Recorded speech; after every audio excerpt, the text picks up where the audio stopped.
prestigious World Championship Crossfire Tournament is finally here. It's the CFS 2022 Grand Finals. And this year, history will be made right here in beautiful Korea. And welcome to the fascinating Jeju Island. I'm your host, Matt Andrews. The CFS 2022 Grand Finals are back with more excitement as we have enhanced and expanded the number of teams to 12 participants this year. And don't miss any of this incredible 10-day journey as the best Crossfire players show us what they've got as they fight for that championship title. All year, the best Crossfire teams have fought fiercely all around the world. The best 12 teams are here. Now let me introduce them to you. They are ready to fight for the World Championship at CFS 2022 Grand Finals.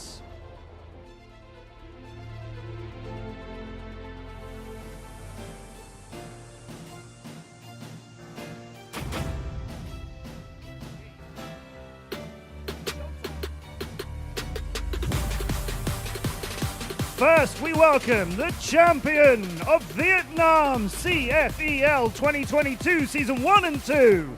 They're going beyond Vietnam. They're aiming to be the champion of the world, Celebi!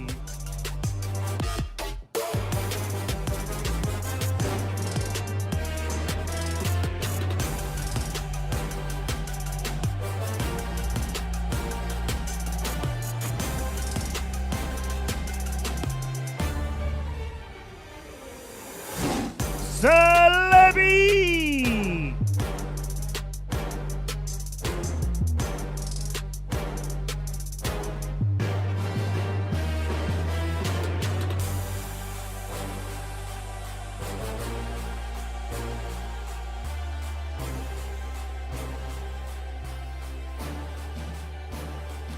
Now making their first appearance in the CFS Grand Finals, but ready to show the reason why they are the Vietnamese representative team, Ranking Gaming!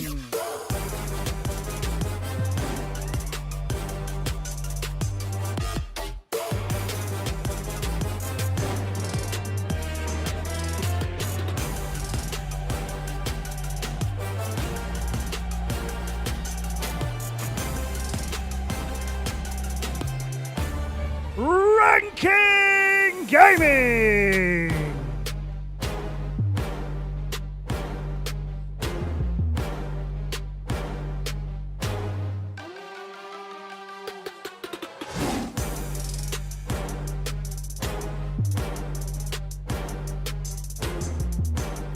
Now the champion of Crossfire Ace Championship Series Season 2. The Underdogs reborn as the new representatives of the Philippines. Welcome, SGJ Gaming!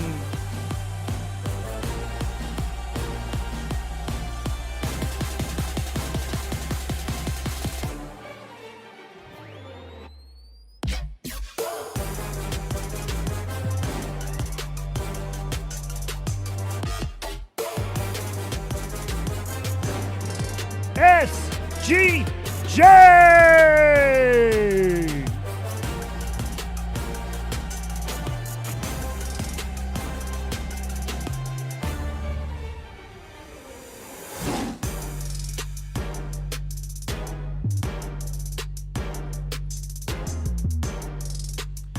We welcome now the former champions of the CFS 2018 Grand Finals, here to recreate the era of Brazil once again.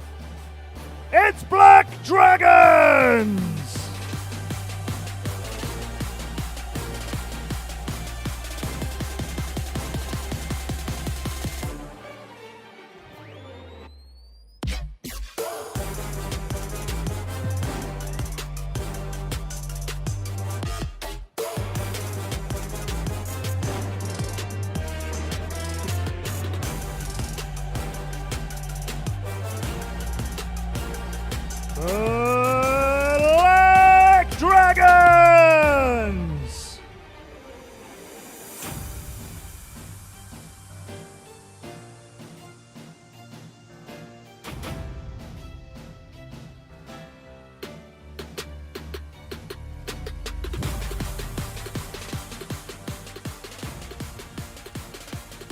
Now the consecutive champions of the Brazilian CFEL in 2022's Season 1 and Season 2. They're all set to be the star of the CFS 22 Grand Finals. They are Imperial!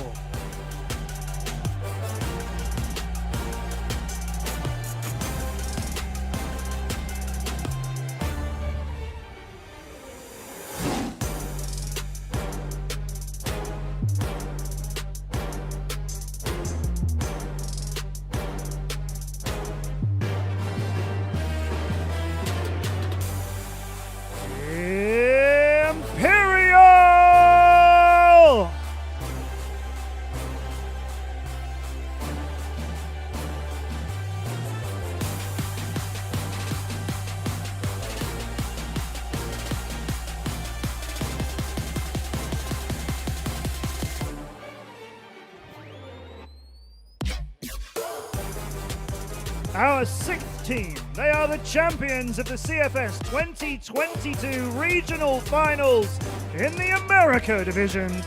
They're moving beyond Brazil. They want to take over the championship title of the world. Welcome, EXTENZY Gaming!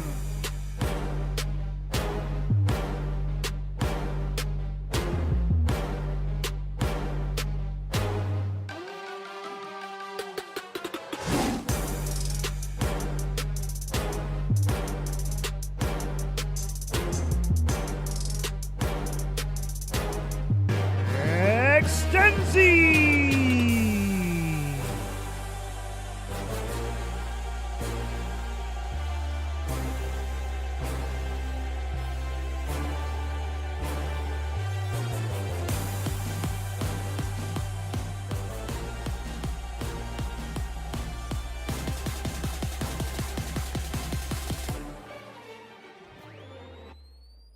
Our next team, the champions of the West CFEL 2022 Season 2. They conquered the EU MENA region. Now they've come to conquer and do the same in the CFS 2022 Grand Finals. Egypt's Anubis Gaming!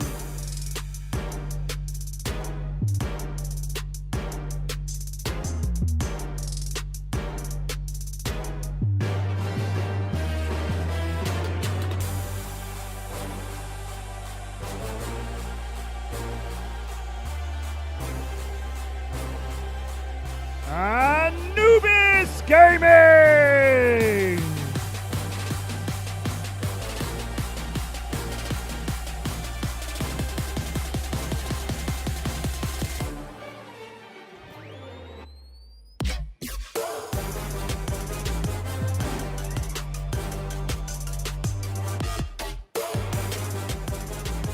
We welcome the powerhouse of the EU region.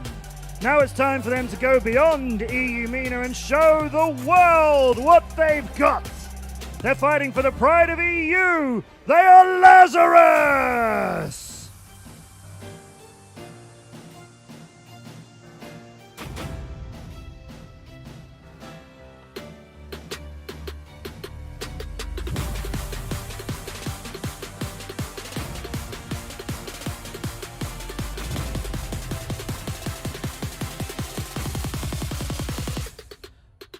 Lazarus!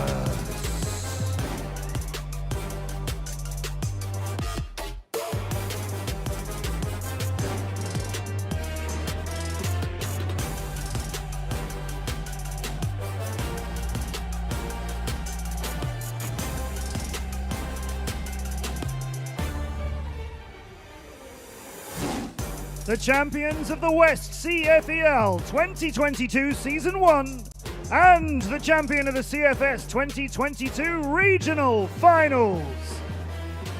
This amazing Egyptian team are looking to lead the golden era of Egypt, and they are Team Myth.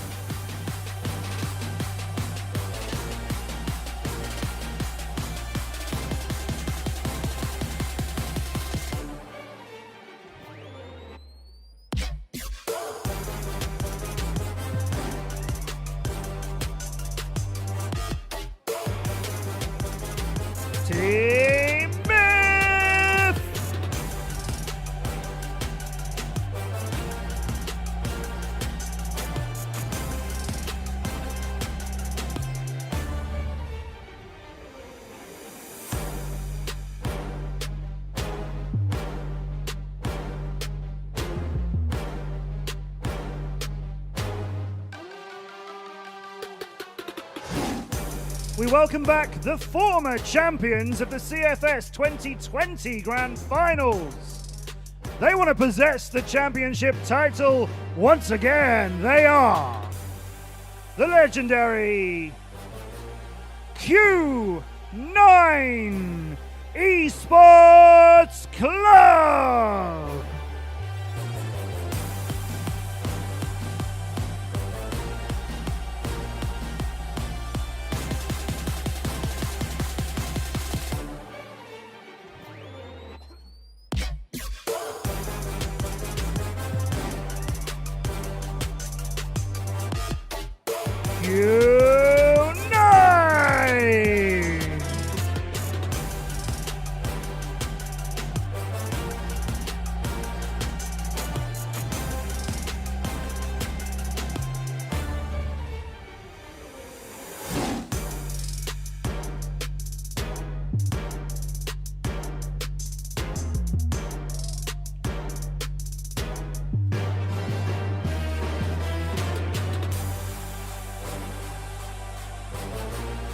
Now the runners-up of the CFS 2021 Grand Finals, challenging once again this year to crown the championship title, they are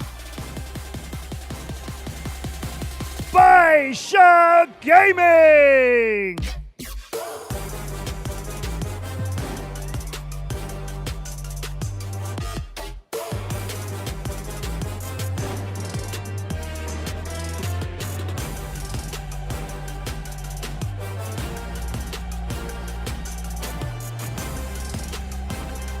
Baisha!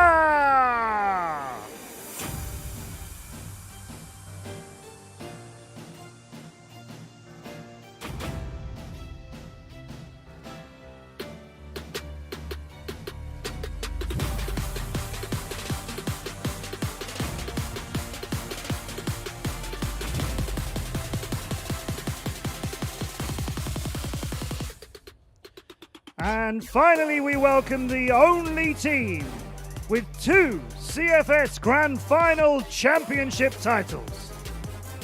They are the current defending champion of the CFS 2021 Grand Finals.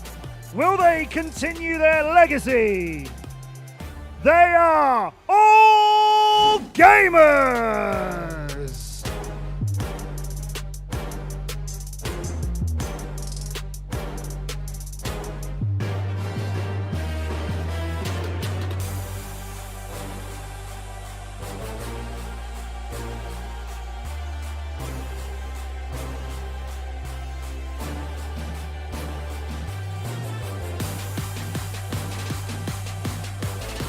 All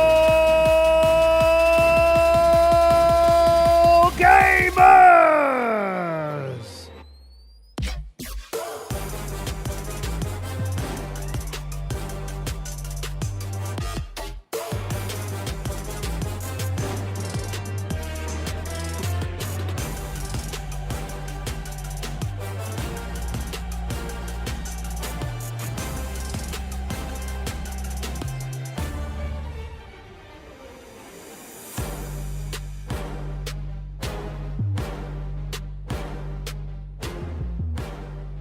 We're now ready to start the next chapter in this prestigious Crossfire tournament, the CFS 2022 Grand Finals. Amongst these 12 brilliant teams, who will rise above to take the biggest title of them all? The World Championship, the CFS 2022 Grand Finals, the finale of the year. It all starts now!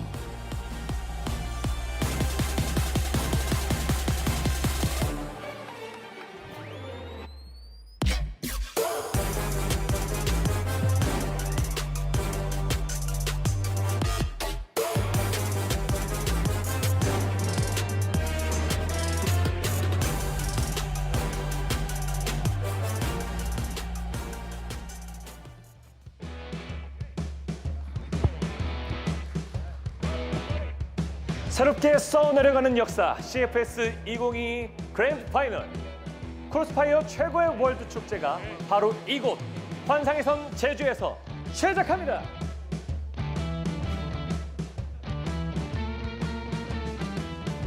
차이나, EU메나, 아메리카 지역에서 각 3팀, 비엔남 2팀, 그리고 필리핀스 1팀까지 총 12팀이 최고의 무대에서 모든 걸 쏟아낼 준비를 마쳤습니다. 이번 여정은 12월 2일부터 12월 11일까지 총 10일간 제주도를 뜨겁게 장식할 예정인데요. 그중 12월 2일부터 6일까지는 그룹 스테이지와 와일드카드 경기를 통해 플레이오프로 향할 8팀을 가리게 됩니다. 최정상을 향한 팀들이 모인 만큼 상금 스케일 또한 대단한데요. 1위 50만 달러, 2위 25만 달러를 비롯해 총 134만 달러를 걸고 경쟁을 펼치게 됩니다.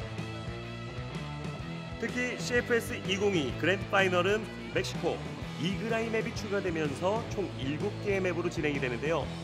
거기에 새로운 맵 뱀픽 시스템이 도입되면서 색다른 재미를 기대하셔도 좋을 것 같습니다.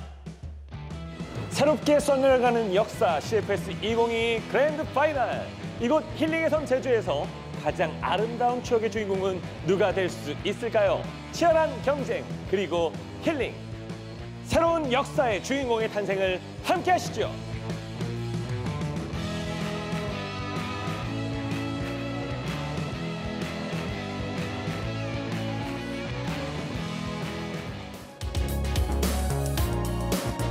Well, welcome. Welcome indeed. It is the CFS 2022 Grand Finals, and oh, it is so good to be back with big live events again. Welcome to you, wherever you are watching from around the world. I'm Matt Andrews. We are live to you from just the most beautiful island, Jeju, here in Korea, and I'm joined on the desk by some fairly beautiful men as well. Bench, nice to work with you for the first time as well. We are back at a big live venue. It's great to be here. I'm excited to join this event.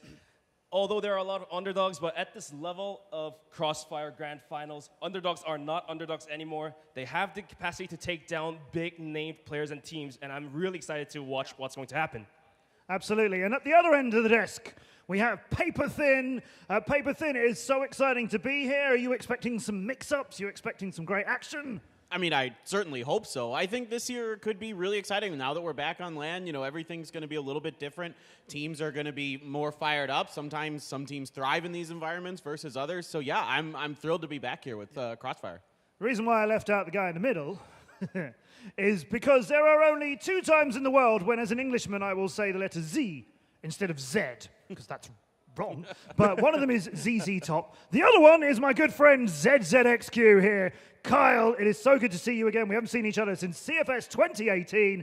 Now we're back and big and live again. Yeah, definitely excited to be here. We've got more teams than the past few years, and of course, an even bigger prize pool along with it. So I think we're in for a very exciting and intense event this year.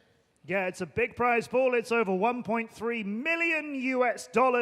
All the teams participating in this, you know, great prizes on offer for all of them. Of course, what they want is the big one, to be the world champions in 22. You know, we've got the reigning champions here. We've got a team who won it back in 2020. We've got a team who were runners-up to the champions last year. We've got Team Black Dragons all the way from when we were last doing a live event like this. There's history amongst these teams, and there is a fight to come. Let's show you the 12 teams who are competing with us here in Jeju. Representing China, of course, the reigning world champions, All Gamers, Baisha Gaming as well, and Q9 Esports Club, who won this in 2020. From the American region, it's all of the south side of there, as we have EXTENZY Gaming, Imperial, and Black Dragons. They're all from Brazil. Black Dragons, the team you might remember, won that amazing final back, if you know your Crossfire, in 2018. Over on the EU MENA side of the world, Team Myth from Egypt, Lazarus from Germany, and Anubis Gaming, another Egyptian team who were meant to play in one of our big international tournaments back in a few years ago. Couldn't get to that one. Very pleased to see that they've made it and qualified again for these grand finals.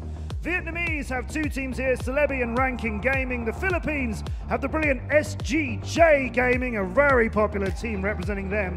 Here's how the teams have been mixed into their groups. The regions were split, so nobody would be playing a team from their region. Then they were all mixed, and we've got all gamers, Extenzi, Myth, and Celebi, all in Group A, which is what we'll be starting with today. SGJ, Lazarus, Q9, and Myth are all in Group B, and then we have Baisha, Black Dragons, Anubis Gaming, and Ranking in Group C. And it's an exciting mix across all of them, but Group A is stacked, boys. It is. It really, really is. So now let's take a look at the regional champions data. Obviously, each region has their own different playstyle, and it's bound to it. But for China and Vietnam, as you can see here, Blacklist is a lot higher on the win rates, given that they play a lot more aggressive compared to the other regions. And for America and EU MENA, you can see that Global Risk has a little bit higher tendency to win out here. Although, for Vietnam, they do play a lot of setups. Yeah, Vietnam very aggressive as a team, and I think we're going to see more of that coming into an event like this. You know, they want to bring that dominance that they have in their own region to the international stage, and historically they've always been neck and neck when it comes to playing against the Chinese teams as well. So I think they're ready to kind of take it up a notch here coming into this season. It's interesting to see Team Myth having a much lower rate there on the matches compared to the others. We'll see what they can do with it against everyone this season. ZZXQ, Kyle, take us through the top players of the regions. Yeah, of course, from the Chinese region, we've got even no surprise there, a veteran amongst those players on the AG lineup, always being one of those key clutch players when they need him to. Silvazera, representing the Americas region, a very strong hybrid player. He's able to bring out the AK, the and just do work across the entire map consistently for his team. Booker, of course, one of the top players from the EU MENA region, and I think he's just going to be a key player and a key factor in those early round picks for his team on the side of Team Myth.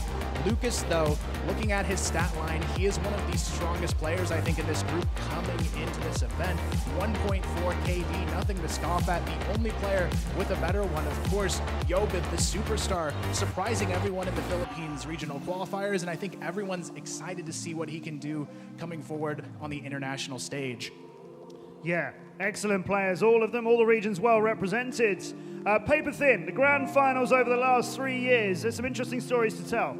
Yeah, I mean, I think for me, what really sticks out here is the kind of flip-flop that Port has done for the Global Risk side. You know, it used to be that this was very heavily favored. Now it's only kind of. So definitely looking to that, looking to some of these more aggressive teams, you know, particularly the Chinese teams, the Vietnamese teams, things like that, but also some change in the Brazilian players that are just competing here, and of course the M4 buff making a big difference. And also right now, Compound, you know, our strongest Global Risk side, kind of interested to see how that plays out.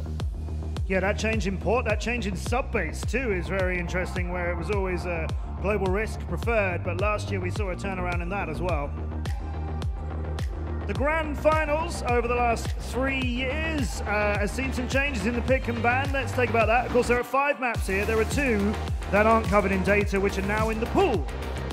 Yeah, no doubt. I mean, it is pretty interesting to see how this is all going to change based on that. Are we going to see some more maybe Black Widow or things like that? But Port is the one that really sticks out here with such a high pick percentage.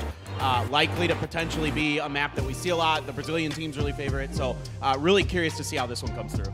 And also, we've added Mexico and Eagle Eye to the map pool as well. And obviously, Eagle Eye players may not like to play this map as much, so we might see more bans coming through for Eagle Eye. And Mexico players might favor this map, so we'll see how it goes. Yeah, I'm excited to see. We're expecting Eagle Eye to get some bans. Mexico, we know some teams have got some LAN experience on that. The grand finals over the last few years, there's not been a lot of love, Kyle, for the little XM, but you think we're going to see a change of that because of those maps? Yeah, definitely. I think the addition of Mexico and Eagle Eye to this map will really introduce some more close quarters gunplay, and especially on a map like Mexico, I know a lot of regions have used the XM for that close range advantage, and I think seeing that map come into the play a lot more is only going to further what you see across these last 3 years with that XM usage. But you also see on here the M4 after the buff getting a huge uptick in usage as well, and I think teams are going to pull that out more coming into this year as well. So that's what's happened over the last 3 years, but we've got a big tournament to look forward to here in 2022. It's running over 10 days. We are barely getting started right now. 12 teams across the groups. Let's show you the matches that we're going to be bringing to you live here today. fantastic matches in our group stage, of course. Let's remember, it's 3 groups, 4 teams in each. Everyone's going to play everybody else before anyone gets eliminated. We're going to kick it off with the reigning world champions, of course, China's All Gamers. Will be our first match. They're playing in Group A against the Brazilian regional finalist champions, EXTENZY Gaming. Then we'll see the Philippines' brilliant representatives of SGJ Gaming come up in the second game against Lazarus from Germany, who is second in the EU MENA region. That one's going to be a statement for either of those teams. They've got to come in all guns blazing there. And Baisha Gaming from China, who is second in the CFPL. They're going to round things off today against the 2018 World Champions and third in the regional finals. This year, they're the Black Dragons. Great games to kick things off. I can't wait to see. We've got legends coming in like All Gamers who need to show us they're still worthy of retaining a title. We've got Black Dragons who are desperately wanting to show that wasn't a one-off a few years ago. We've got teams in the middle who are perhaps being overlooked and they want to go, no, we're here to play. I can't wait for any of this. No doubt. I think this is going to be really exciting, and I think it also bears mentioning that it's like every match, every game is super important, right? Top 2 teams from each group get out, go into the playoffs. Then there's a wild card. So the third team from each group goes into the wild card. Last place team is out of the tournament. So, you know, the set difference matters. The match differences matter. The kills matter even potentially. So every point, everything you can do. First game today is going to be All Gamers against EXTENZY Gaming, and we've got across all of our friends, you guys here, our casters coming up, and across all of our friends on the other streams as well. Everybody is looking at All Gamers to win this one. So do any of you have an idea of what EXTENZY has to do to prove everyone wrong? I think for EXTENZY, it's really just coming in with confidence. I think they have a chance here to make a statement. It is their opening match. All Gamers might not be feeling completely comfortable and in their zone just yet. So I feel like a first match is an opportunity for a potential upset. But going against the reigning champions, it's a really daunting task for your first match of such a crucial and important match for this team of EXTENZY that I think they're just going to have a tough time here. Yeah, and I imagine most of the teams in Group A will be thinking, we have to win this, but possibly in the back of their minds, to varying degrees, they'll be thinking, yeah, this one's going to be tough. So I guess your performance against All Gamers may be what decides the group. You might be looking at AG going through, and your comparative performances is what sees who goes along with you. Well, let's meet them. You may already know them. They are the reigning world champions. They're All Gamers.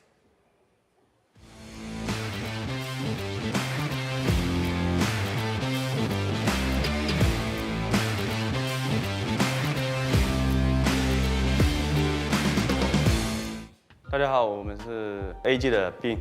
和去年相比的话，我们队伍做的一些，可能我们的思想可能比去年要好很多。然后我们队伍的磨合也比去年要好一些。然后最主要的是我们更加有信心了。其实负担的话，我们应该是没有的，因为我们都是尽力的去打好每一场比赛，不管是面对什么样的对手。 然后我们还是比较期待吧，因为这次第一场能遇到就是 EX， 就是他们那个队伍也是非常的强。然后我们希望能在场上能和他好好的较量一下。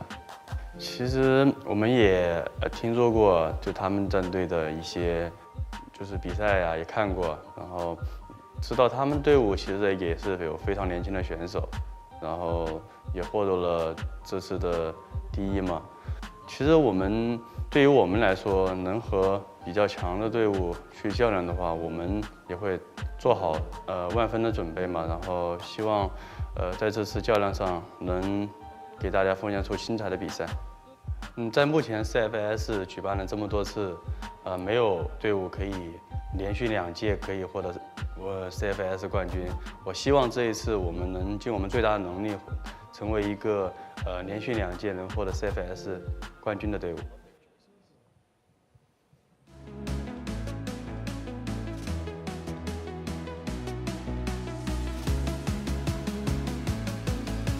They are All Gamers. Great to hear from Bean there. You know what a respectful team they are. They are expected to beat every team they play. They want to beat every team they play. But Bean saying, you know, we're not taking this one easily. We've done our prep. We've done our work. So we've got ZY, ZQ, Even, Zhuai, and Bean. And looking at their performance, you've got to admit that on paper, you know, the numbers for a team like this are absolutely massive, as we'll bring to you shortly. I mean, ZQ's an IGL in-game leader, and he's able to pull out 1.26 on his kill-death ratio, which is very exceptional for in-game leaders because they have to manage how the teams are going to be evolving around the map, take which spot and go into which site. Yeah, and on top of that, I mean, this team has the threat of Bean on their roster as well, one of the best snipers in their region and arguably the world as well. And just looking on your screen here, the consistency and performance, 43-8 as their record in this year. Not many teams can come anywhere close to that type of consistent performance of remaining on top. Yeah, that's not even just a large number of wins, you know, and the fact that they played loads of games as well. That is a massive ratio, 43-8. Oh, they're dominating on just about every map they play. I mean, this year alone, they've got 2 maps where they have over a 90% win rate. Just disgusting the way that they're absolutely destroying everybody right now in their region. They won everything they could possibly win this year, so this is kind of like potentially, you know, the icing on the cake for them. I mean, some people might be looking at that number on the right and going through the Crossfire Champion Cup earlier this year and saying that could be the stats at the end of this. It'll be more than 7 games, but, you know, they might have just win them all outright. You'd be brave to bet against them winning the whole thing. It'd be ridiculous to think they won't make it out of the group, right?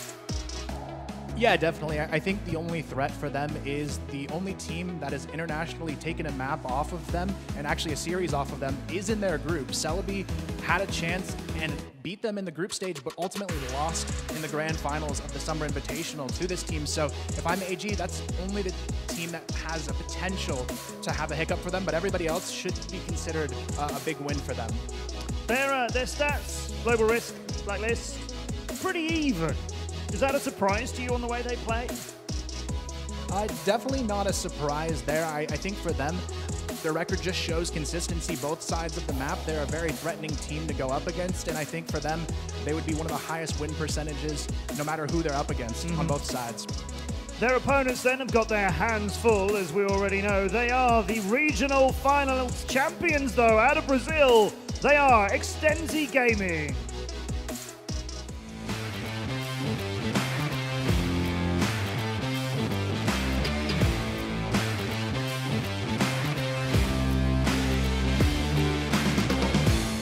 A Extenzi vai começar agora, esse será o nosso começo.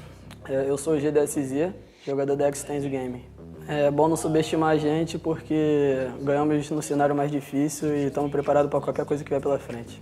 Para quem acha que foi sorte, obviamente não foi sorte, a gente já vem demonstrando jogos bons desde a CFL da fase de grupo e foi competência nossa porque o nosso time é muito bom e sempre vai estar preparado para qualquer objetivo, desafio.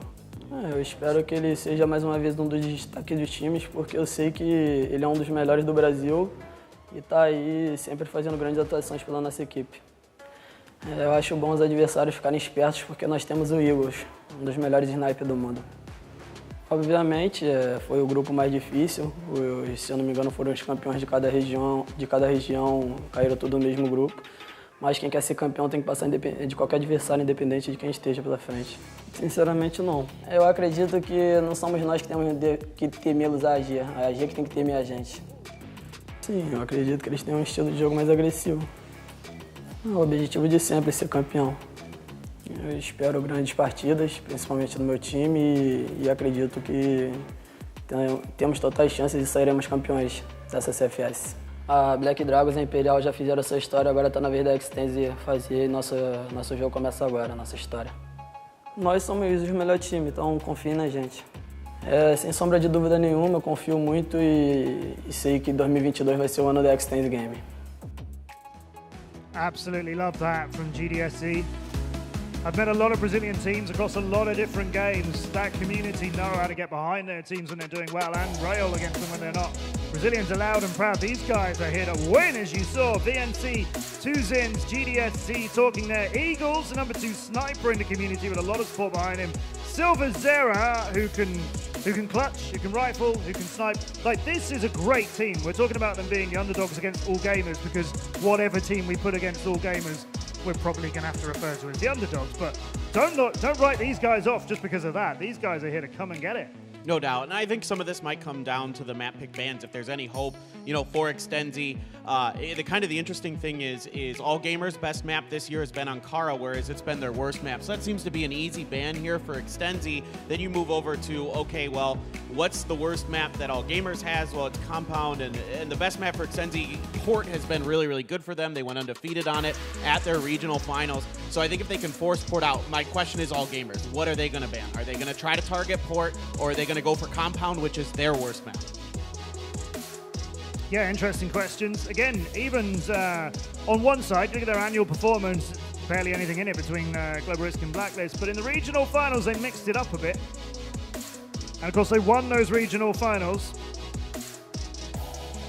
Kyle, let's have a look at two of the players head to head. We're talking here about kills deaths ratio, kills per round, headshots out of the kills, survival per round, which is an interesting one, and then the AP is a points that we use here for comparison. The main thing is that is a ratio we can use to compare any player against any other player.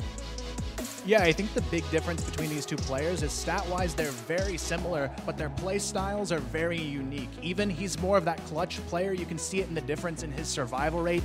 He's there to be the anchor at the end of the round, but Silvazera, he's the one opening it up. He can snipe, he can push for those entries, so I think he's going to be the huge difference maker that they really need on Extenzi to step up in this match. Even he's kind of just there on the back burner if AG needs him to close it out. So I think between these two guys, Silvazera has to have the higher impact if Extenzi want to take this one away.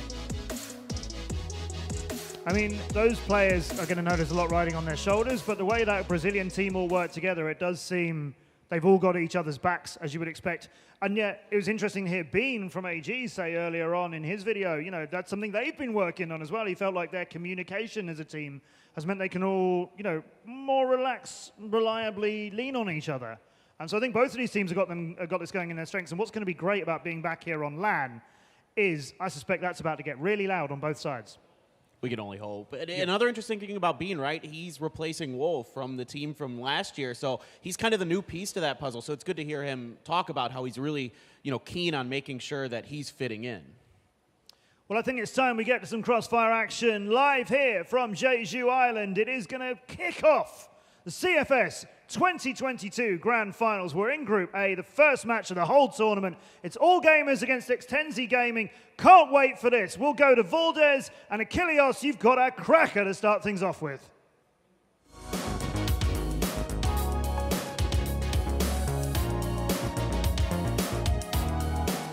Thank you very much. We absolutely do. This is bound to be an absolutely incredible series that we have here to kick things off. All Gamers currently defending champions, looking to get that back-to-back title, something that has not been achieved so far here in the CFS. But hello, I am Achilleos, here alongside Valdez, who's kind of changing positions, moving over into the analyst seat for today.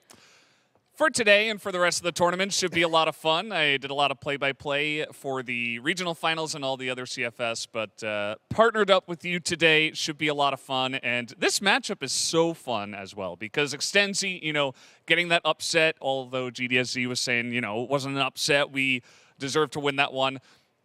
Either way, wasn't really expected, came out in first. Now they're up against the former champions. So this is a huge test, I think, for both teams. And even though all of us did predict one team, All Gamers, I think anything could happen here in this first one. Yeah, I mean, it was a lot of talk, a lot of smack talk coming out there from the side of Extenzi. Yeah. And now is the time to really reinforce it, back it up. If they can come out here, play, I think, even a close series, even if they don't quite get that win, it's still going to be a very strong statement and a very big boon for them to be able to make it out of this group. So all eyes currently are trained on the Brazilian squad to see whether or not they can deliver the goods or if they're just going to kind of get clocked in the mouth and get shut up really quickly. So we'll have to just wait and see what happens. Yeah, that's the question. GDSZ with some trash talk of his own, he was saying we're not going to even drop a single match. So I'm curious to see if that comes true as well, Achilleos. Yeah, I'm really excited to get into the action here. Moments away from kicking things off. But first, of course, we're going to have to go through the map draft here in just a moment and see, where we're going to be playing.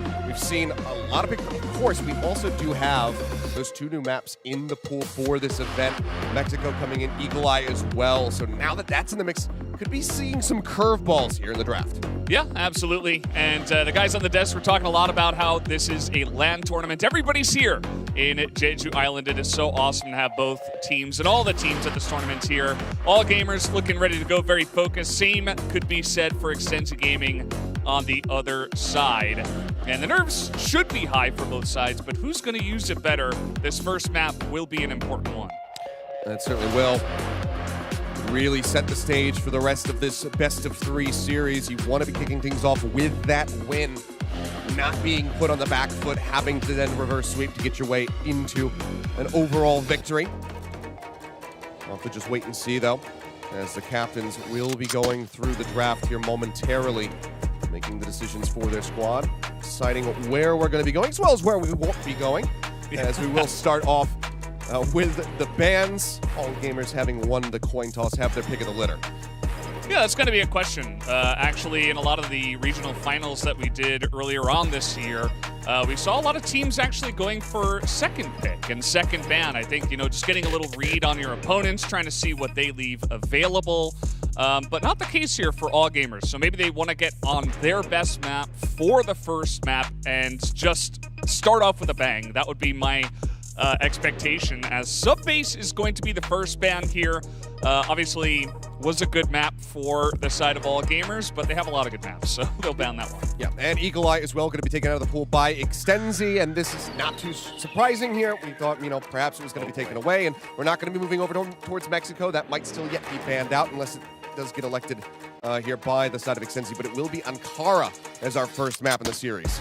Yeah, you can see that BL has been the choice here for the side of Extenzi. They gave Ankara to the side of all gamers. That is incredibly brave. And there were a couple of maps that we did have some good results on for Extenzi Gaming in the regional finals. One was Mexico, one was Port, but Port was really the one that was pointed out by the desk, and that is going to be the one that they go for. So both teams get a great map for themselves, and they get it started. We'll just have to see where it goes from there. Okay, yet again, it's going to be Global Risk Start, this time elected by all gamers. Ban on Black Widow, very swiftly coming out on the back end of that one, so Mexico's still in the pool and could very well be seen as our third and final map in this set, unless it's taken away now. Yeah, Black Widow, just Compound. Map, yeah. There we go. Map that everybody has played. Compound is going to be the second ban there. And Mexico is going to be available for the third map, so get your XMs ready. Mexico could get really interesting. Both of these teams are really good at Mexico. I just hope it gets there because based on the way the maps go, if Extenzi are playing their game, I think they can clap back on Port. But, I think the biggest question is what happens on map 1. Just how good are all gamers on this map with these two teams facing off against each other for the first time in a very long time? I mean, you'll be feeling pretty damn good if you're Extenzi, if you can take them down on Kara. Like you said, bold move to leave that out there. If they can close out this map, and that really sets the stage for that critical upset win to come through here at the very start of the CFS Grand Finals. So we'll have to see if Extenzi is going to be up to task or if they're going to have to rely on their own map pick to get themselves on the board. Either way, this is going to be such a tough fight for either side, because with the way that Extenzi's feeling coming into this, they all seem fired up.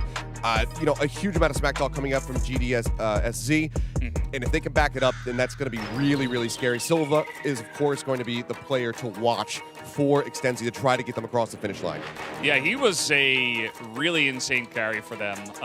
The entire team stepping across the line, but he did a huge amount of work. Also, GDSZ in that veteran role, just keeping everybody calm, I think, was incredibly important. And it really felt like when they got into that final match against Imperial in the regional finals that they actually leveled up their game. So I think when the pressure is on, when it's really, really high, just like in this first map, they do step it up just a bit. So I'm hoping that they can match the level of all gamers, at least from what we've seen on paper. And that's one of the things that we can't really quantify. We can't put it into a stats card, just the emotional impact, the stabilization that comes through from a veteran player, from a great IGL. It's really hard to translate that on paper, but as you mentioned, having that status, having GDSC there to maybe keep them level-headed. If say they get ahead early, make sure that they don't get complacent, make sure they don't get overzealous, overconfident, really make sure that they are tempered in their approaches round over round so they can maintain a lead. That is something that is immeasurably important in a squad. So if he can really guide the team to victory through those key factors, let alone just his own fragging potential, I mean, you know, maybe just give this guy the MVP of the tournament overall if he can get it done. Yeah. Well, that's the key. If he can get it done, that's the real question, because we talked a lot about the numbers, right? 21-2 on Ankara for all gamers. This is the first map, and this is a map where you can start off really quick. If you want to just rush A over and over, if you're really clean at that, you can just do it like 3 times in a row, and all of a sudden the enemy team is down 3-0, and you're kind of left wanting a little bit more. So that is really scary for me. I think that all gamers are going to come out here and they're going to rush. They're going to go hard. They're going to be really aggressive. It is the style from the region as well. Oh, yeah. And that's, you know, I want to see if Extenzi can actually handle that pressure, because this is a difficult map to handle the pressure on if they come at you quick and fast. All right, well, here we go. Hara to kick everything off. All gamers going to be looking for that nice early 1-0 start with their own map pick. Onus on Extenzi to try to fight back. Finally upset first map victory. Set themselves up for a nice easy closeout on port. The game is ready. Let's go ahead and kick off the action. All gamers versus Extenzi. Map number 1. We're going to Ankara.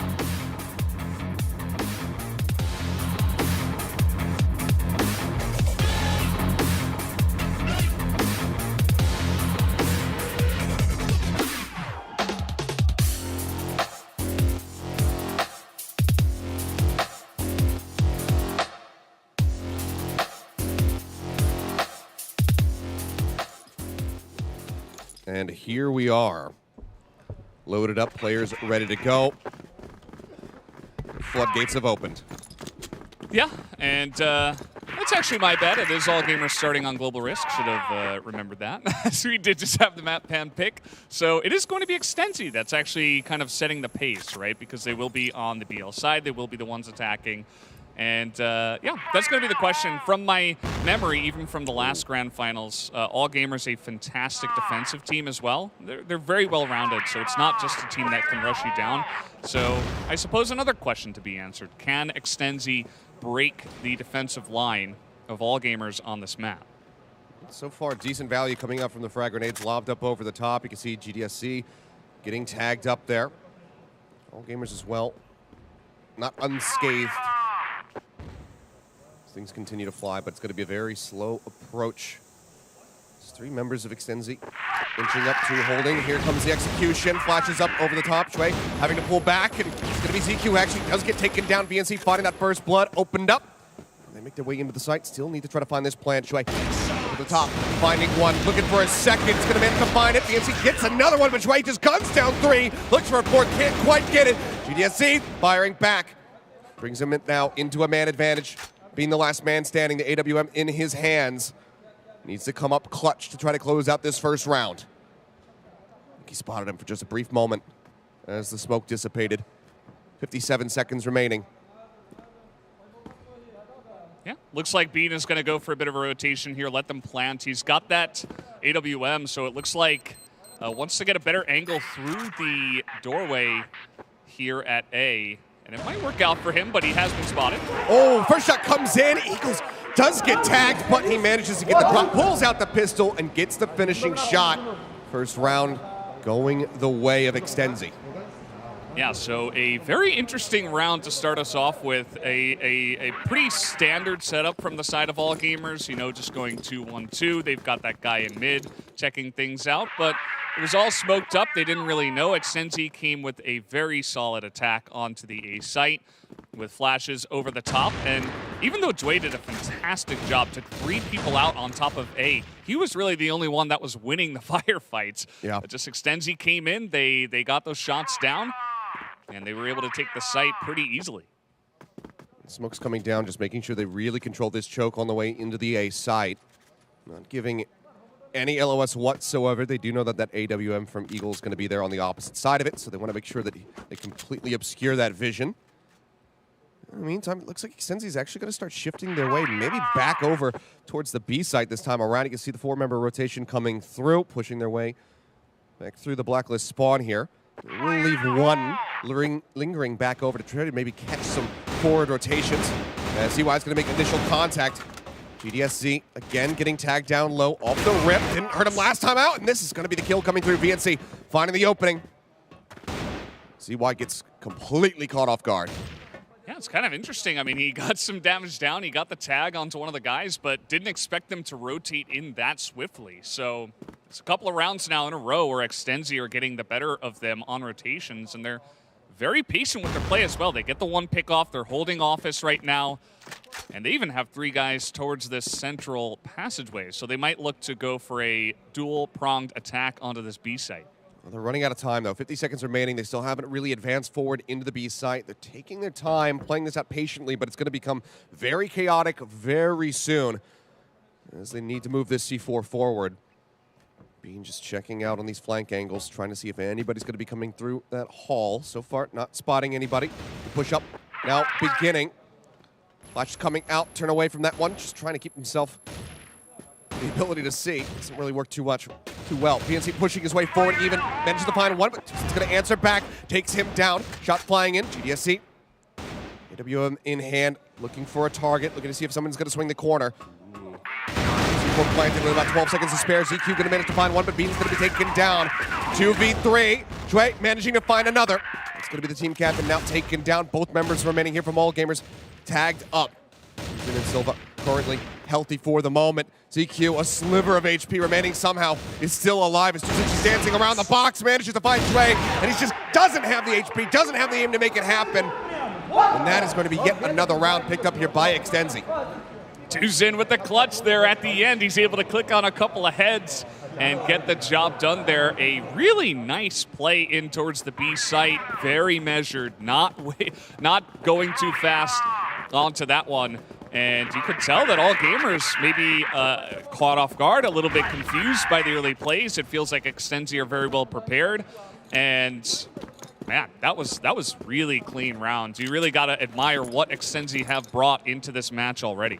And some of these early nades continuing to find value. Bean this time the one getting tagged up. About a fifth of his HP now gone.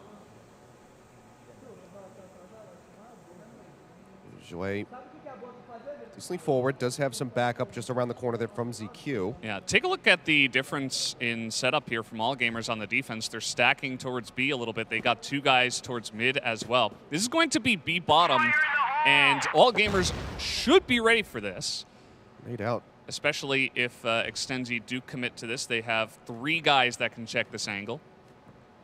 Let's see if Silva got clipped by that one. Looked like it might have just been right on the edge of the explosion. And, okay, no, it's actually Eagles. It does get tagged up a little bit there. I think they have good information. They're coming in here. Yeah, I mean, they've completely abandoned the A side. Jue managing to find that first one here in the round. Turn on the corner. They're looking for a little bit more. Season manages to answer back with one. It's going to be ZY picking up a second kill, looking for some more. Gets a third. The drop down over the top. And that's going to be All Gamers getting themselves on the board. Yeah, so Extenzi going for something a little bit different, and I like it. You know, it was the third different strategy they brought in, but it was read like a book from the beginning. They stacked the B site. They had information from center, from that front yard as well, and they said, okay, well, they're coming B bottom, it looks like, and they had 3 guys ready to flash right when they pushed in, and there wasn't really much hope for Extenzi. They got a couple of kills, which is admirable, I suppose, just for how prepared All Gamers were. But at the end of the day, pretty easy cleanup for AG. Jue taking a hell of a beating there. Down to about 20%. Needs to play this one out carefully. Still just 2 members active on A. And Jue, despite the health disadvantage, manages to land the shots. DSC now going to be taken down. Man advantage here for the side of All Gamers. See if they can still convert this into a round win. Tie things up at 2-2. Or if Extenzi will be able to answer back. Make sure they maintain the lead for themselves. Yeah, again, especially after that pickoff from Jue in the vents, Bean just took a big chunk once again. But you see that All Gamers do go back to a pretty standard defensive setup. It looks like Extenzi want to push on to A with 4, expecting that there should at most be 2 guys here, and they will be correct. Oh, Jouet, he's pushing quite far forward. Let's just swing that corner, and he catches him by surprise. Does manage to find Eagle before he gets taken down, but that's still going to be an immense amount of value for the side of All Gamers. 4 men still standing now. Nade coming through, just trying to keep them at arm's length. 56 seconds now remaining. They're maybe thinking about swinging this back over towards the B site. At least watching to make sure that there's no deep flank coming through from anybody on the side of AG. There is not, but the clock is continuing to tick down. Bean finds Silva. Yeah, that might just be the nail in the coffin here. There's not a lot of time. All Gamers were ready for this. They poke out exactly. Juicing with a big snipe, though. It does find one, but ZQ swings around the back, picks off VNC. Now he's doing it all on his lonesome, and even's got the cleanup. And that ties it up now 2-2. Yeah, you can see that that first pickoff from Jouet really kind of took the wind out of the sails of Extenzi. They got caught in quarters just kind of waiting. You know, they weren't sure if they were going to go for rotation. They wanted to see maybe if All Gamers was going to push into them, and they did, but not at the timing that Extenzi expected it. So just pickoff after pickoff along the way of All Gamers, and now we're all tied up at 2. Nice little run back here from All Gamers. See if they can take the lead for the first time here in this first map, or if it will be able to, or if it will be Extenzi rather, extending the lead for themselves. Not necessarily intended. Tuzin going to be taken down. Even again, finding a nice little kill. Get some damage down to VNC as well. Another rough start for Extenzi. They answered back with a little bit of damage, but kills not found. Jouet has been holding down this event so well. Bold push on the corner. He gets gunned down. Nice little reaction there from GDSZ, but still takes a hell of a beating. Eagle as well. Just 10% or so remaining on his HP bar. Not much to work with, even though it is even numbers 3v3. Trying to navigate around these defensive positions from AG is going to prove to be a very difficult task for these remaining players. Yeah, 3-on-3, it looks like Extenzi might be looking to rotate here. They do have Eagle just waiting in the back on the sniper, seeing if anyone else is going to follow up on that push. The answer is no for now. Silva just holding down the office, and he might get a free kill handed to him here if Bean walks into him. But no, he checks the angle and walks away. A pistol out as well. Just swings the corner. Completely takes him out, and once again, the clock is just being drained down. You can see them hovering all the way back over towards the blacklist spawn. This is just proving to be a really difficult attack here for Extenzi. And given the HP bars, I mean, maybe, 50% between the two of them right now. How do you convert this into a win? It just seems like a near impossible task. Taking down Bean would give them the side at least. Need to get the snipes. Okay, then that's going to be one. Comes down to Eagle. If he can get those snipes on low health, anything could happen. Flash goes out. ZQ finds Eagle. And there's the finishing shot. 2 kills coming through, and now the lead gained for All Gamers 3-2 as they start to run this back. Yeah, I think Extenzi, they started off pretty nicely with some aggressive plays, but they lost one round. They kind of slowed down from there after their rush on B bottom got totally snuffed out. But I'd like to see them attack a little bit more and not get pushed in towards the BL spawn. That was kind of an interesting one, as Eagle is going to spot Jouet, going back to the air duct here. Not too surprising. These early nades continue to just find GDSZ. He's just magnetized for him. They continue to clip him. VNC as well, taking a nasty chunk. They just started right through the choke point here. Just trying to stave off this 4-man push into A site, and GDSZ caught off guard. Ends up going down. Nice early kill. Wide now the spot coming in. Jouet taking the fight, but maybe a bit too overzealous. Doesn't end up falling. To find multiple kills, however, on the side of All Gamers in the blink of an eye. It all comes to an end as they close out the round. Now 4 consecutive here for the Chinese squad. Yeah, I think when they won the fight against Jouet, they were like, okay, we got to push right now. But what that led to was 2 people pushing through the door, through the smoke, when AG knew they were there. And so Even was like, okay, thank you very much for 1 kill, 2 kill.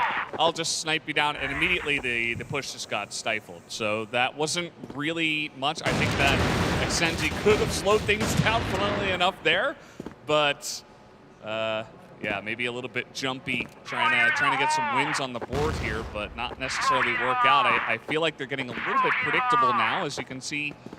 Even All Gamers ZY pushing up outside of office, getting some great information for his team. Yet again, another slowing of the pace here from Extenzi. Saying, okay, the forward aggression, those pushes, they haven't been coming to fruition. It's been a very near miss there. Couldn't quite get the connection, and Extenzi will breathe a sigh of relief for sure. That shot whizzing by. Maintain their 5-man stack for now. This is looking like a two-prong push. Maybe 3 guys to fake a push onto A, and then a couple that go B bottom. Because C4 is here with GDSC pushing B bottom. And here should be the fake push and the rotation towards A. Rouge, managing to find one before he gets taken down. BNC answering back. GDSC as well. Gonna find even. Now the man advantage gonna be there for the side of Extenzi. The nade's continuing to fly. Got 2 nearby here on the B site. The C4 being moved into position. Still a minute left to go. CY gonna be spotted. Shots go flying. Eagle taking a hell of a lot of damage as is GDSC. Shot found. It gets 1 before getting eliminated, but ZY comes in, cleans up 2. Now the C4 stranded on the ground. The site has to be retaken by Extenzi. Silva has a exquisite angle. Finds Bean. Puts a little bit of damage there, just clipping him in the legs. Not enough for the finish, but that certainly will do it. And that's going to be ZY taken down. Extenzi win the round. They bring it now within touching distance, 3-4. So you gotta like that. They lose 4 rounds in a row, and then they pull out some magic in that round. A very cool push, and it worked out on the entry frags, right? They traded 1 for 1, I think, on A, and then as they were rotating, GDSC comes in and kind of stabs him in the back and picks up that 1 extra kill. Got close towards the end. AG had some nice clapbacks, but it wasn't meant to be. Extenzi with a very fun strategy. Why this time taking a hell of a lot, but okay, good shot from Bean. We'll just get rid of Eagle. So all that early damage, not really going to amount to too much here for the side of Extenzi. Unless they can find a kill relatively soon. Otherwise, All Gamers looking good with the 5-man strong unit. But as I say that, that's going to be even Edgeway, both taken down. VNC, GDSC coming up huge for their squad. Advantage right back into their hands, and with ZY down that low on HP, this might as well be a 4v2. Yeah, I think this is a good time to mention what I think it was Bean was talking about in the interview. This is a really stubborn team. Extenzi, it's like you think you're going to win, but actually no. Like they find a way to just barely take rounds away from you, and they have a great read on the situation. I think it comes down to GDSC's leadership qualities a lot. He is kind of just downloading the enemy team and learning bit by bit. Like, they knew exactly that Dre was going to push the air duct and that there was going to be a guy in connector, and they just won both of them because they knew. Silva right now in a very ratty position all the way back over in the global risk spawn, just waiting to see somebody on that rotate. SC going to be taken down, but who's in managing to find B now? ZY dead. And ZQ manages to find 1 as a parting gift before falling, and that is going to now tie us up at 4-4 as Extenzi take the round. They are keeping it dead even. I mean, this is about as even as it gets, right? There were some rounds that All Gamers was stomping them, and now a couple of rounds in a row, Extenzi stomped them, right? So we were coming into this one, All Gamers 21-2 on this map. Extenzi are like, yeah, stats are stats. We're here to play. Like, this is a very even match so far, and it is certainly delivering.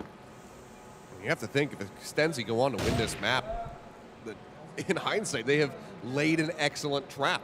The bait will have been snatched up if they can take down All Gamers, because, yeah, they are incredibly strong in this map historically, but there's also a hell of a lot of tape that you can study, try to really pick apart what the strategies are, what the approaches are from this squad, and right now they're keeping it even, so it seems like they've certainly done their homework. They're not necessarily acing the test, but might still be able to get a passing grade at the end of it all. ZY going to be taking a nasty shot, down to about 10% HP now. Some smokes coming out just to try to really stave off the rest of these pushes, continue to drain the clock. Yeah, you're talking about those early shots too. That's actually become a factor now. I mean, it can only happen so many rounds in a row. This is like the 4th one in a row that someone on the side of AG is on 10% health. Yeah. 15 health, something. And that will matter when it comes to these firefights later on. Forward creep coming through here. Even trying to find the kill. A little bit of damage down on to Silva, but Silva gets him in the end. Shot through the door. Nice little wall bang. And again, AG getting punished. Yeah. These forward positions. And that one looked a little bit desperate to me as well. I mean, you don't have to challenge him 1v1. You don't even know if there's another guy. Being around the back. Spot2 gets a little bit of damage, but it's instantly replied.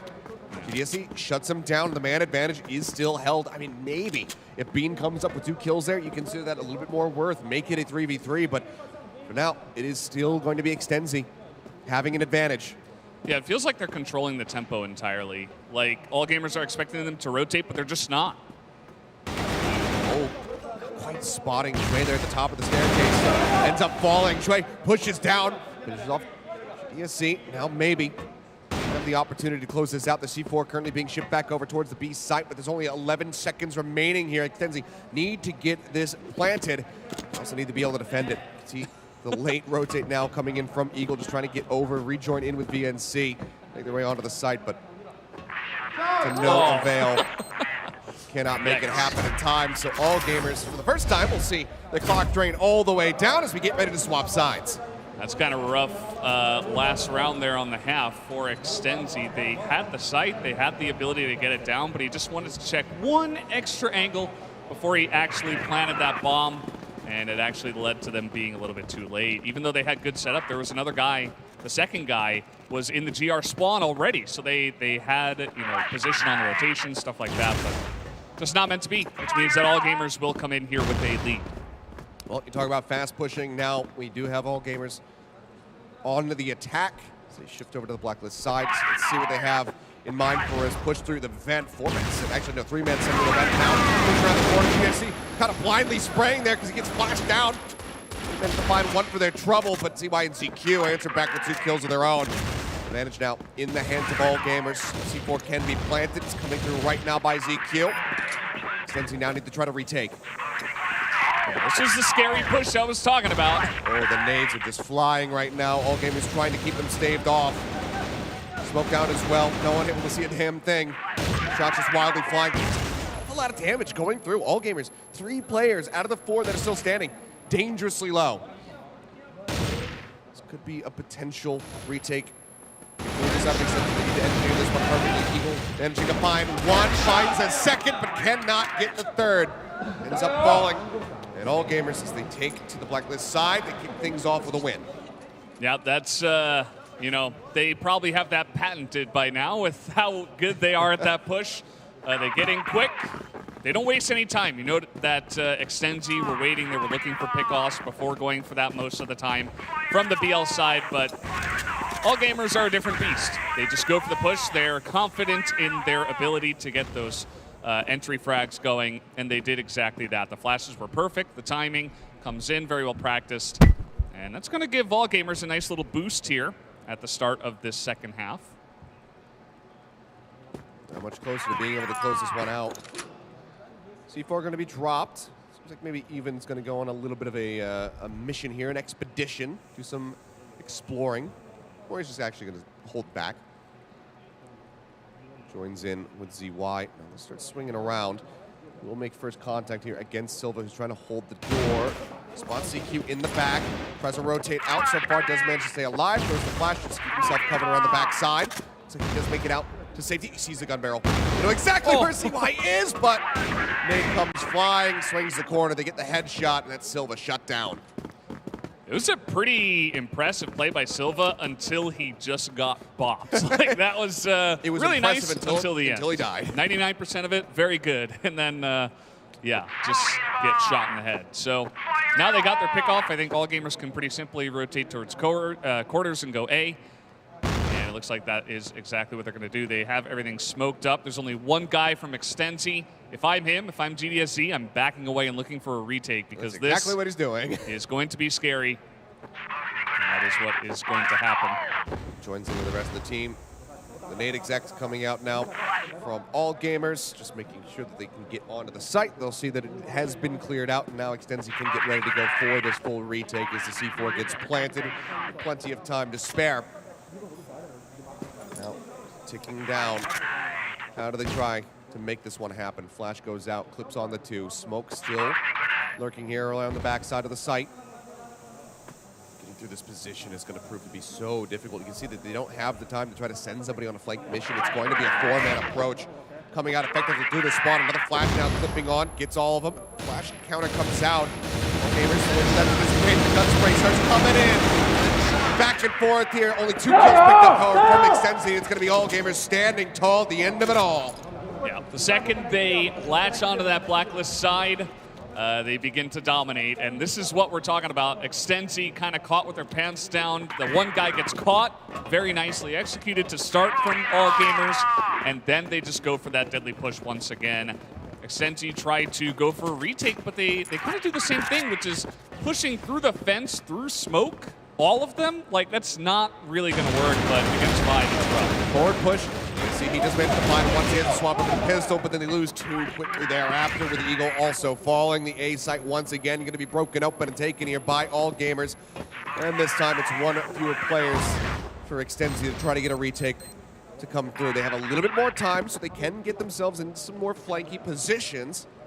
Looks like they're all going to be swinging through. Can approach maybe 2 through main, 1 through vent. We'll have to just wait and see what they want to do here.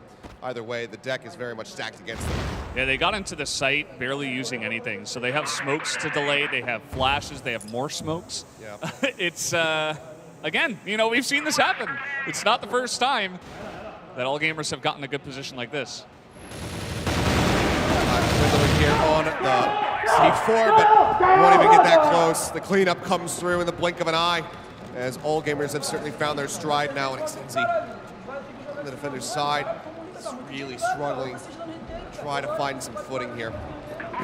Constant aggression, maybe a little bit of a slow build-up, but as soon as all gamers find themselves in a striking position, they pull the trigger, they execute so swiftly, and it's proving it to be a bit too much to deal with here for the Brazilians.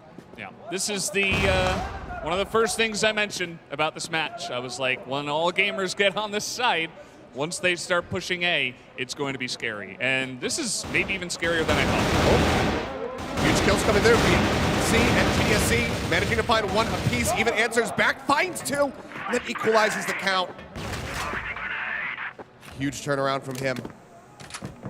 A site now open, quick on the rotation though are the remaining members of Extenzi. They want to get into position before these post-plant setups come through from all gamers. Even, however, finds another, gets a second kill in the back of it before falling, and ZQ is there for the finisher.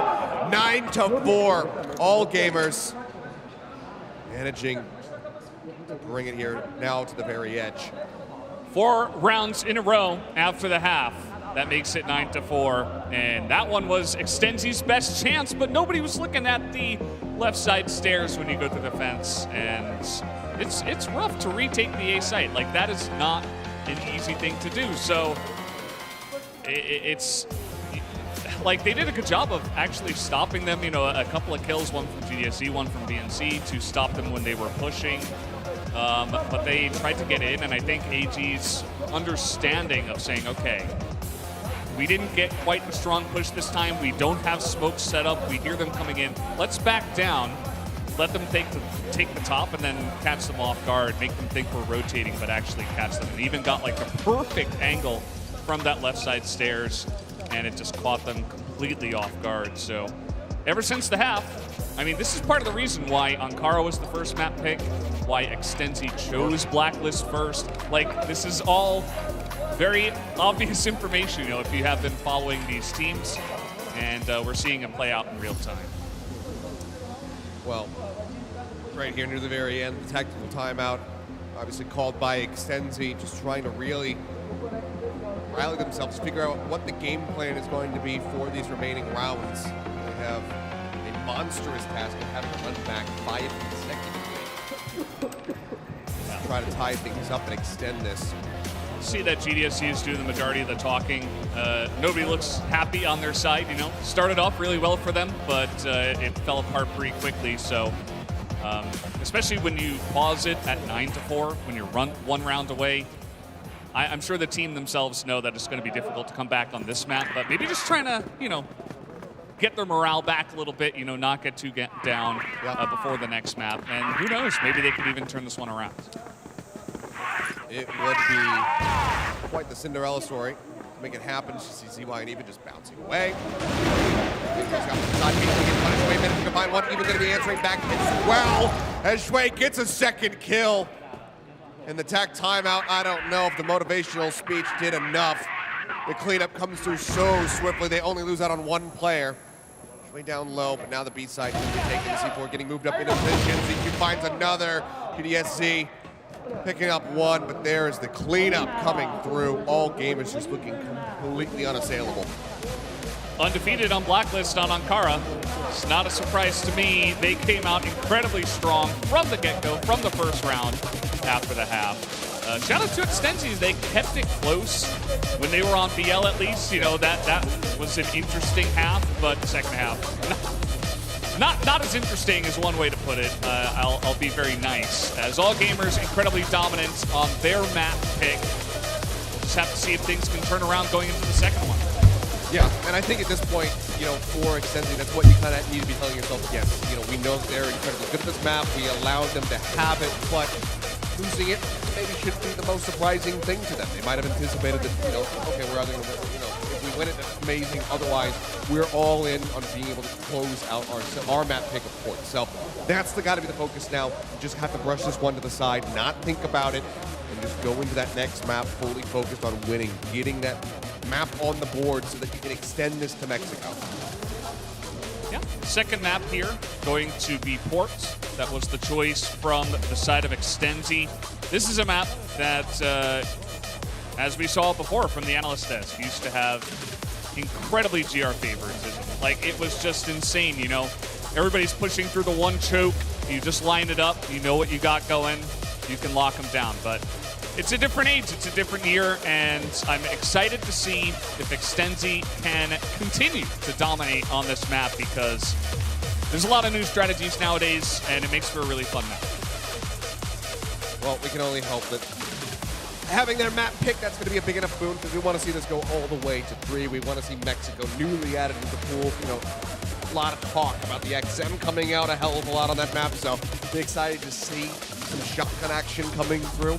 So hopefully we can get there, but of course we just want some close, hard-fought series between all of the teams here at this event. We want to see everybody fighting tooth and nail, trying to make their way out of the groups and trying to make their way into that grand final to be the champion at the end of it all. So if we can get to 3, it'd be absolutely the most incredible way to kick off CFS 2022.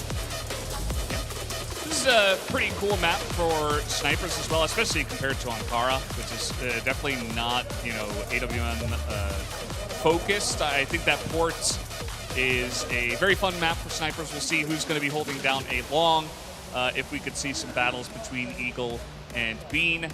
As we're taking a look here at the match summary, just to look at some of the numbers, you'll note that things looking pretty good for ZQ. Just a 3 KD ratio, yeah, not half bad. Why not? And just over 1,800 damage as well. Why not? Yeah, incredible performance from him. And one of the players that we were really talking about on the side of Extenzi who needs to be in that carry position was Silva, and he just was not given the opportunity at all. It was very much GDSZ and VNC who were able to put up a bit, you know, stronger figures for them, but even so, no one walking away with above a 1.0 KD on the side of Extenzi. So definitely need to clean things up, need to focus up going into the second map if they want to take us to the third. You know, it's pretty cool to see VNC stepping it up a bit, you know. Highest head shot rate out of all the players on his team. And as you mentioned, was kind of alongside of GDSC getting a lot of those frags. So cool to see. Wasn't necessarily the carry guy on the team in the past, but he's stepping up here when it matters most. Obviously, he's been around for a while. And yeah, we'll be excited to see if things turn around here on the second map. A little bit more time in addition to the tactical pause that they took earlier for GDSC to kind of, get in their heads, continue to try to be stubborn, continue to try to stifle this incredibly strong Chinese team. All right, well, the game is ready as we get ready to go into map number 2. Let's see if Extenzi can, in fact, extend this series all the way to 3, if it's going to be all gamers, the reigning champions, taking them down with a 2-0 lead. Let's go ahead and hop into map number 2. We are going to Port.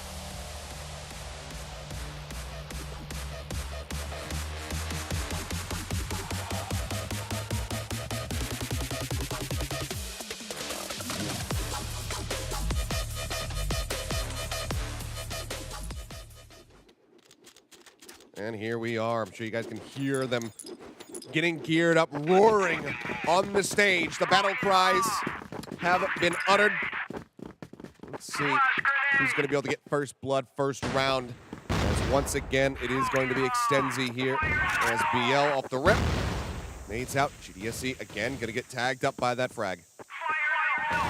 Yeah, some of the interesting new strategies we see on this map, there's a lot of play around this B connector area, especially from the Americas region. When we were doing those regional finals, everybody was hanging around here, just looking for picks, looking to get aggressive from the GR side. You don't necessarily always allow them to come into this room and, set up their push onto B, which always used to be the strat.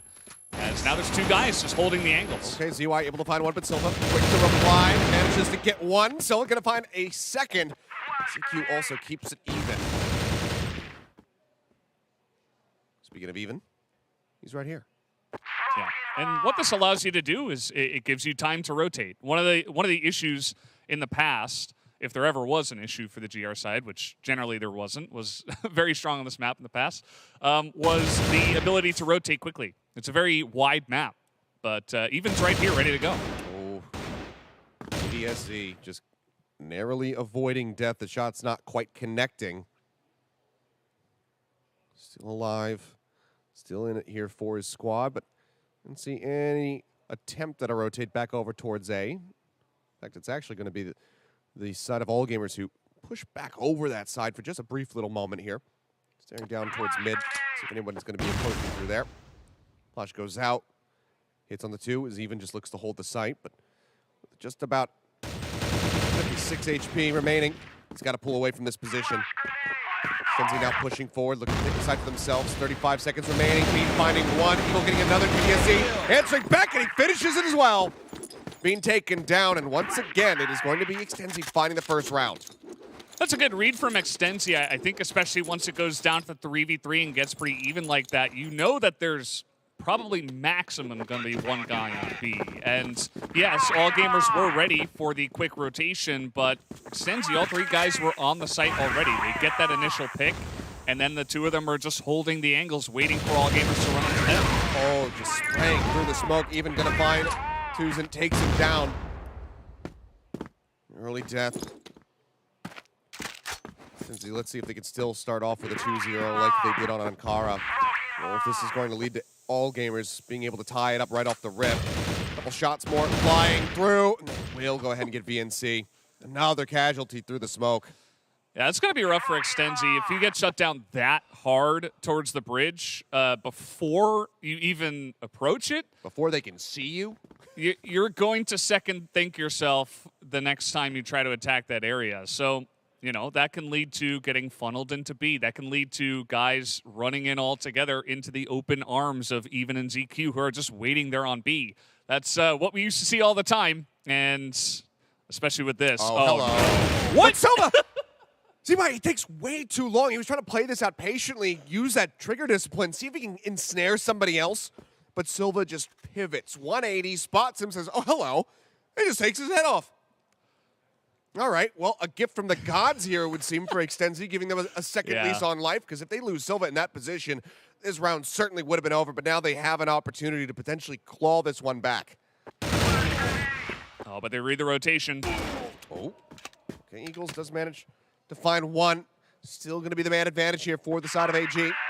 47 seconds now remaining. Extenzi need to get this C4 into position. But it's going to prove to be so incredibly difficult. You've got Bean sat up here on the site itself, the AWM in hand. And he spots him. This is the spot I was talking about. Takes him down. ZQ for the finish. And All Gamers will be able to tie it up 1-1. Yeah, that's that comfort spot for snipers here on the GR side of Port. You just park up there on top of A and you're like, come at me. They're just going to duck and wait for that exact moment to pull the trigger. So not the best opportunity for Extenzi as they were down a couple of guys, but either way, a nice try. But All Gamers were waiting for them. And let's see. I mean, I said you would want to be a little bit more cautious approaching this bridge angle, but as I say that, there are 3 guys of Extenzi waiting, actually looking to pick them off and saying, you know, if you're going to peek out here so aggressively, we'll look to take advantage of that. A rare round in which 30 seconds have gone by, and we don't have anybody taking any damage from AGs. No one's dead through smoke. A bit of a tempo change here. As Extenzi's Wildly just trying to fan out, gain some territory for themselves. Right up here for the mid. CY, though, shutting down the push. Finds 2. Monstrous little hold from him. Yeah. They're trying to get cheeky and kind of retake this B connector area, but ZY was like, nope, I'll just take these 2 free kills. Even very nice time to poke out here, and there's another one. And this could be what I believe would be our first flawless round. If they all can survive here on the side of All Gamers. Yeah, it goes for the eco swing. ZQ does get shut down, but they know exactly where GDSC is, and there's so many people that are capable of dealing with him. C4 even just stranded back in control of Jue. Cut out for him, does find Jue, but Bean will be the finisher. Closes it out, and that's now going to be All Gamers taking the lead 2-1. Yeah, GDSC definitely the leader of this stubborn squad. That is definitely very much never give up, never surrender. So it was nice to see him 1v5 essentially, actually, at some points, trying to hold it down, but not meant to be. All Gamers, very clean round from them once again. As Extenzi now looking to play towards A. Not a surprise after things towards mid and B have not been working out too much. Bean rotating down off this perch and does not react fast enough to be able to get a flick shot across. CY, though, some covering fire, manages to find 1. Bean does get taken down. It's the back and forth battle, swing in the corner. Tuzin finds a second elimination for himself. Now the man advantage going to be there for the side of EXTENZY Gaming. Tuzin as well, getting a little bit of damage on him, but Widely is going to be very healthy. All comes down to ZQ and ZY to try to make this one happen. Soma finds 1, ZQ gets another, but Eagles there for the finishing shot, and that ties us back up at 2-2. Yeah, so very nicely handled by the side of Extenzi. They set up the smokes, and even though there was a little bit of support for Bean, there was not enough. Maybe not expecting such an aggressive push with 5 men all coming down A. Extenzi really able to get on in there. They surprised Bean with the off angle, just hopping up, boosting onto the box, and Bean just not expecting it, and that's what kind of led to the success on the beginning of that push and their eventual victory. As now Bean is going to stay on top. Wait, opening kill. Silva, though, finds Bean. 1 for 1 thus far, but even going to get another one. Keeping All Gamers in the driver's seat, keeping them with that advantage. CQ spamming out a couple shots, trying to get a wall bang connection. Doesn't get too much damage in. Shui counter swinging here. He's backing up his teammate, trying to find these picks. He and even basically stacked up on top of each other for the moment. CQ jump peeks, looks for a little bit more. Manages to find 1, gets the second. And that is the shutdown coming through. All Gamers continuing to look good, but it's still very close here in this first half. Yeah, ZQ, he's looking like a monster today. No different from what we've seen in his performances in the regionals. And just looking really strong. Very nice flick there towards the end as here comes Extenzi very quick once again. They are. ZQ finding 1, gets traded out, but ZQ's here for the backup, finds another. A bloody brawl, but it is going to be All Gamers standing tall at the end of it. As I said that, though, Tuzin puts 1 on the board, even taken out. Now a 2v2. Full HP bars here for the side of All Gamers, though.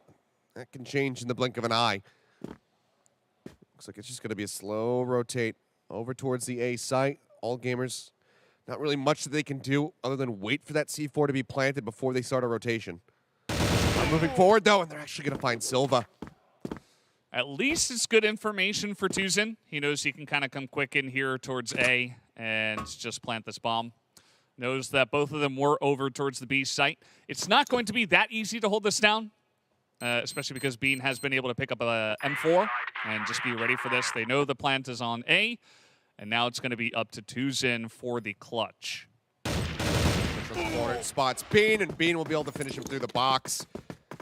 And now Litafuse can come in with relative ease, so yet another round going to be picked up here as all gamers start to stretch the lead, now doubling the scoreline of Extenzi at 4-2. Yeah, nicely done. Pretty straightforward. Came down to an aggressive push towards that B connector, but it looked like all gamers were pretty ready for that. Tuzin nearly pulled off the heroic feat of trying to bring them back in that one, but it was not meant to be. So as far as most things are concerned, all gamers have really had their number here on the GR side, even though this was Extenzi's map pick. This is something we're talking about, you know, can they have that huge impactful performance on this map? So far, not really the case. Started off well, but need to really be able to break the stride of all gamers here pretty darn soon, as we are just a couple rounds away from that side swap.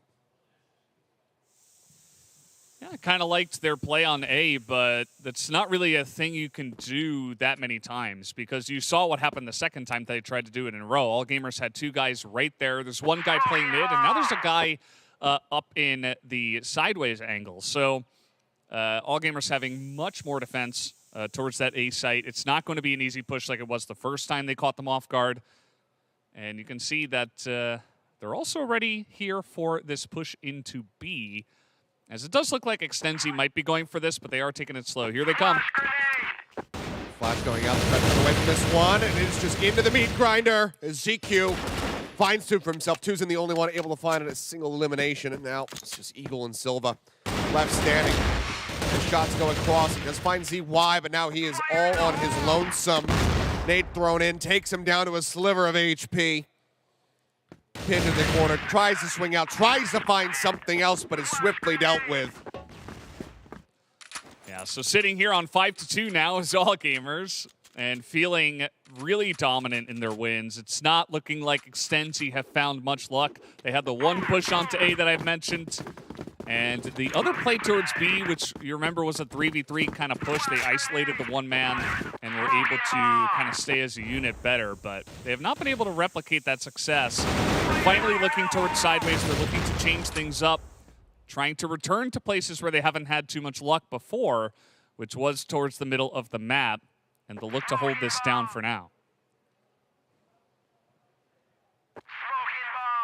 A forward push there for a brief moment from ZQ, but decides to go ahead, rotate back, playing in a less precarious position, and also gets himself set up a little bit closer towards the A site, which seems like it may just end up being the intended target here of Extenzi. C4 now getting crept up. Yeah, looks like a classic A push from sideways. Way going to be making first contact, about to swing on the corner. He's right there, and everybody else is in to back him up as well. Find the shot. Oh, Bean hits BNC right there in midair. Using as well now, taken down. Bean is just clicking people left, right, and center. Gets GDSC, and now it's just Silva. He spots him. He's right out in the open. He's creeping around the side, trying to go ahead, reposition, catch him off guard. ZY moves down, and oh boy, he gets him in the end. The cleanup comes through, and yet again, it is 4 consecutive rounds now for the side of all gamers. You gotta love that confidence. They know it's 2v1. They push out together right when they hear the flash being thrown. And before that even happened, this is why this map can really show off your sniper position really well. Bean just having a spectacular moment there. Taking out 3 of them with the quick sniper flicks. Beautifully done. Out looking for some damage, looking for a kill here in response. VNC eventually will be able to go ahead and circumnavigate around, find ZQ. The kill found, but widely, Extenzi do get slowed up. Yeah, little push, no big committal into B just yet. They haven't really gone for that too much. This is the last half, or the last round and a half, so Yeah. looks like they will go for a bit of a stack push onto B. Some overnades, but it looks like all gamers are like, yeah, sure, they might go for that. but we'll look for retakes as only one guy here, Bean, is actually looking to hold this angle. If anybody can do it, given what I just saw from this man. He certainly could be the one, but the flashes do connect. He is completely blind. Left out all on his lonesome, so now he goes down. It's going to be a 3-man retake. Swing around over towards the BL spawn. All gamers looking to do a very similar approach. So start moving their way forward. Eagle playing up, ready to make first contact. Did he spot why there on that window swing? Seems like the answer is going to be yes, since a couple shots here through the window. Looks for a target, doesn't really connect too much here. CY will manage to find one. Silva getting another. Eagle getting a second. CY all on his lonesome. Down to no HP. And he will get cleaned up. And with the last round here in the half, gets picked up by the side of Extenzi, but the scoreline not quite as close as they would like it. 6-3 with All Gamers way out in the lead. Yep, pretty good half, I'd like to say, from the side of All Gamers. I was surprised that they seemingly were not ready for that B stack push. A pretty common strat, but it was the first time that Extenzi had gone for it, legitimately in this map. I suppose one of the earlier rounds was kind of close to that, but yeah, just kind of getting caught off guard when they were reformatting their positioning, their defense. And yeah, nice little push comes in from Extenzi to catch them. But as you did mention, yes, All Gamers in a pretty good spot here in terms of the round score. But let's see what Extenzi have prepared for the GR side. This should be extreme comfort for them. Again, they love Port. They should love GR on this map. And I'd like to say that there is still a chance, even though with All Gamers looking this strong, I think they could potentially come back with comfort here on this position. Let's see what they have planned. Slow creep up. All Gamers really taking their time here with this initial round on the BL side. I mean, they creep all the way up to B, and then they just go ahead and they pull back away, just inching forward, looking for information. Really just scattering around the map, trying to grab as much territory for themselves as they possibly can. ZQ, C4 in hand, gets himself moved up quite far forward, now joins in. They start pushing up. Silva spots away there for just a moment. He's unable to find the kill, though. Right now. Silva manages to find ZQ, and that's a prime target to get. Now we're down under a minute remaining. Up the corner, TY finding one, Shui finding two. Silva answers back, pistol in hand, picks up 2 kills for himself. Quite monstrous. Very much keeps Extenzi here in this initial round of the second half. Man advantage is there. C4 does get planted, though. Nade out around the corner, just fishing for some extra damage. Speed gets flashed, pushing the corner even, taken down. There's going to be no scope. Bean getting one. Pistols out, and he's dealt with. Extenzi will be able to take it for themselves. Yeah, just excellent defense this time around. They know that All Gamers love to push that bridge. Silva's right there, a huge round from him. Gets that initial pick off. Gets the follow-up double kill with the pistol. One of them being a quick headshot, just pop into the both of them. Why not? And they were caught off guard with the, the roundabout push there towards the GR spawn. Yet Silva was able to win that firefight with a pistol. So, well, that's not the grenade you want. But either way, still a really fantastic carry performance there in that round. That might just be the energy they need, again, on this comfortable spot on this map. Bounce around the backside. Shui going to be finding the kill. VNC gets taken out. Flash is flying, and CY is just running him down. Finds one, does get traded in the end. Still, though, advantage found for the side of All Gamers. But going to be planted now. Even spots him out. Quickly finds 2. And all of a sudden, the blink of an eye, it's just going to be Eagle left all on his lonesome. Needing the 1v4 clutch. He gets 1. Way dealt with. Let's do that 3 more times.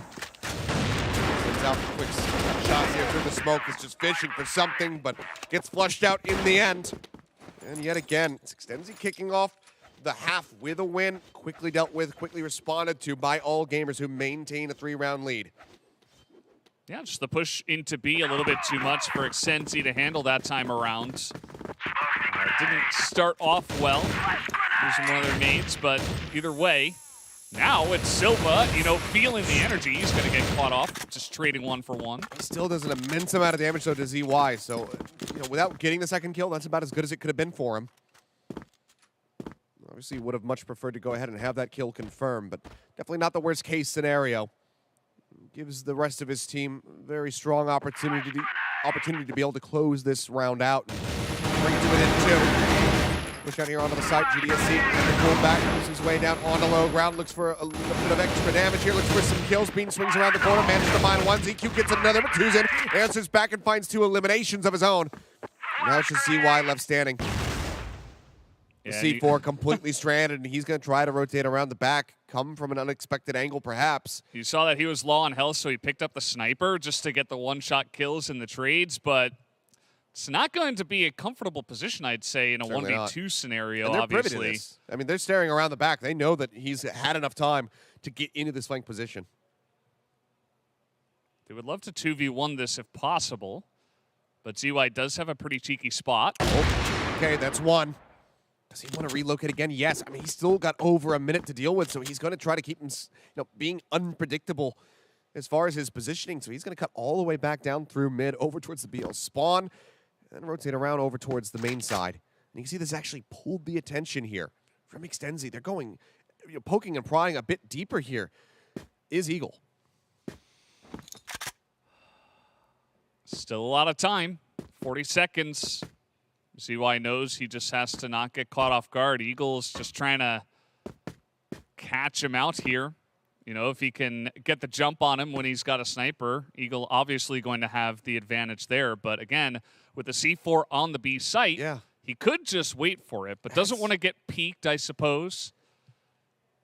Yeah, moves away from it. I mean, could have just tried to sit somewhere here on this site and just defend that C4. Spring out as soon as you hear the plant, but now will be scooped up. 10 seconds remaining. Moves into the corner.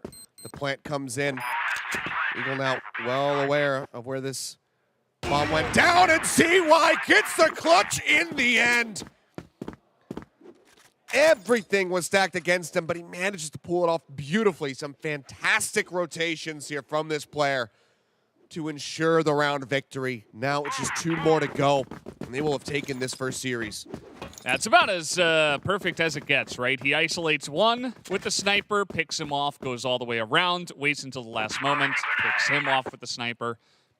Eagle, just going for a interesting strategy, trying to hold down the other one. Maybe he missed the C4. Yeah, as here comes a fast push. By the way, it certainly does hurt. Put it out a little bit, and okay, well, that'll just be the headshot coming through. Eagle swiftly taken down. Last man standing in the previous round. First one to fall now for the side of Extenzi. As all gamers, at least the fastest round that we've seen from them thus far, already have that C4 planted. Extenzi now desperately trying to get everybody in a position to try to go for a retake. Do have 1 coming around the back. Maybe can catch some by surprise, and Silva tries to make it happen, but no, Bean was watching that position. And he strikes him down very swiftly. BNC falls, the rest of the team goes down. Tucson only able to find 1 as a parting gift. They stop it from being a flawless round in the hands of all gamers, but they cannot stop them from taking it, and that now brings us to match point. Yeah, as you mentioned, changing up the tempo, going for a fast push onto A. Didn't seem like Extenzi were expecting that at all. And that's what you want to see. Change-ups and just catching him off guard even is going to be spotted. So expecting a bit of bridge play, but not necessarily the case. Okay. Nice pick from Tucson. Yep, boosted up, gets the pick off. And now he can back away. Should give Extenzi a chance to come back in this one. And this has, in the past when they lose somebody, on the side of all gamers, slowed them down. Right now, it looks like that might not be the case. They are all in a very forward position. Once they have their nades at the ready for the execute, they might just go for a rush, but it seems like it is going to be the former. As they do very much pump the brakes.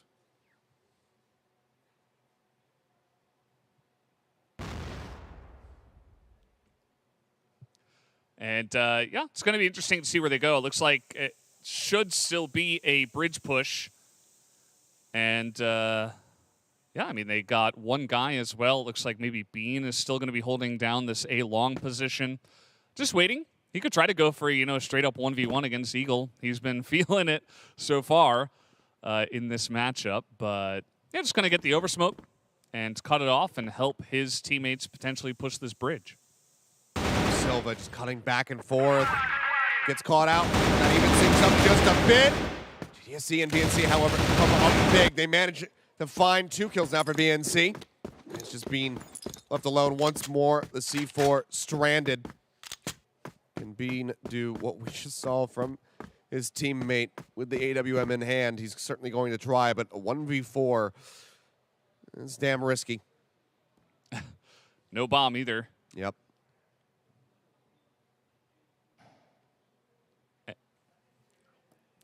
And yeah, see what he goes. He pushes in, gets one. He gets one, and that was one of the higher HP members, actually. GDSC and VNC both are on slivers. Oh, and he got an M4. This is dangerous. And he's just going to go right over to the A side. He gets the read, says, yeah, I think that most of them are going to be stacked up on B, and it's just perfectly predicted by him. Gets into the position, and if Bean can clutch this one out, really pull the rug out from beneath Extenzi, that is going to be one hell of a way. Close out the series. Nade goes in. If it got a connection, it certainly would have gotten a kill, but fortunately for Extenzi, oh, the no timing. one gets caught up in the blast. And yeah, the timing is a little bit rough. They start moving forward. They find the kill. They can get the defuse, and Extenzi keep themselves alive for at least a little bit longer. Yeah, started off with a good pick in the middle of the map on that boost spot in sideways. And after that, it was very easy for Tuzin to just back away and join his teammates and get a good defense off. And it's pretty common to see teams just go for a 4-man push afterwards, but it looked like Extenzi were ready and waiting for the bridge push once again, which is a favorite strategy from all gamers here on BL. So how will they mix it up this time? Getting aggressive in towards this B room area once again. A lot of nades being dumped out now. None of them going to be connecting. They're wary about anybody moving up into that middle position, but instead it is everybody from all gamers getting ready to flush out here onto the B side. 2 members to try to deal with. Eagle's going to be the first one to fall. VNC able to find one. Eagle answers back as well. It's an even for now. And a 3-3. The retake is going to have to be pulled off by Extenzi if they want to keep themselves in this match, in this series, in this map. And Gray finds one, gets a second. Does he get the third? No, he does not, but it is even who takes it. And it's going to be 10-5 at the end, a 2-0 on Portland Ankara here for all gamers. Yeah, came out with a really dominant performance. Did all gamers here to start off the tournament. Were able to win on their favorite map with Ankara and then go straight on to Port, which was, of course, Extenzi's choice. And only drop one extra map. 10-4, 10-5. Pretty simple, straightforward stuff from our Chinese favorites here in this first matchup. So Extenzi, I liked what they were doing in some of those rounds. I thought that they actually kept it close a couple of times, but at the end of the day, all gamers, you know, our former champs, they were able to get the job done. And did seem like our predictions did come true. So Extenzi, you know, they're not out of it yet. A very strong team, and I think they had a pretty decent performance, all things considered. Just got to go back to the drawing board and use this as a learning opportunity. Yeah, I mean, some decent reads, but also just incredibly clutch performances here from the players on all gamers. You know, being able to close out that 1v2, getting those isolations is beautifully done by them, but they are victorious. We'll have the desk, though, break down some more of the action. Go ahead and take it away and get their thoughts on it.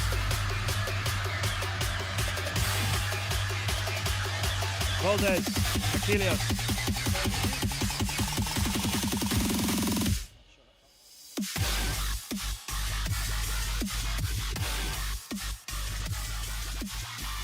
Valdez Achilles, thank you very much for that. The CFS 2022 Grand Finals, it's underway now. Our first match in the books, as everybody predicted. AG running away with that one a bit over Extenzi, winning it 10-4, 10-5. I said it would get loud here behind us, didn't I? We had some good shouts of encouragement, but the Brazilians are a bit quieter than I expected, and that scoreline is mostly the reason why. They're going to be disappointed with that. Yeah, I mean, definitely. I think really the big factor in map number 1 is you had Jue coming out swinging in that first map, and then throughout the matchup, the rest of the team just stepped up behind him and made it almost impossible for Extenzi to have a chance there. And then just to kill their soul, ZY picks up the AWM from the dead body of Bean in port, I think it was round 11, if I'm correct, and just clutches that 1v2, smooth like butter, and just kills the soul out of Extenzi. Yeah. Yeah, I mean, there were some early mistakes from AG. We saw some early micro mistakes, maybe some overpeaks, maybe some angles that they shouldn't have been taking. But then right away, you know, they set up a Jue lurk to kind of get the ball rolling for themselves in round 3 on map 1. And then they're just able to kind of snowball rounds together. It was very hard for Extenzi to kind of counteract these roller coaster rides, you know, that they were putting them on. I mean, it was just all uphill for the side of AG. I mean, AG got 4 rounds in a row over on Ankara. They got 5 rounds in a row in the second half of that. Plus, of course, they won a round just because the bomb didn't go down in time. That was so close. They got 4 rounds in a row on Port. Like, you know, they were stacking them up in great big consecutive rounds that Extenzi didn't seem to have an answer for. Even on Port, which was their pick. Like, I was hopeful they would get a map against AG. I can't say I was 100% confident, but I was hopeful that they might turn up and you make that a little bit of a statement in the first game. Instead, yeah, I think they're going to be gutted that wasn't closer. Yeah, I think for me, the big difference I really noticed in this matchup was utility usage from AG was just always on point, and Extenzi, they didn't always seem sure how they wanted to execute on their blacklist side, and I think that just created a lot of uncertainty in how they wanted to approach this game. And AG, I think they just came out swinging with confidence, and when you have that and the extra utility behind them to back it, I think there wasn't a big chance for Extenzi to come away with this one. But ultimately, I think this is a good learning experience in their first match to go back to the drawing board and still prepare to do better in the rest of the group here. No doubt. I mean, I think also one thing that was concerning here for Extenzi is not only is Port arguably their best map, maybe that or Mexico, depending on how you're looking at the results of this year, but the global risk side for them on Port has been their best. I mean, they had like 68% round win percentage on that map on the GR side, and this time they only got 2. I mean, it was really lackluster. It seemed like, you know, the coordination was much better on the side overall of AG. You saw a lot of bait and switches. You saw like good timings, good reactions to the setups that the other team was doing. So yeah, overall, I thought AG was just better with adjustments and better in their kind of micro plays. We'll get some numbers for you because we like a few numbers here at CFS. But before we do, let's take a look back at some of the action there. I want an AG mask, by the way. Can we make that happen? They are awesome. Yeah, he got off to a good start. He got off to a loud start with both of the teams ready to go.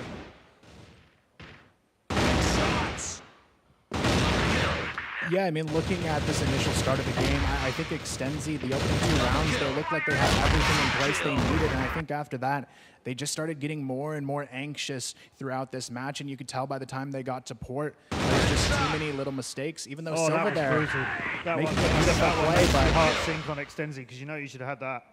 Yeah, I think you see it there, though. It's just the answers back from ZY and Bean in this match were just constantly devastating, always getting these 2-for-1 trades. Even a 3-piece there going in his favor. You couldn't really ask for more out of the whole lineup on AG in that second map, even though in the first map, Bean was pretty quiet. But right now, you have it in a position for them where you can kind of see everyone firing on all cylinders, which makes them a huge threat, I think, to the rest of the group, seeing what's happened here in their opening match. Yeah, that one took a long time coming, but it did feel like he's going to turn this around, isn't he? Of course he does. Body falls.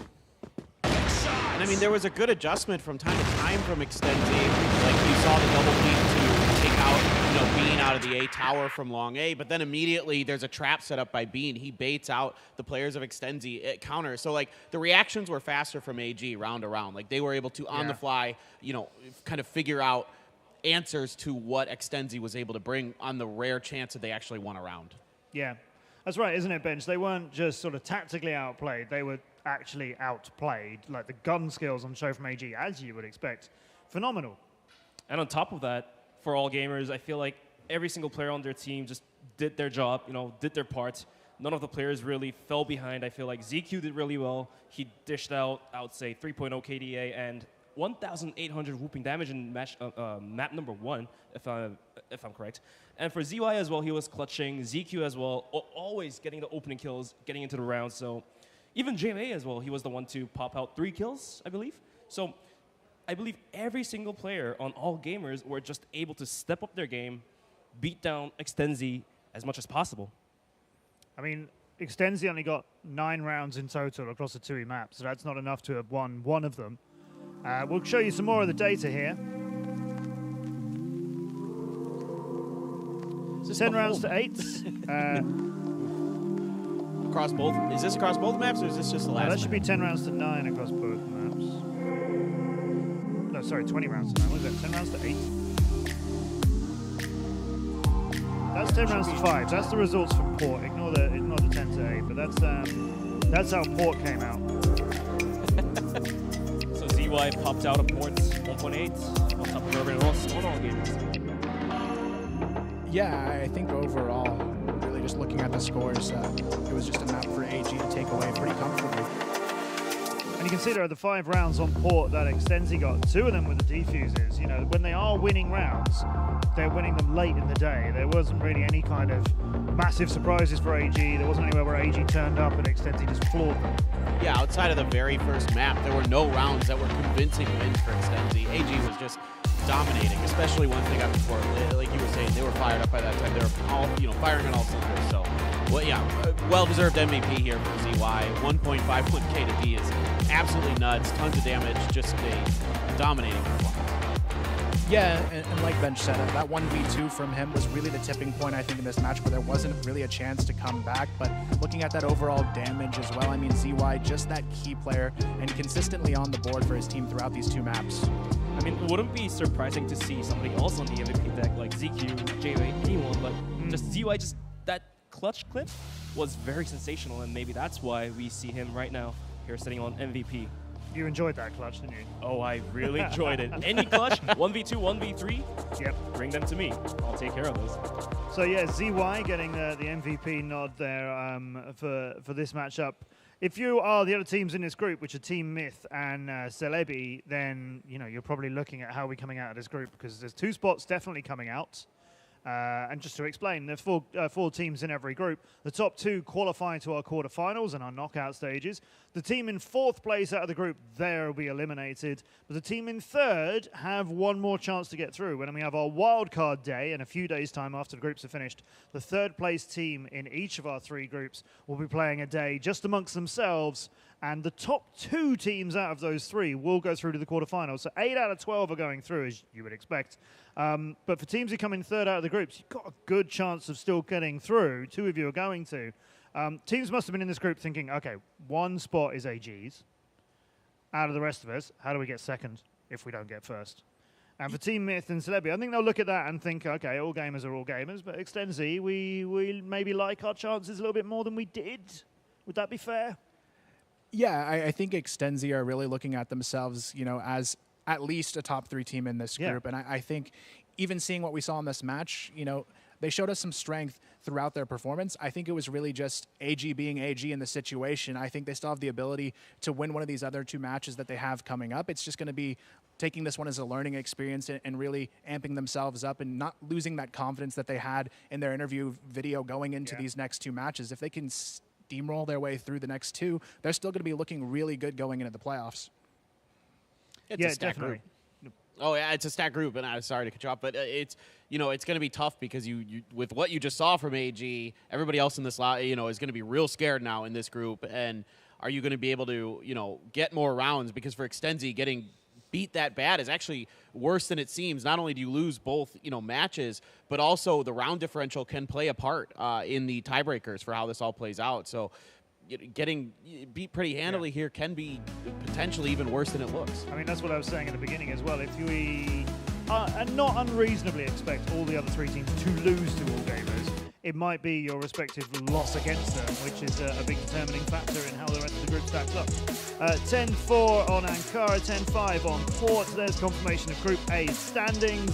All gamers then at the top. And we haven't seen Team Myth and Celebi yet, so let's not put too much strength on where those 2 teams are lying right now. But as you mentioned just then, the 11-round loss for Extenzi Gaming, differential that is costly for them. Myth and Celebi will be with us when we play tomorrow's matches and we meet the other 6 teams. Today we're just doing 1 pair of games from each of our groups. So Group B will be coming up next, where we get our Philippine representatives, the extremely proud and, might I say, fun SGJ Gaming. I'm enjoying being next door to them in the hotel. SGJ Gaming are coming up after the break. They are, of course, the Philippine champions. Lazarus, the Germany team, 2nd out of EU MENA. They want to come here and show that EU can take this thing all the way to the big finals at the end. Can they do a good start against SGJ? We'll find out next.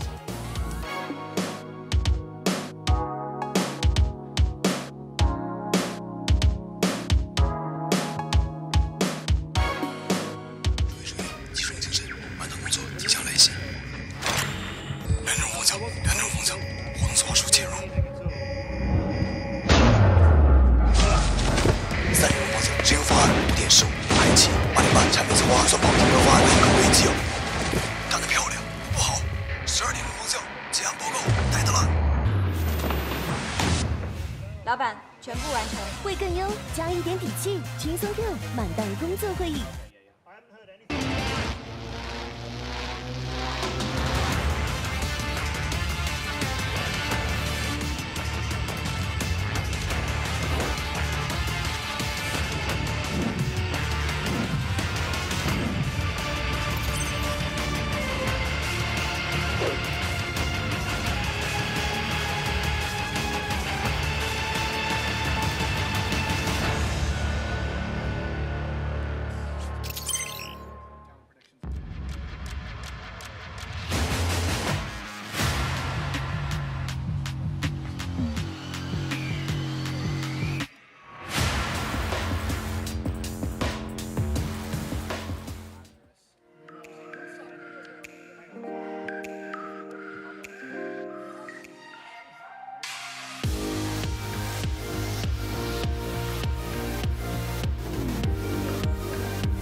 Can now, yeah.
We're having a great time here on Jeju Island in Korea, CFS 2022 Grand Finals.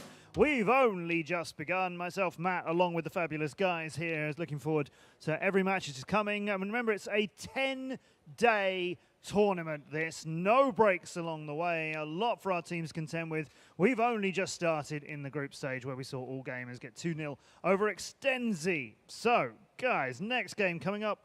The Philippines against Germany, as we have SGJ Gaming playing against Lazarus. So these are teams in particular, Kyle, you know quite well from your time working with and associated with the Lazarus guys. Yeah, I think this is going to be a really interesting one, though, because an important note in this match is the IGL Niels is going to be out of this game with Manison standing in his position. So an IGL out of this match, I think, creates a lot of uncertainty for the side of Lazarus, though they still are a strong team. Menacin, he stood in for matches previously in the regional pro leagues for his team, and they've won matches with him in before, but not having your IGL at this level of competition, definitely going to be a tough task going up against the #1 team from the Philippines. And do you think Menacin is going to be a good fit for that IGL role? Do you think this is something that they've planned for in any way? So I think the big benefit Lazarus has is they have both Loons and Vise who have previous IGL experience on other teams they've been on before, and I really think those guys are going to come together and provide some very valuable IGLing that, even in lieu of Niels being gone, is still going to give them a chance to win this one. So maybe it won't be Menacin who's actually going to IGL as they make their way through. The other guys are going to step into that role. Yeah, I definitely think so. Yeah. So it's SGJ from the Philippines against them. SGJ, the Philippines team, exciting young team, I think. What, of course, the stats show is perhaps a little bit misleading because they've played far fewer games than pretty much all of the other teams in live competition. Yeah, I mean, we already had a lot of chaos coming into this. Not only, do we have to substitute a player for Lazarus, but on top of that, you've had a team that doesn't have a ton of, or basically zero international experience, a team that we don't get to see very often, a team that's only played a couple, tournaments so far this year. They've won everything they've played, but what does that mean? How is that going to translate into this stage? How is that going to translate here? And it's tough for everybody. It's tough for them. It's tough for their opponent to be the first team that has to kind of run into them like that. And we don't know what their stats, how real they are, how much they're going to be able to replicate those kind of results. How well they compare, yeah. So this is basically, both teams are basically taking their shots in the dark because Lazarus, they changed their IGL. I don't know if it's going to play in their favor, but SGJ may have predicted Niels to be IGLing for Lazarus and probably prepped their tactics and strategies based on who's IGLing, but now that's all scrapped out, put that in the trash bin, and now Madison's in the seat for IGLing, so Lazarus could be playing differently from the anticipations of SGJ, and that could play a super critical thing. And for SGJ as well, Lazarus doesn't really know how SGJ plays, so both teams don't know each other too well, and that's going to be a key factor in what's going to happen as the results. Yeah, this one's a mixed up one, isn't it? This is fun. We're only on day one, and already we've got these teams having to contend with changes that they weren't expecting. Niels is not here, by the way. He's coming. But on his way? I believe so, yeah, but he's not here. That's why he's not playing. It's not that he's been subbed out. He's not physically able to play. We didn't know that before we made the predictions, though, so I've given you guys a little bit of a let-off there if it goes wrong. But I see we've got a bit of a split here. Kyle, you're favouring the Philippines side of things, along with Paper Thin. So, Bench, explain why you, along with our casters, are favouring the German team. So for myself to pick Lazarus, Yobib is obviously a great player. He's a good player. He's young talent, just up and coming with great skill sets, but can he handle the pressure of a global stage? That's a key factor. I love this. The Chinese teams are both going for Germany's Lazarus. The Portuguese casters are both going for the Philippines. The Vietnamese, they don't really know any better than we do. We're all a bit one way or the other. No one asked me. It's fine. Good. We don't want your opinion anyway. No, nobody needs my opinion. I don't know. But what I can do is bring you the players. That's what I love to do. Let's meet our Philippine contenders, SGJ Gaming.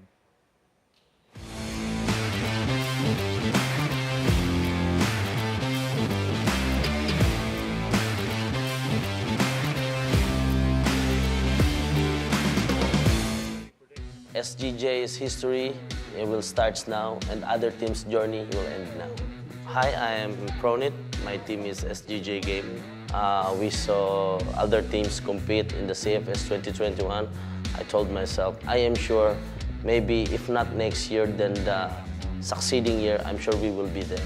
We had a chance to see what they can do, and they barely have any idea what we can do. We can adapt to any kinds of play style. We can do fast, we can do slow, we can go one by one, we can go team versus team. It depends on the situation. We are prepared. Yobib has a really good firing skills. He can shoot 360, all headshots, super precise, super accurate firing pattern. It's crazy. When the first time we saw that we were up against Lazarus, the first thing that comes into my mind is they're gonna rush. if they will keep doing that, I think it's gonna be an easy win for us because we know exactly how to counter the rushing opponents. Other teams might think that our team, SGJ, might be behind, but I don't think that's true because all the teams, we are all even, we are all equal. No one is above us, no one is below us. All of the teams has 5 members, and all 5 members has their own gun, so it's a fairly equal match. Our team is new, actually it's true, but something new is always good. We are ready to make history. Oh, I love this. Pronit, my neighbor. I love what he's doing here with SGJ Gaming. Their story is just beginning, but other teams' journeys end now. What a statement from SGJ. We got EV, Cram, Pronit right there, Yobib and Batzera. And I mean, you know, you've laid it all out there. You're not one of those teams who are going to say, well, we think we're going to win this thing, but we don't want to, you know, have our words come back to haunt us. No, it's theirs from this point onwards, as far as they're concerned. Yeah, I mean, this is really a great opening match for them. I think Lazarus not going to be at their prime form, and for them, it's really a chance to prove themselves on the international stage. And a lot of these guys, it's their first time here, and I'm just really excited to see what they can do. I mean, Yobib, if you look at his regional stats, some of the strongest we've seen coming into this event, but this is a whole different stage to try and prove that on. Yeah, and I'm really curious to see how both teams are going to approach their pick and bans. Like, they didn't lose a single map, did, SGJ during their qualifiers. So, like, you have a hard time reading exactly what that means in terms of their skills. So you have to kind of look at the round differentials based on their GR and BL side. You kind of start to feel like maybe Ankara is their best map with a 63% win rate on the GR side, 72 on the BL side. That one is their best kind of overall split between the two sides. So that might be the one that you want to target ban if you're Lazarus, or if you're SGJ, you might see them gun for. So those are the kind of like slight predictions that you can try to tweak out of what you're seeing so far from them. So they made a few changes between the Ace Championship Series Season 1, where they came second, and Season 2, and that lineup in front of you are the guys who won the Season 2. So that's the story they're coming in here with. Their opponents from Germany. Let's meet Lazarus.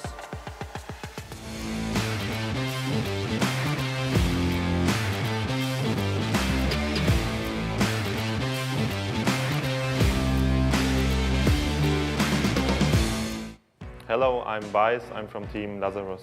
It's always great to be here. Like, CFS is once a year, and we are like very, very happy to be here and always very excited. We've been keeping the same roster since 2019, came together and said, okay guys, let's have fun, let's play together again. And I think that's our like most strength point, that we have like a really, really good team play and a good understanding in between each team member. Honestly, in my opinion, the key player in the team is Loons, because you can't see what he's doing behind the camera. He's like spending a lot of hours, like every day, every week, watching replays, demos, and explaining things to us. So, in my opinion, it's definitely Loons. I think we're gonna end like first or second place, because we are better than most of the teams we have in the group. Maybe we make some mistakes, because it's a LAN event, so that we end up on the second, but I think first or second. Of SGJ, I think their team play is not that good. They have one good player, Yobib. I think he's like really talented and he's like really young. But overall, they have like only little strats and tactics, and we are much better at this point. We want to be remembered as like very hard working, because most people don't see what we do in the background. So they see good team play probably, and they see like that we do have some good strats. But in the end, it's a lot of work, and people don't see that, in my opinion. So we want to show that to everyone. Our team's goal is definitely bringing EU back on the top. I think top 4 or final is definitely in this year, and we are so motivated to reach that. Guys, you better watch out.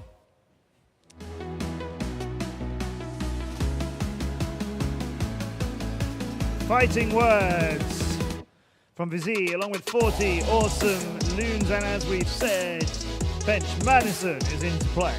So Neil's not being here, I'm not too concerned because this team was together for almost 4 years, I would say about 3 years since they were here together since 2019. You know, 40 can shot call as well, that Neil's is not here. Madison obviously going to be the lead shot caller, and basically the details of these strategies could be filled up by their teammates at this competitive level of Crossfire. I think Loons is used to coming in. I would expect Loons to be trying to lead this team now. Yeah, I think the biggest thing for Lazarus is they need to make sure they have that clear voice in the server, because there's so many people on this team that may want to have that voice, with Loons maybe being the front runner for it, but Neil's not being there. You've got to make that decision very quickly who's going to fill that void, and be confident in doing that, because if there's any sort of mistrust, you could have a little bit of a lackluster performance here from Lazarus. Yeah. And they can't afford that, because with AG, oh sorry, that's a different group. Let's take a look at Ace, Yobib here, and Awesome. And remember, Yobib, that's the player that Lazarus has just said is SGJ's only good player. I mean, that's what I said. We'll see if that's true, I suppose. I mean, he definitely put out outrageous stats. I mean, just look at these numbers. A kill to death that's leaps and bounds above the next best player. Now, granted, the rest of those players, right, playing in their respective regions. So for these guys, a couple matches, you know, the data can be rather skewed because of that. But on the other side of the coin here for Lazarus, Awesome is having a really solid year. Kills per round that's really respectable, really comparable with players like Even and other really, really strong players at this tournament. So definitely awesome players, haha. And it should be a lot of fun to watch, especially now that we get to see, you know, SGJ for the first time. I mean, that's really exciting. What is Yobib really going to be? Is he going to pop off? Is he going to be one of those players who, you know, just doesn't really get nervous on stage? We don't know yet. Not many strats and tactics. That was Lazarus's take on their prep against SGJ, and I reckon they do a lot of prep that maybe we don't see. It's going to come out in the game, I think. We'll go and see who can make this statement then. We've got two teams being very bold up front. SGJ Gaming and Lazarus, our first match in Group B of the CFS 2022 Grand Finals. Valdez and Achilles will see who's going to be talking loudest at the end. Thank you very much, guys. Yeah, breaking down the action from our first series and teeing us up now for our second one as we do dive into Group B here. And yeah, I like the smack talk. I like to see the confidence that's coming out here right off the rip. Didn't work out too well for EXTENZY Gaming in the first series. We saw all gamers were able to kind of shut them up a little bit here, but I think this is going to be, and is expected to be, a bit more of an even bout between these two squads. Big question, though, is around Lazarus with their missing player in Niels. Yeah, that is the question. We did hear that he will be coming a little bit later on, but Madison stepping up to come in here. And generally in Crossfire, we don't see a lot of sub players come in and try to fill the shoes, but we do have to have it happen here. And this isn't just your everyday, you know, play from home, you know, I got to fill in for one game or whatever. This is like, okay, better step it up. This is a match that I think on paper Lazarus will look at and say, we should win this one. We are better than these players. You heard it from Vice in his interview. And, you know, it really comes down to if everybody's ready to play on the LAN with the sub and just how much SGJ can step up. And pressure going to be mounting here. As, of course, we will get ready to dive right into our map draft and see who is going to be taking us where. Yeah, SGJ, as was mentioned on the desk, haven't seen too much of them, so excited to see more of them on the international stage here. Whereas Lazarus, you know, I believe they came out last year. They didn't have the greatest success, but hoping to do a bit better. But it'll be interesting to see where they do land, especially with EUMENA recently being dominated by those Egyptian teams. Can Lazarus step up here once again for the pride of Germany and for themselves? I'll have to just wait and see. I mean, it's still a good amount of confidence being shown there in the interview by Vice. I mean, saying that he expects that, you know, first place, they should be able to make it out of the group in that first place spot. We'll have to see. This is the first step. Obviously, the opponents and, you know, all the competition is just going to be stiffer and stiffer as you go deeper into this event. So getting out of the group in that first place spot would be a very big boon for you. But see if they are up to task or if it's going to be a big shutdown coming through from SGJ. Yeah, that is the question for sure. And just taking a look, you know, obviously Lazarus, a team that has loved Ankara many a time, many a meta, and would not be surprised to see them try to go ahead and take that down. But SGJ in their own right do like that map, so it could be a highly contested one.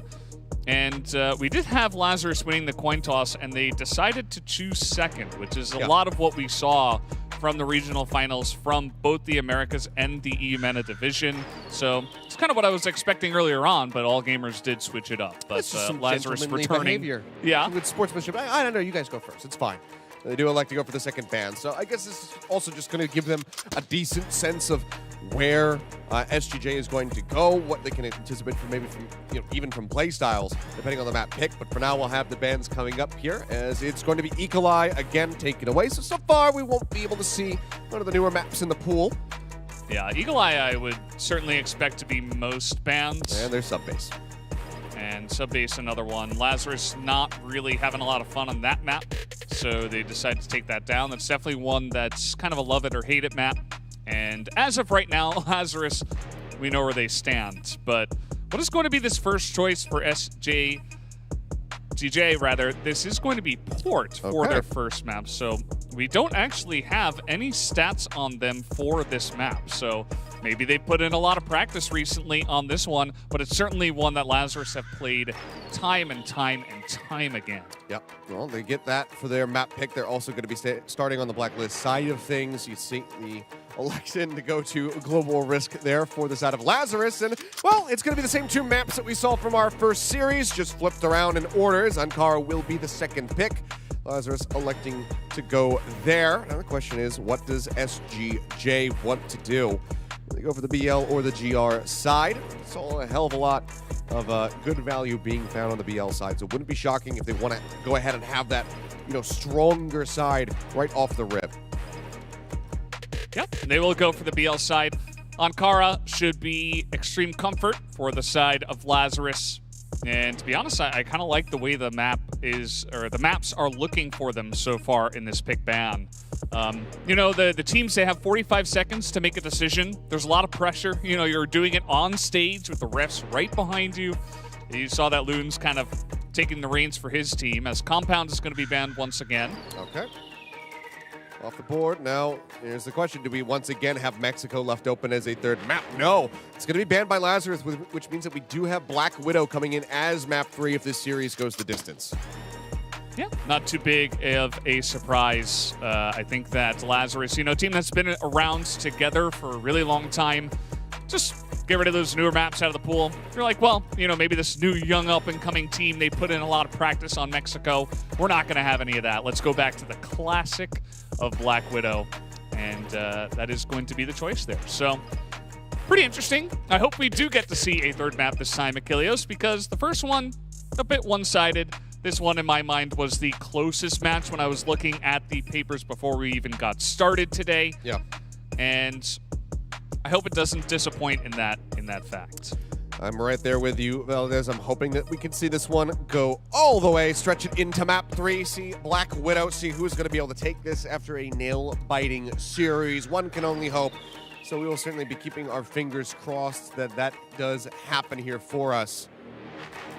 And, again, you'd say you like the way that the map set is developing for the side of Lazarus, but the question is, how do they perform with Madison in this starting roster without Niels here to back them up? That is the question. That's something that they need to prove to us right now, is that even with him out, with Madison stepping in, they still can have a very strong performance. They still can compete and be one of the top teams here in this group.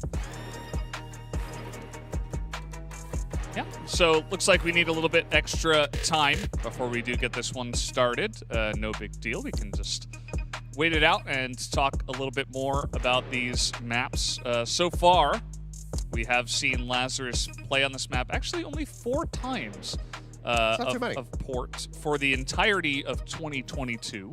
Of course, Lazarus playing in a bunch of maps as they are one of the biggest teams in the EMENA division, but they've had some really nice win rates so far. We've seen, 61.5% win rate on GR in rounds. Oh. Today is my birthday. Well, happy birthday. Where's the cake? Yeah, well, maybe that's saved for after this one. If they can get a nice little birthday victory, and you have the cake I love eat that. it too. You just got a sign. Today is my birthday. It's printed out too. Yeah. Handwritten. He's also got the hearts ready to go. He did some research before he came to Korea. Yeah, that's very, very nicely done. all the little hand signs here. But yeah, so a little bit of a slowdown as, of course, before you get ready to dive into a gaming session, you have to go to the bathroom. So we're going to wait for the players to come back, and then we can get things underway. Because, you know, one of the things that caught me by surprise, this is just bing, bang, boom, one after the other as far as the maps are concerned. There is not really any downtime. You get a little bit, that 2 minutes or so, as you get ready to load up into the second map to really collect your thoughts. So make sure you get everything else taken care of out of the way up front before you go ahead and get ready to dive into the action. So that is exactly what is happening. And then we should be able to get things started here in just a few minutes as we wait for them to make their way back onto the stage. And there they are. So we should be good to go. Yeah, I was talking a little bit about Lazarus' stats on port. I think that with the first map pick being port for, of course, SGJ, and not Lazarus, I would expect them to be incredibly confident if that is the choice they made into a team that has shown results on this map already. Also curious about Yobib. You know, there's a lot of hype around this one player, young player. A lot of young talent that comes in can really shock you with their ability. Don't know quite how young, but, you know, imagine, you know, a young 16, 17-year-old player coming in and making a splash already. Generally means that he's kind of insane. I mean, anybody coming into this game, honestly, just given the storied history of Crossfire at this point, nearly 10 years, anybody who really just kind of steps up to the plate is going to be considered young because they will have not been competing in this game for a very long time. But the game should be ready. All the players are in their seats, so let's go ahead and dive headfirst into Group B. Our first map in this series between SGJ Gaming and Lazarus. We are heading to port once again to see who kicks off the set with a map win.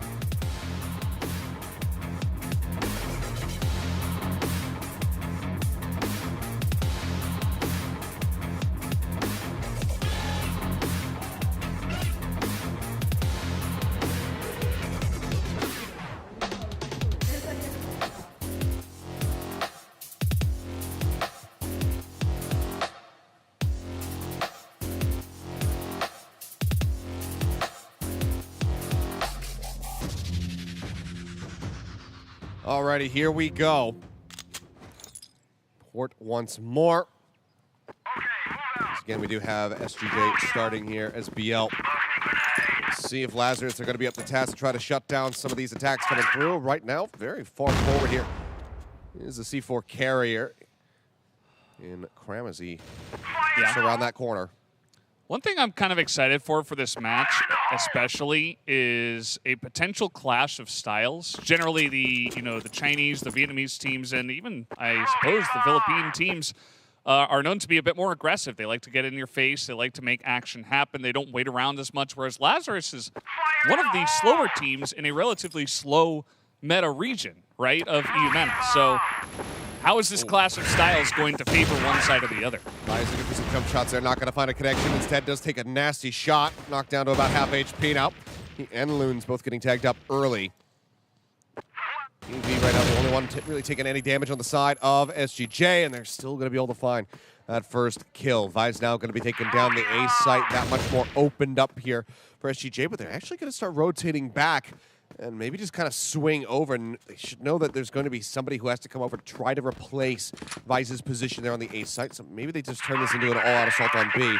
But now that they are playing this out slowly, smoke's coming down, obfuscating up towards mid, just denying vision away, making sure that Lazarus don't really know where they're going.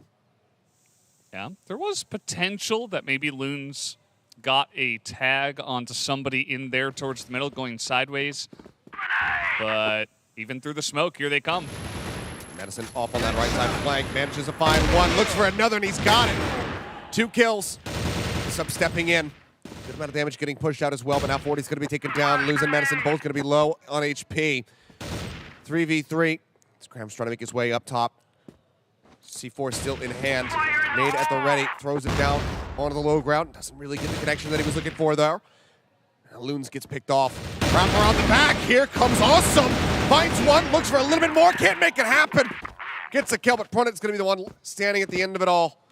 Push them across the finish line for round number 1. SGJ now take the lead.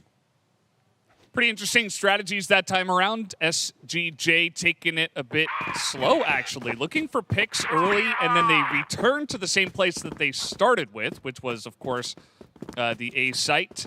And they slowly push their way in and take down the round. But now, coming in a bit quicker towards that B room area. They don't have to commit to this just yet. Whereas Lazarus, of course, on their hind legs, just waiting. That's their strat. They just wait. And they wait to see what you're going to do. It can work out on port unless you get like 5v2'd on a site. And then, as I was saying before in the last match, it's a very wide map. It can take a little bit of time to actually support your teammates and provide those reinforcements. So, you know, don't want to see Lazarus play on their hind lanes too much if SGJ does show a lot of aggression. Nice nade out there from 40. Does get a good connection on the Yobib. I see a little bit of damage.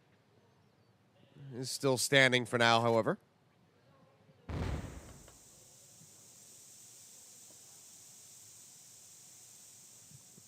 That's Zera just right around the corner, desperately hoping and praying that somebody would swing. And, well, Vice does, it would seem, and he comes up with the kill. That's Zera taken down. Big punish, great start here for Lazarus as they try to get this tied up 1-1. Swing on the corner, you'll take a little bit of damage, but answers back. Vi's now going to be eliminated. Let's get chunked out to about half HP, but for now it is going to be a 4v4. 54 seconds now remaining as they look to break their way out here onto the B side. Madison managing to find one. He, however, comes up with two. Madison and Awesome now going to be taking down Loons. Rotates up here onto the site. He's trying to reposition, but just cannot do it fast enough. They get on top of him. Evie finds himself a third kill in the round. Now it's all on 40. AK in hand versus 3. Everybody tagged up. Everybody's taking a little bit of damage, but he himself not fully healthy. Be quite the miraculous turnaround if he's going to be able to get this clutch to come in. Goes pushing through the smoke. Cram greets him with a headshot. And that is going to be SGJ moving up now 2-0. Yeah, kind of interesting the way that map played out. It started off really nicely for Lazarus. Vi's getting that peek through the mid doors, but then just getting picked off. And then there was a kind of a breakdown in the defense of Lazarus. Like, EV just got a free entry in, a free rotation, and essentially 3 kills with nobody looking at him. That's not necessarily supposed to happen. And EV, another one of the newer players here on this lineup for SGJ. And he was able to just line them up very nicely because Lazarus kind of opened the door for him. So, again, I think Lazarus needs to mix it up here. A nice little boost onto sideways could be the answer for Madison. Sat here waiting. Yobib just around the corner, neither making any noise. He's starting to go for the push, and there it is. And Madison finds the kill. A little smattering of damage offered back onto the Lazarus players. So it seems like Madison is going to be perfectly safe to go ahead and maintain position. If he wants to try to fall away from here, he's certainly going to need some covering smokes and some help from his friends. Looks like might have Batzera also ready to try his own luck at this corner, see if he can try to breach this position. Making his way up, flash comes in. Gets to the top of that staircase. Madison happily collects yet another kill. Yeah, and he can just sit there because he knows 40's covering his back. Yeah. So he's like, okay, I'm just here in sideways. This is where I live. Generally, people, they get the one kill, they back away as fast as possible as not to get isolated, but not for Madison. Not at all. Maybe greedy, if you want to use that word. Either way, certainly works. Flash comes out, 40. Losing his sight for just a brief little moment. His opponent gets right up on top of him, and he's not quite ready for it. Still did manage to find EV before he was taken down. And it's 2 quick kills as Viz and Madison yet again continue to find some eliminations. So that's going to be Lazarus getting themselves on the board. Still at a disadvantage, though, 2-1. Certainly can run it back. We'll see if they tie it up right here as we go into round number 4. Yeah, in terms of the information that has been gleaned from these matches so far, I'm kind of surprised that SGJ are not getting a bit more aggressive, perhaps not their style at the end of it all. Just playing very slow. You know, one guy in, checking angles, trying to get some information, And that happens again, and guess what? Lazarus are waiting for it this time. So it's Lazarus who are here. They are having that team play that Vice talked about in the interview, and they are just reading them and their plays. The C4 does get recovered. Chronic able to find one. Vi's going to be taken out. Nice AWM shot. It's a much-needed elimination for SGJ as they try to maintain the lead for themselves.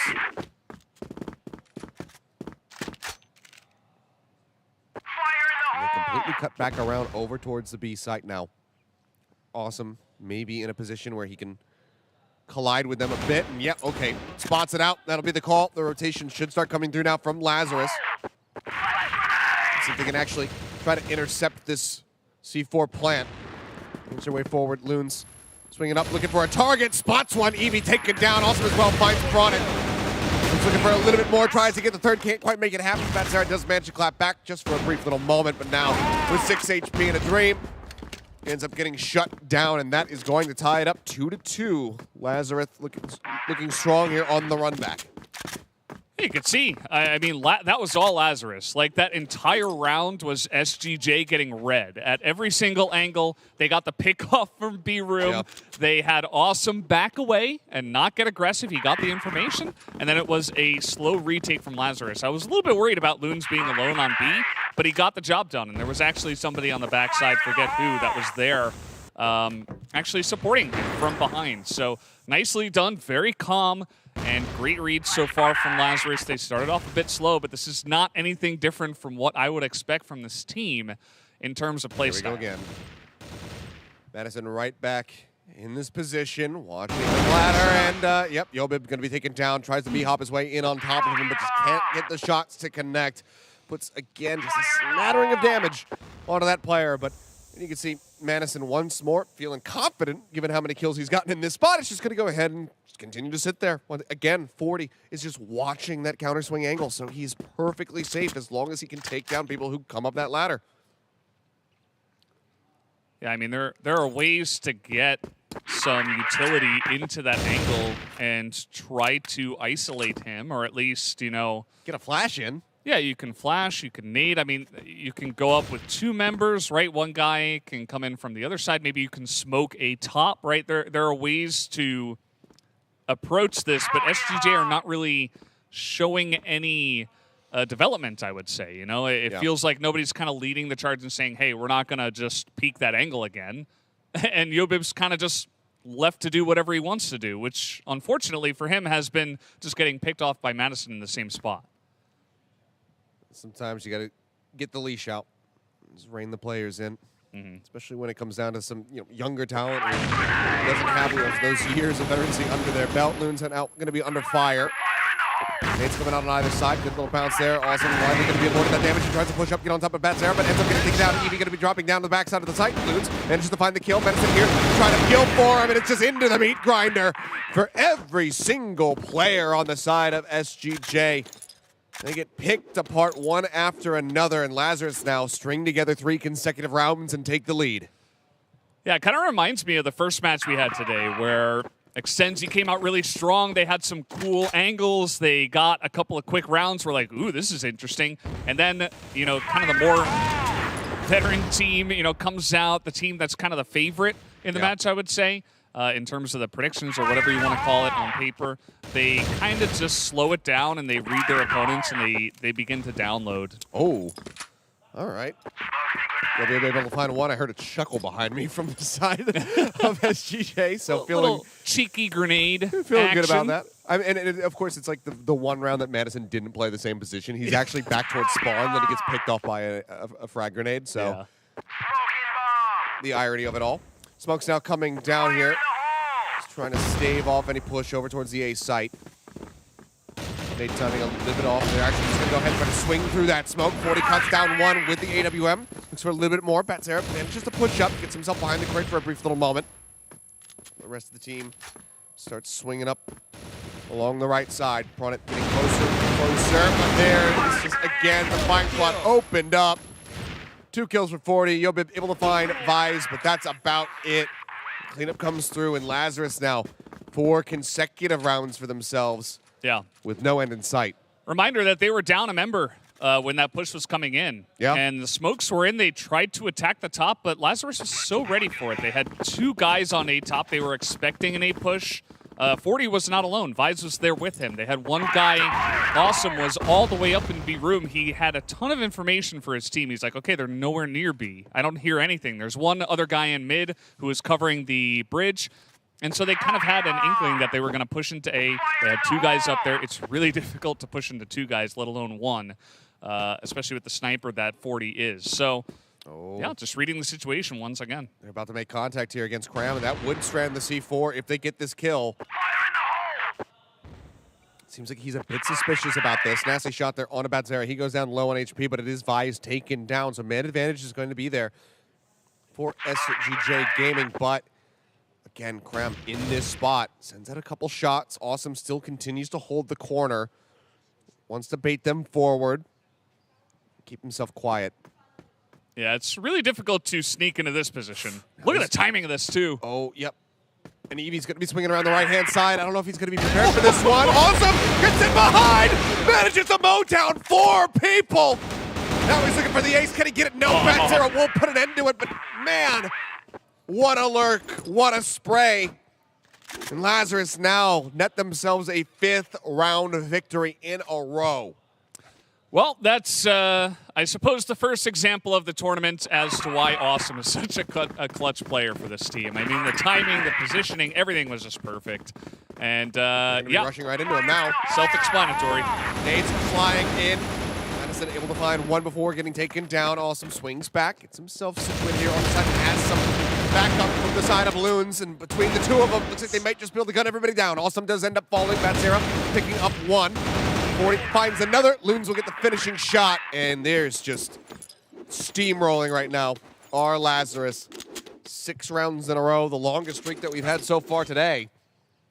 Not even our reigning champs and the old gamers were able to make that happen. Yeah, I mean, as you're mentioning it, it feels like the most dominant streak as well, even besides the numbers. Like, the rounds have been pretty one-sided. I think SGJ are getting a bit frustrated. They try to get aggressive. They immediately get shut down. We've got our first XM as well. Well, changing it up. Awesome has been known to bring out the XM from time to time. And maybe expecting the aggression and the frustration once again. But actually, SGJ, to their credit, I mean, they went for an aggressive push. It didn't work, so they're going to slow it down again. Let's see if Awesome is going to be able to get himself into a position where that XM can find some added value. Get up close to some close quarter action here. He's currently rotating back around. As opponent taking just a little bit of damage there as he drops down to the low ground. It's very slow now. SGJ very much aware that they need to be able to net this final round and a half and have, you know, really any kind of strong chance of getting themselves back into this.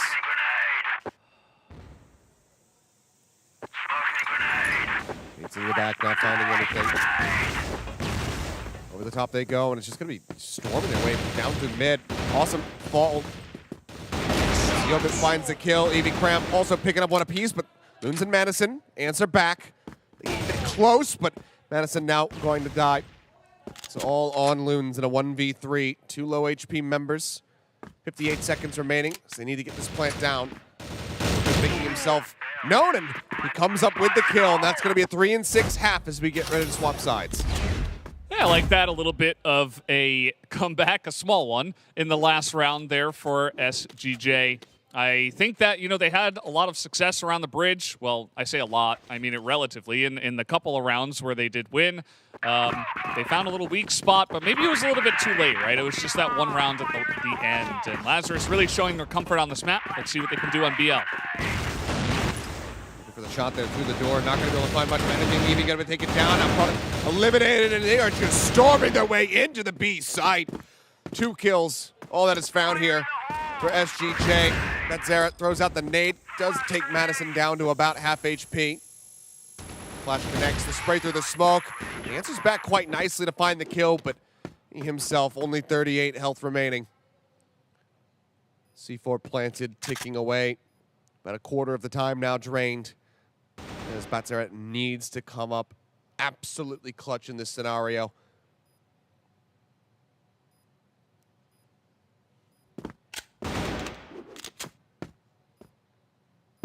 Slow and steady. Spots him just at the very last moment, but the counter swing timing from Vise is just perfect. Draws the attention, make sure that his teammate stays alive. They clean up the kill. They take the first round in this half. Now just 3 more to go. The birthday boy trying to get a little bit of a birthday present for himself and his team, but Lazarus, as you said before, they stormed the castle. They got aggressive. It's not necessarily their way, but I like the way they're reading the enemy team right now. They are in total control of this map, as far as I'm concerned. Yeah. And now it's just Prawnit on this side of the map. They've already cleared out. They're making sure that no one's playing in Madison's position. Now they start rushing up. Nades up over the top. They're looking to flush him out. Awesome will be able to get Prawnit in the end. Push up here, up the staircase. Pantera just rushing in, but he gets cut down as Awesome finds 3 kills. Able to find 1, gets a second, gets a third. As he looks to turn it around, but leaping around the corner comes 40. And Vise, they help gun him down. We are just that much closer now to Lazarus being able to take this in pretty much record time. Yeah, a couple of BL strats where you go real quick. 1 into B, 1 into A. That one they knew exactly, seemingly exactly where Prawnit was going to be. I mean, there were so many pieces of utility that were just plopped on his head. There was no way for him to hold that alone. Yep. It's not his fault that he was not able to hold that. Just another great rush here from Lazarus. Nice try from Yobib. You can tell he's got a talent in terms of clicking on some heads, but it's got to be more than just him, and it's got to be more than just, a little bit of a cleanup towards the end after Lazarus take the entire site. And now just 2 rounds to go. Lazarus looking to take this to map point. SGJ desperately hoping for any kind of reprieve. A slowdown in the assault. He's rotating around. C4 still dropped on the ground. Looks like he's going to be able to go ahead and pick that one up. We'll see where they decide to take this. It's just been a lot of poking and prodding here. Not a lot of shots, not a lot of util really committed from Lazarus, so they still hold on to a hell of a lot when it comes down to the side exec. EV now backing away, throws down a flash, trying to buy himself some space, sends out a shot, gets himself situated next to the window. Lazarus, they just go ahead, they pump the brakes. They're actually going to go ahead and shoot the map around the other side. Managing to find 1. Gets a second kill as Madison falls. Vise will go ahead and strike him down, but that's a hell of a lot of value found for the young player. SGJ very much holding on to a thread of hope now to try to go ahead and grab themselves a 4th round victory, but all at the same time, Awesome, he's gotten himself all the way into A site, just infiltrating this. He's such a sneaky player. Like, he just knows. He's like, okay, I know exactly where they are. I'm gonna take A. Let's rotate. And here they come. Prawnit's still in a good spot. Whips the first shot. Flash goes out. And they force him back for a brief little moment. They just go flying now, looking for some value, and yeah, he did get taken down. Nicely done there by Loons, and that gives them the 3v3. Vise swinging on the corner. Batsar spotting this here for a moment. Just for a brief little spray. Pull back, jump up over top of the box, switch for the kill. No, it's not going to be found. The cleanup comes in as EV finds 2. The defuse will happen, and at long last, SGJ will be able to get themselves a round victory here in the second half. Yeah, good stuff from them. They were able to really stifle the push that came into B, and then the couple of pickoffs that came out early from Yobib really just kind of set the tone. Allowed it to be 4v3 in favor of SGJ, and the retake there very solid, just pushing in as a team and isolating Vise before then going ahead and taking the site. Here they come. Oh, good flash. They catch EV out, and it is just an absolute massacre. Madison with 2, 40 with another. Ladder does end up falling here at the end, and the product is swiftly dealt with in response as Awesome finds the kill, pulls back around the corner. Cram desperately tries to control his spray, finally will be able to do so, but with just no help. Versus 3, certainly this round is over. They are pushing it for the kill, and Loons will have it. Map point now locked in as Lazarus take it to 9. Yep, once again, seemed like they were expecting a little bit of a push onto A. They poke out at the exact right time. And just reading them like a book for the majority of this map. I think it was a interesting decision, to say the least, to pick Port into Lazarus, and I think we're beginning to see some of the reasons why, as Lazarus have been dominating here. Made up over the top. Prawnit swings out. In the back of sight, finds Madison. Good punish, but it's a little bit of a bait and switch as the rest of the squad here from Lazarus is storming their way out onto the B side. 40 playing up close, gets tagged down just a little bit. Comes down below the staircase, keeps himself safe for the time being. The C4 already planted. Nades now coming out, trying to delay the push coming in. Back there, gets himself close, gets gunned down. Evie gonna be taken out. The spray through into the smoke. Awesome, finds a second kill. Looks for a little bit more, and he is fiercely pushing forward.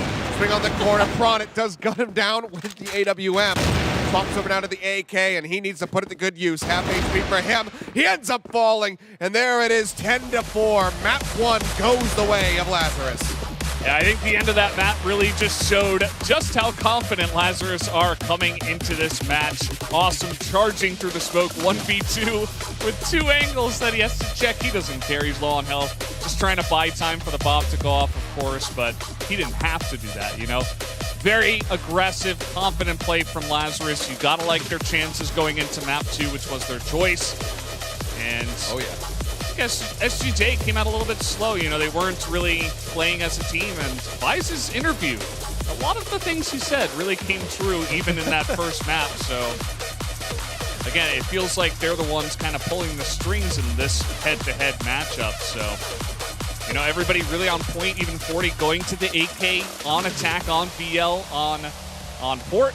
Not necessarily what he goes for all the time, you know, generally the sniper player, but switching it up for those aggressive pushes that Lazarus was going for on this map was really nice to see. He's done that many times in the past, pulls it out once again.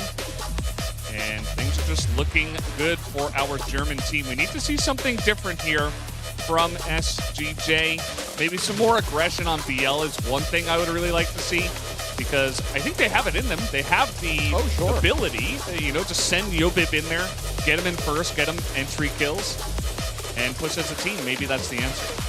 Yeah, I mean, he's already shown that he's willing to just go B-hop around a corner blindly, not assisted with anything. You know, back him up with a little bit of util, make sure that you're flashing for his entry.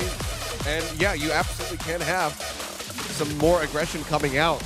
But right now, Lazarus, I mean, backing up a lot of the trash talk. They said, we expect to come out of this group first place, you know, maybe second if somebody catches us by surprise, but they're feeling very confident. And one of the biggest question marks that we had about the squad coming into this was the lack of Niels. Madison absolutely slapped in map 1. I took a look, and I think maybe Awesome caught him by the end, but Madison for a good long while was leading the charge in kills, was just showing that, yeah, it doesn't matter. Maybe you haven't seen me in a while, maybe not at all, but here I am, and I am ready to claim some names. A wonderful starting performance from him. We'll see if he can maintain that as we get ready to go into Ankara, but it is very scary for SGJ to be coming out of their map pick with a very concise loss. 10-4, not going to be inspiring too much confidence here for the Filipino squad. No, absolutely not. And you were talking about some numbers. Madison with the highest KD comes in as a sub, no problem. He's like, okay, I'm ready to go. Put me in, coach. And he did just that. Really great stuff from him. And shut down Yobib a couple of times. Very important to do that in that 1v1 matchup. And yeah, and you know, in my mind, when I think about EU meta, I think Lazarus and I think Ankara. It's like something I've been casting for many, many years, Achilleos, and we're about to have it once again. Well, Ankara now to see if we can get that game number 3. This is the series that we were looking at on paper. We said, you know what, this one could be close, this one could go the distance, and it still just might, but we need to see SGJ step up to the plate here on the map select of Lazarus. They need to be able to win this one, extend it all the way to game 3 so that we can see it. Black Widow. Let's see if they are up to task, or if Lazarus is going to give us yet another 2-0 as we jump into map number 2. We're going to Ankara.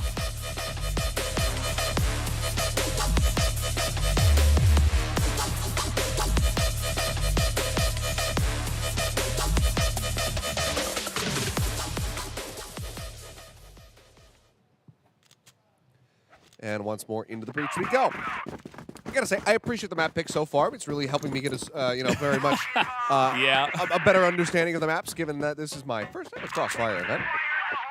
Welcome to the team. Thank you very much. Well, peek around the corner, Madison seeing a hell of a lot. Needs to back up a bit. And we'll actually continue to hold a fairly forward angle.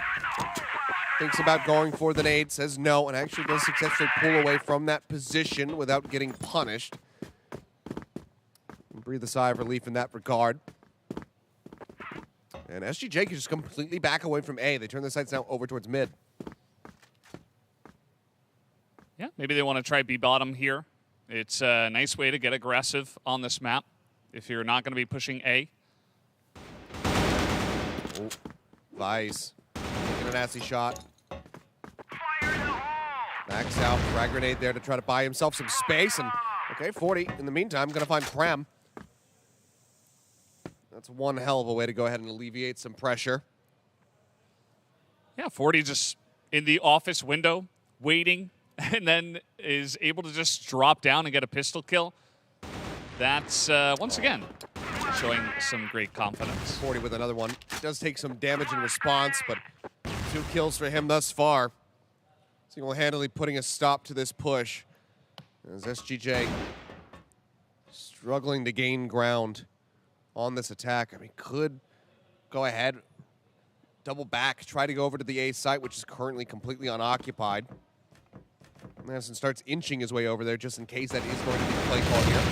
As they start flying, they know that it is going to be attack here on B. They get pushed up a little bit faster than they might have anticipated, but Loon still manages to gun down too.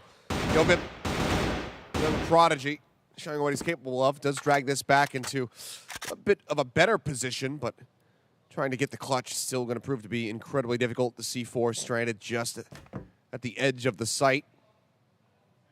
Starts making his way forward. Jump peek there. He's trying to spot him, and Awesome gets in from behind. Finds the elimination, and that is going to be Lazarus now starting things off with a nice little round win here on the GR side. Yeah. It's funny sometimes watching Awesome, you could swear he's got a teleporter with how fast he can rotate and get behind people without them knowing. He's able to do that just there. Just in round 1 already. Of course, Yobib alone against 3 old man veterans from the Crossfire scene. And yeah, I mean, he did his best effort. But again, this is a team game, and I think Lazarus, once again, are ahead. Nades flying. They're looking for a full-blown A rush, but Awesome still managing to find one out in mid. The remaining 4 members get themselves pushed up here onto the A site. C4 now going to be planted. Spark drops down. Looks like he's going to push through vent and try to get some eyes over towards A main. Actually, he's going to be staring back over here towards the BL spawn. Might just be able to profit from this one. If they're not ready for it, and they certainly are. Opponent going to be taken down. Vice finds the kill. A major one now for them. Push up into the vent. Yobib able to come away with the single elimination. Madison gets charged in onto the site, finds Batsera, but trade back is looking damn good for the side of Lazarus now. They will go ahead and find the cleanup, find that defuse with just a little bit of time to spare. And so far, I believe we're still not even going to see a C4 explosion. We've been avoiding them all day long so far, and seems like that might not change. Lazarus now up 2-0. All about the takedowns, I suppose. And yeah, it's been pretty interesting. Once again, SGJ, they're getting more aggressive, like the push onto A, pretty standard stuff. But again, if you're able to get a kill and also get out and set up for a 5v4 retake, you're always going to be in a great spot. And that's exactly what happened to Lazarus. Oh, aggressive push up here. Loons looking for the multi-kill. Will find 2. Vice gets involved as well. As Yobib is going to be taken down. Prime through the smoke will manage to trade 1 back, but now he's all on front. He can't quite get that flick across. Madison strikes him down, and now it is a 3-round lead for the side of Lazarus, feeling very much at home on their map pick. This is, you know, I don't want to say that I expected it to be this one-sided, but at the same time, again, it's about 100 out of 100 comfort, if that was a stat for Lazarus, right? So add that. Here we are, and we're living in Lazarus's world and Lazarus's map. So, yeah, just really good timings. You could tell that everybody's feeling it. On the side of Lazarus, the shots are clean, right? Nobody's really missing anything or making any big mistakes. Yeah, there's also just a great sense of what SGJ is going to do. It feels like they very much studied the playbook here, and they're kind of anticipating every single move perfectly, or at least reacting to them with little to no downtime. It's 40 now. It's posted up, ready to go for the quick shot. Flash goes out. That is not going to catch here onto the AWM player. They storm forward, though, and 40 actually does end up falling. Shots set from Eevee. Finds the kill. Loon's now tucking back. Tries to dodge out the flash. Couple nades go up here onto the site itself. Push up, finds one. It will find Madison, though. Yobib gets another. Loon's now going to be taken down. Vice gets himself involved, finds Yobib. Finds another. It's awesome. Gets another little kill. Now going to be a 2v2. The C4 stranded here on the site. Crap opens things up a bit and will be able to find a second elimination. Catches him through the box, and that is going to be SGJ now getting themselves on the board. Yeah, I mean, that's the way to do it, right? They pushed into an area that they've noticed Lazarus hasn't had a lot of coverage. And when you've got a sniper up in the nest there, and he's pretty much the only one covering that angle, you know, just drop a couple smokes, get the flash over the top, and isolate them. And that's exactly what they did. So finally, we get some success here to the side of SGJ and their blacklist side. Getting worried. Oh, push out, and Madison forced to look 2 different ways there. Gets his attention split, can't line up anybody, and ends up falling. That's one of the AEWMs taken down. They have 2 more to spare, though. As 40 puts his to good use, finds Cram. Awesome. Well, inching forward, holds close, swamps him with the pistol, tries to get the shot, but does end up falling. Yobib able to get the punish. But it's still going to be a man advantage all the same to the side of Lazarus. It's one of those times that Awesome brings out the AWM in close quarters and gets the job done. Oh, the timing. Loon's not quite spotting him there. 40 ends up dying. Yobib comes up with a second kill. Vice, though, now in a 1v1. Yobib low. Pistol. VAK. The pistol comes out clutch. Lazarus. They retake it. They say, you're not stringing anything together here. Sometimes it feels like Yobib is a bit of a raid boss. They had a little bit of trouble getting in there, but they got the job done. They saw and communicated that Yobib was pretty low on health, so Vise just pulls out the pistol, knows he only needs maybe 1 or 2 shots, and he's able to land those in. Unfortunately, though, for SGJ, is now they are behind on the second map, and they go for a tactical pause here to try to, you know, figure out what is the issue. Why are we not getting any success on this map? I would have thought that maybe we would have seen this on the first map when they gave up 6 consecutive rounds in a row, but it's still good time to see it because this is the second map. This is the pick of Lazarus, so pump the brakes now. Have a little powwow, talk amongst yourselves and figure out, you know, what's going wrong, what can we do better to try to turn this one around. 4-1, this is not an insurmountable lead. They absolutely can come back from this position, but they need to get it started now, given that they have, again, been starting on the blacklist side. They need to be putting up some figures. They need to be getting into these sites and successfully defending these C4 plants, but they just haven't been able to do it aside from the 1 round. You go to that side swap, you know, again, looking at a scoreline like a 6-3 or, you know, maybe an 8-1, you might as well put a fork in it. Yeah, I think the most worrying thing about that last round especially was that a lot of the rounds before, I felt like Lazarus were doing a great job of reading their opponents. You know, we talked about study, we talked about comfort. But that round was kind of greasy, right? It was down and dirty. Both teams kind of got into it. Awesome was getting in their face with an AWM right in front of them, right in the air duct. And even then, Lazarus just had the better shots. Like, when it came down to it, they were just the better players in that very, you know... in that moment. Yeah, in that very high-pressure moment in close quarters. So, SGJ, they're not really winning on either end. And here they come now once again. Yep. Nade from Madison did connect on the Yobib. They take him low. Sort of around the back, tries to go for the quick scope, but 40 says, nope! Pistol comes out. The kill is found. The site for now going to be occupied, but look at this pincer maneuver coming in right now from the side of Lazarus. They are already right on top of the entirety of SGJ, and now they have to fight themselves in the middle out, and it's just not going to happen. Blink and you miss it. Everybody dropped the C4, defuse, and the tack timeout. Not going to be leading to a round win, at least not yet. Lazarus will go ahead, get this defuse off, and continue to maintain dominance as they move up now 5-1. Yeah, and you saw who was leading the charge once again. Awesome comes in first Unexpected timing. They didn't expect them to pincer so quickly. They thought, okay, maybe they'll let us get the bomb down. They're going to get some utilities in. Then they're going to push. No, Lazarus are like, we're going right now. And Awesome is in their face, wins 1v2 essentially, or at least catches 2 off guard. And from there, it was kind of a done deal. Little aggro push again coming through. Loons and Madison start pushing up towards the spawn straight out of A. You can get a ton of information if you can take control of quarters. Yep. You essentially say, okay, well, BL has only got essentially one direction that they want to go, which is kind of down the center plaza. Oh, Pronet taking some damage here. Looks like he's going to be able to successfully back away.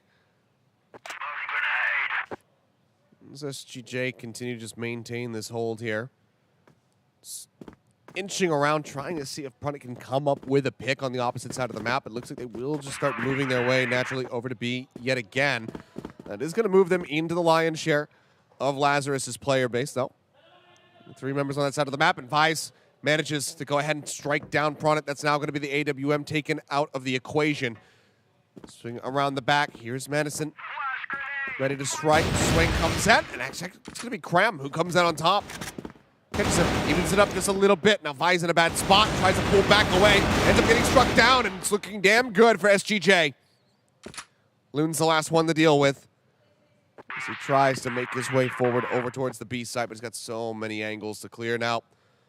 A window on one side, a doorway on the other. That terror swing spraying through. He finds one. The counter swing is in from Yobib. They find the kill. They find the round. A second now picked up.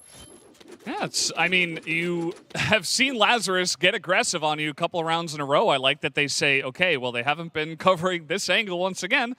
Let's rush down mid and just go through the front yard. And, you know, Lazarus were just not in position. They didn't back away after they got the pick onto Pronet fast enough. They weren't ready for SGJ to be in their B site when they got there. So I think the timing, very good on the push here from SGJ. Really caught Lazarus off guard. And might even be able to push Lazarus back a little bit and give them a little bit less space, because they have certainly been taking liberties, especially on this office side, for 3 rounds in a row. And it should be able to give SGJ more of the map back. Very much slowing down the pace now. Poking and prodding around mids. And peeks over towards A.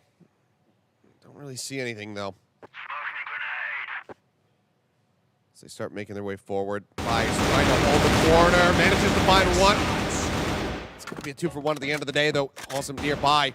Oh, sees him. Went up for a brief little moment. Tries to go for the spray. In on to Cram. Finds him in the end. And pulls back so Yobib cannot get the punish. Just a single kill found now. The 2 remaining members on the side of SGJ certainly have their work cut out for them if they want to try to find some additional victories here. Yeah, once again, great read from Lazarus. They had somebody all the way on the back of A site in the fences. It was Madison. He wasn't pushing out at all. He wasn't getting a lot of information, but they were pushed out past the office, trying to catch them off guard with 2 members, and they certainly did that. A huge play from Awesome once again, who is 9-4. Certainly not disappointing in coming out and being clutch in his first time here in Jeju. Okay, Loon's spotting him, does get flashed there. Safe around the wall, though, swings back out. Yobib finds one. Awesome looking for the kill, but Yobib says no. Shuts him down, finds his second, but now we need to find 4 in total in the next 26 seconds. And then when it closes, he takes so much damage, they flush him out. And that is going to be the round taken in the end by Lazarus. Now, 6 locked in for them here in the first half of Ankara. We saw that Madison had a pretty nice smile on his face. He's, you know, getting to play, and he's doing a great job. Things are just going really well for the team. If I'm Niels, I'm worried. Maybe when I get, maybe I'm not let back He's in. probably watching this. He's like, uh-oh. Madison's My doing job pretty security. well. I don't think I should take his spot. Nah, Niels is a great player. I'm sure we'll see him later on, assuming he does make it out here. And, yeah, we'll have to wait and see. I don't know. SGJ, it does feel like the wind has kind of been taken out of their sails, because they tried to get aggressive. That actually worked. You know, if I were their shot caller right now, I'd say let's just go front yard again, because that was really the only thing that worked for them so far on this map 2 times. Yeah. Just go down mid, drop some smokes, try to isolate 40. Let's get in there. Turns out that Lazarus are pretty ready for it this time if they did go for that push, but I don't know. You got to go with what's working. In order to have the wind taken out of your sails, you need to have wind in your sails at some given moment. True. Right now, they set off the Yeah. dock, and they've just been paddling because there is no wind whatsoever. Just dead in the water. Need to turn the tide, need to turn their fortunes around, but Madison is just striking them down, too. He goes right back in, but this time does end up falling. Still puts a hell of a lot of damage down onto Cram. 20 HP remaining for him. Yeah. Incredible work there from Madison. And that's with a minute remaining now. Yeah. SGJ making the call. They have to rotate back across the opposite side of the map. There's no one on the B side for now, but you can see 40 starting to rotate around that way. Vi's holding things down at the top of mid. It's waiting to see if they want to assault this position again. Yeah. They have left it widely unguarded in the past, so says maybe if I just hug back here behind this box, they'll fall into my He's trap. right. And yep, it's working a treat. How's the trigger to split? No, goes right for it, swings out. Yobib does shut him down. Keeps him in with a chance.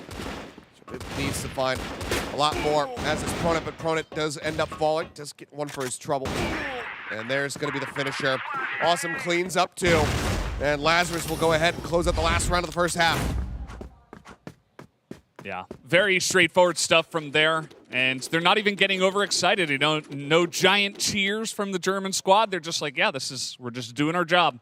We just showed up. We're here on Car once again, and we are getting it done. So let's see how they do on Blacklist side. I feel like they're pretty balanced, but generally a little bit better on the GR side as a team on this map. Okay. 4-man stack up. Just Madison lurking forward here in mid. As they will continue to storm their way here onto B. The calls come through from SGJ saying, yeah, they're all over on this side of the map. Pronit does manage to shut down the attack here for a little bit, but then the answer comes in. Loons finding one. Not doing his damnedest though, finds 2 before he ends up falling. Awesome though, continues to break things open as he will find Awesome jumping around the corner. Loons now, work cut out for him. Needs to find something. He's the only one left alive. Doesn't get one for his trouble, finds another, and certainly he can't clutch this out. He gets a spot. Knows that Batsara's in this position, and he guns him down. Multiple kills flying through, and Lazarus right now are just absolutely stunning. Yeah, that was insanely clutch. You see him with the M4 rather. He's able to just spray everybody down one by one. Very important that it was one by one because he was originally 1v3. So he's able to take them all down, not get isolated, not get overpowered. As here they come again. Oh, the flash timing on the push is absolutely gorgeous. Prodigy couldn't stand a chance, but here's the push EV looking for. A big mowdown, but only manages to find one. He gets a hell of a lot of damage down on device in 40, however, but still the man advantage is going to be there for the side of Lazarus as they look to take this to match point. They can just close out this round. And already it's an immense amount of action, and we still have just now shy of 2 minutes remaining in the timer.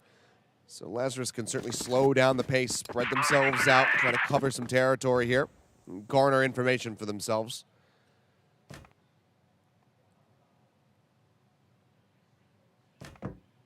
Playing around the back, Yobib gonna go dropping down. Needs to find some impact on this swing, but instead he's only gonna find Vise.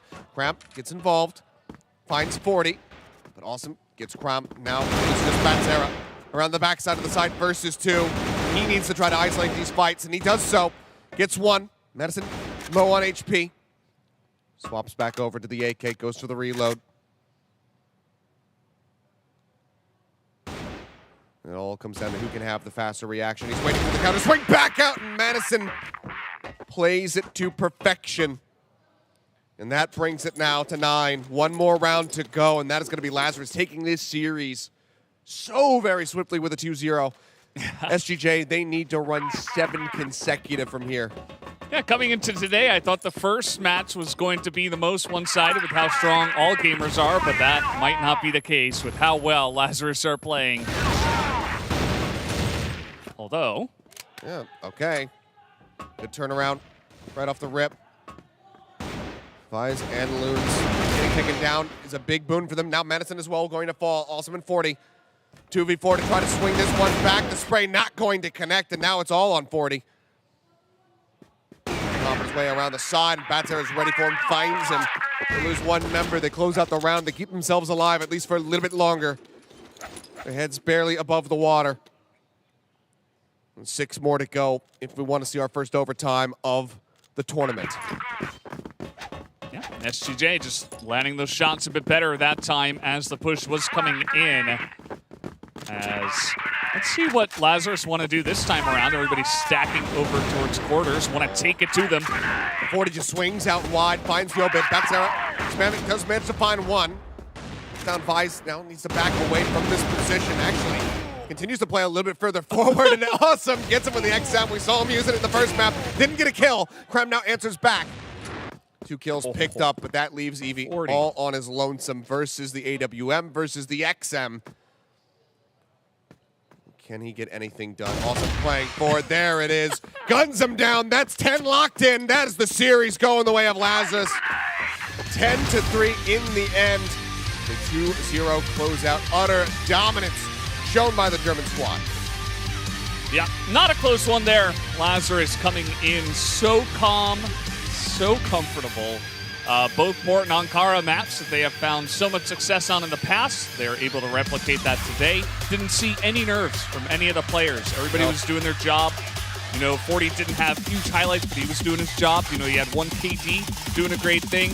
Awesome. Obviously, a lot of the carrying on that second map, but really felt like a team effort. I think it was just kind of team diff this time around, to be honest. For sure. You know, Jovib had some moments, but overall, Lazarus just kind of in a different league at this point. Very much so. And it looked like a flip just got switched after those initial 2 rounds on our first map, you know, on port. You see SGJ picking up those rounds, looking, you know, pretty nonchalant from them, and then all of a sudden Lazarus just goes, and now you die. We get they it. They come back in, 6 consecutive round run from them to go ahead and make it a 6-3 half, and then it just continued to become even more dominant from them. So yeah, the most one-sided showing that we've had so far, but it's only 2 series deep. Of course, we do have a 3rd one here today. We'll see how that one's going to fare. But man, congratulations to Lazarus. It's looking absolutely incredible from them in their win. But we're going to go ahead and throw it back over to the analyst desk to break down the action from this 2nd series of the evening.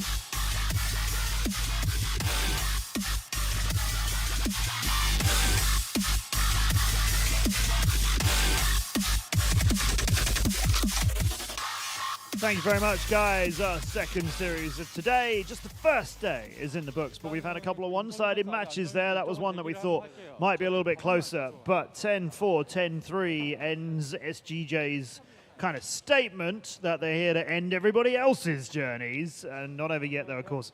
They got 2 more games to play in the group, like everybody else. Big statement from Lazarus.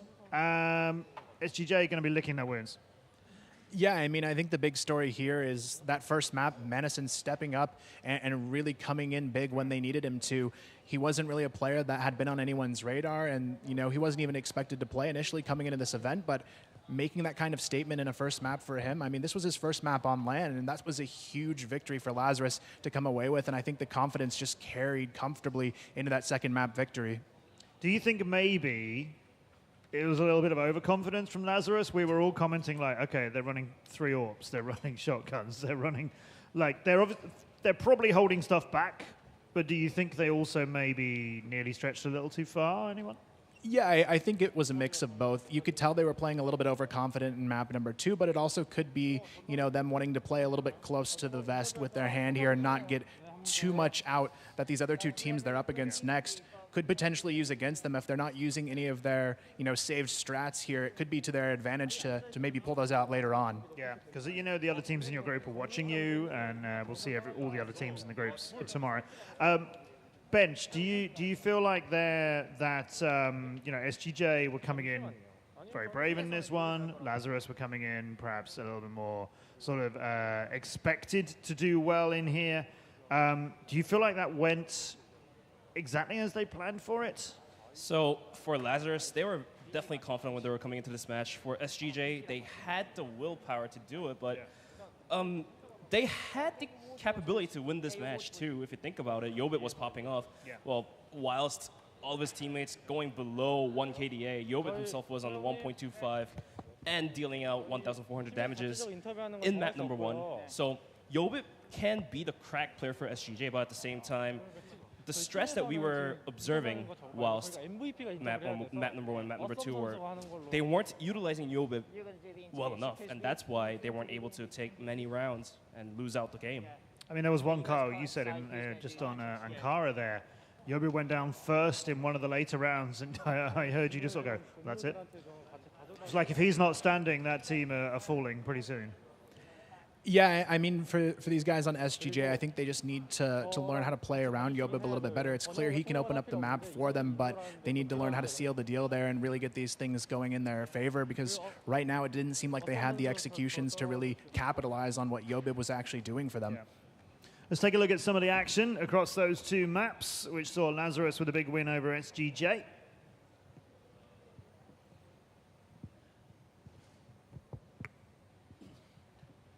I mean, I will say, like, out the gate, it was looking like maybe SGJ could hang. They won a couple rounds in a row. You saw they won 2, but then there was a key adjustment from Lazarus.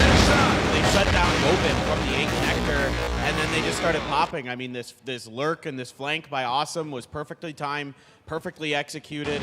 You know, they're just all over the place, just making sure that any push that SGJ tried was countered. And frankly, they were just pound for pound better. It seemed like SGJ wanted to go for a lot of isolations. They wanted to win a lot of duels, whereas Lazarus was more team-oriented, working off of each other, had set strategies, set plays, especially on board.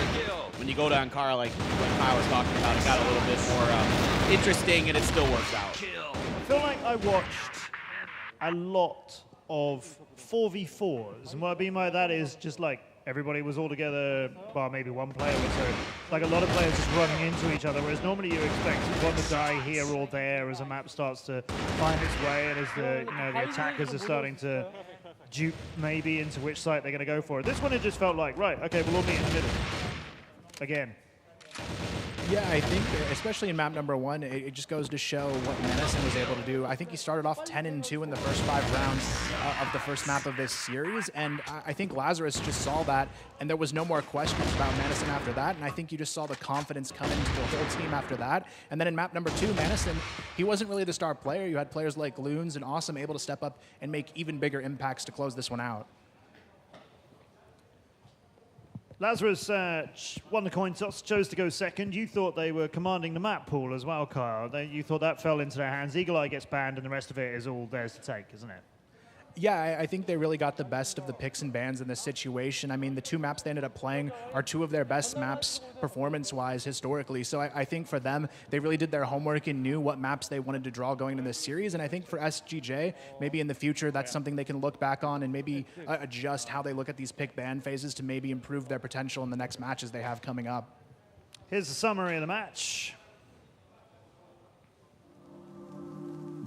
Demonstrating quite how cleanly that went. Second match there, that's Ankara. Yeah, I mean, Yobip, the only player in both of these maps that went positive for the, or that went double digits for the AP, and I mean, he was great, a phenomenal player, tons of multi-kills, just, individually very talented, but like we've highlighted, the strategy depth just didn't seem to be there for SGJ. Yeah, he was the only one who had a positive KD on Port and Ankara, as you pointed out there. You can't do it single-handedly. He's clearly got the skills. I think some of the other players on SG will show us better skills over the next day or 2. I hope so. The performances down the bottom for Lazarus, in particularly Vise, who we'll have a chat with in a moment. We can ask him why he's the only one who's got less than a positive KD in a moment. But Awesome was putting numbers down, and Madison was like he's played here all along. There he is. Awesome gets the MVP nod. That's awesome for him. There you go. Oh, you did. Oh, come on. I already did that one. You can't steal mine. No, I wouldn't fight over who made that line. No, I know. It's not worth fighting over. I'd be going, it wasn't me. Whoever said that line, it wasn't me. I'll give it away. Have that one by all means. Let's talk to Vice, who's here. Vice, congratulations. Great start to CFS 2022 for you. You guys came in looking ready, looking confident behind the scenes, and that video of yours made quite a statement. You were like, well, we don't think they've got strats and tactics. Did you get what you expected? Of course. I mean, we are extremely happy, and we think that we're going to win this match. I mean, it's the first time that they play at CFS, so we didn't expect like much to see, so definitely, yeah. If it doesn't delve too deep into your strategies, when Awesome pulled out XM, I would say later into map number 2, what did you guys tell him specifically? Like, oh, what are you doing? Or you should do it?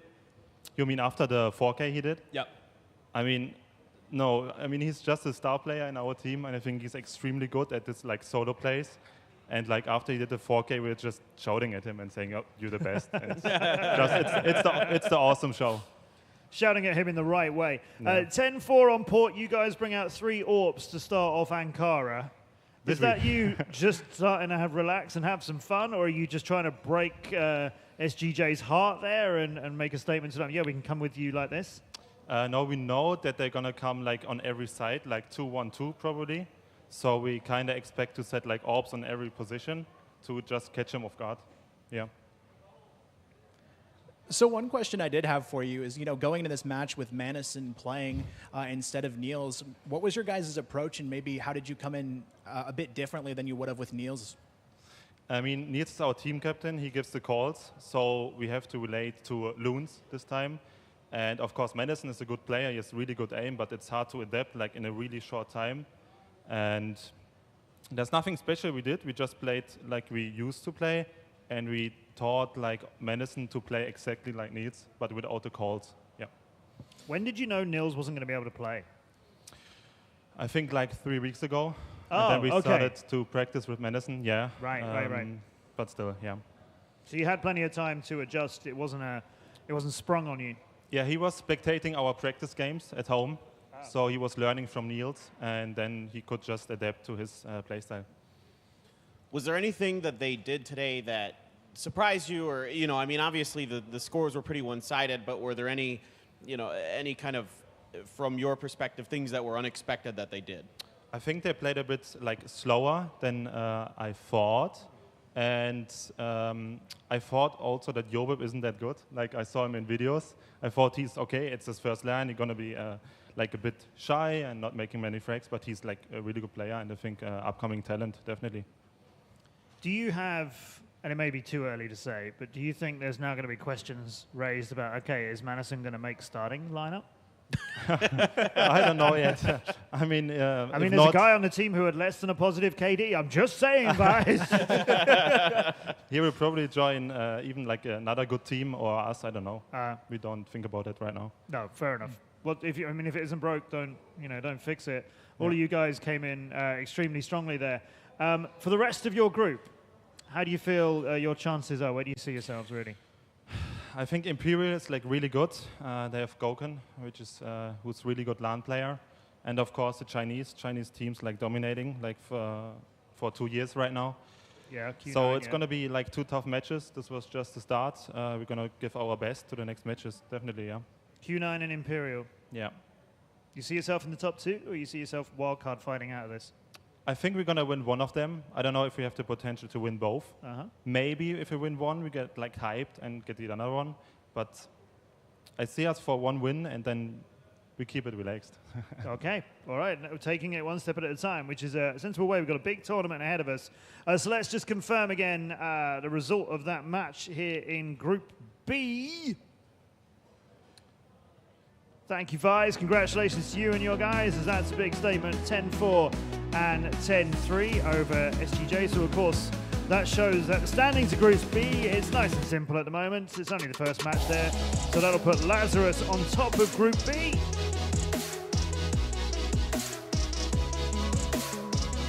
And for now, Q9 appear to be alongside them. As you can see, they and Imperial haven't played yet. SGJ with a 13-round deficit. That isn't going to help in their score as this thing moves along. 80 in the AP rankings for Lazarus, 6 for SGJ. Congratulations, Vice. Congratulations, Lazarus. We'll take a short break, and then we'll come up with our third match of today. We're going to be going to Group C as we go and see what Baisha, another one of our Chinese teams, can do when they face the 2018 World Champions, Black Dragons. That's next to you from here in Jeju.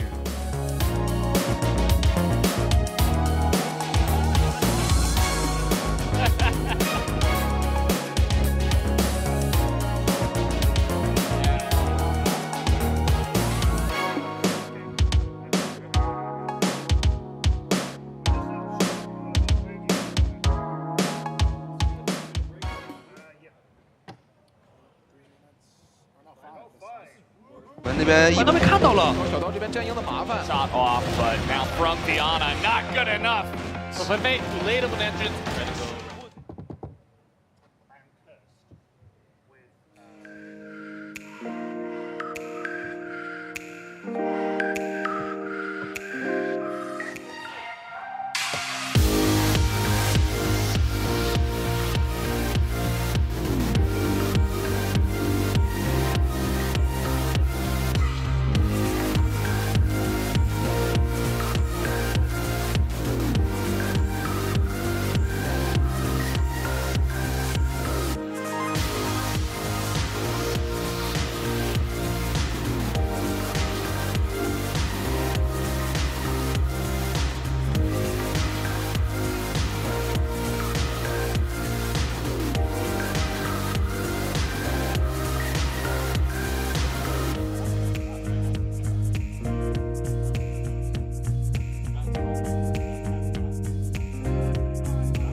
Shot off, but now from Diana, not good enough.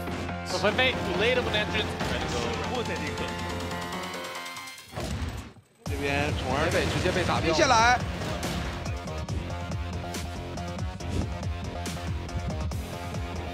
知道了房里面有无难，一楼直接被秒了。突一个走中路自己突，一个往 A 区来突，这个 A 有没有第4个？被小梦给补了。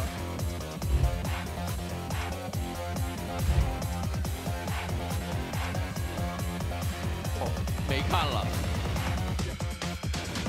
难受。知道血不多，宝宝打得非常有耐心。对啊，刚才说了，就是这个位置。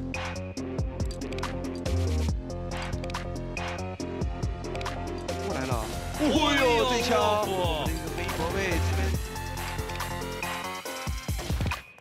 Faye is here though. Oh! Gonna try for it.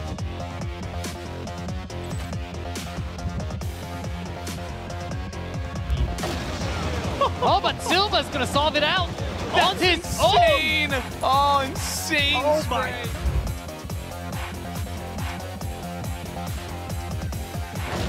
First, that's one. Headshot with the. Oh my God! That Go was again. just gross.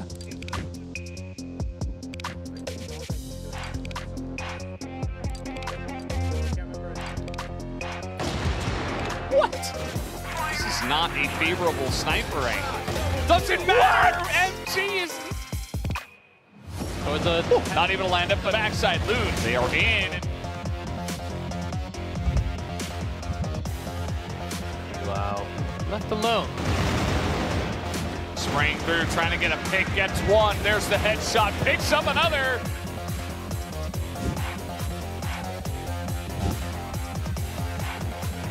In they go, Awesome has the back angle, 9 to 5. The spray with the triple! Yeah.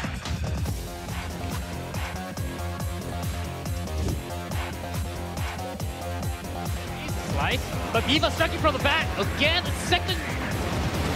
Might be a little bit more. In a row! Headshots all over!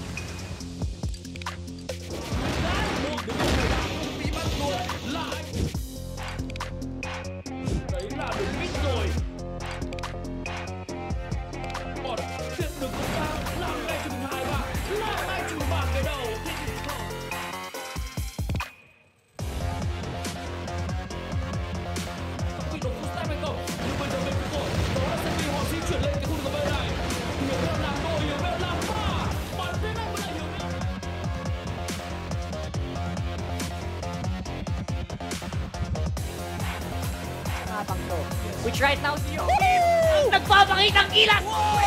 4K! Oh my goodness!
To you from Jeju Island here in Korea, having a great time with CFS 2022 Grand Finals, day one, and our last match is coming. Remember, we have 12 teams who've made it to this stage.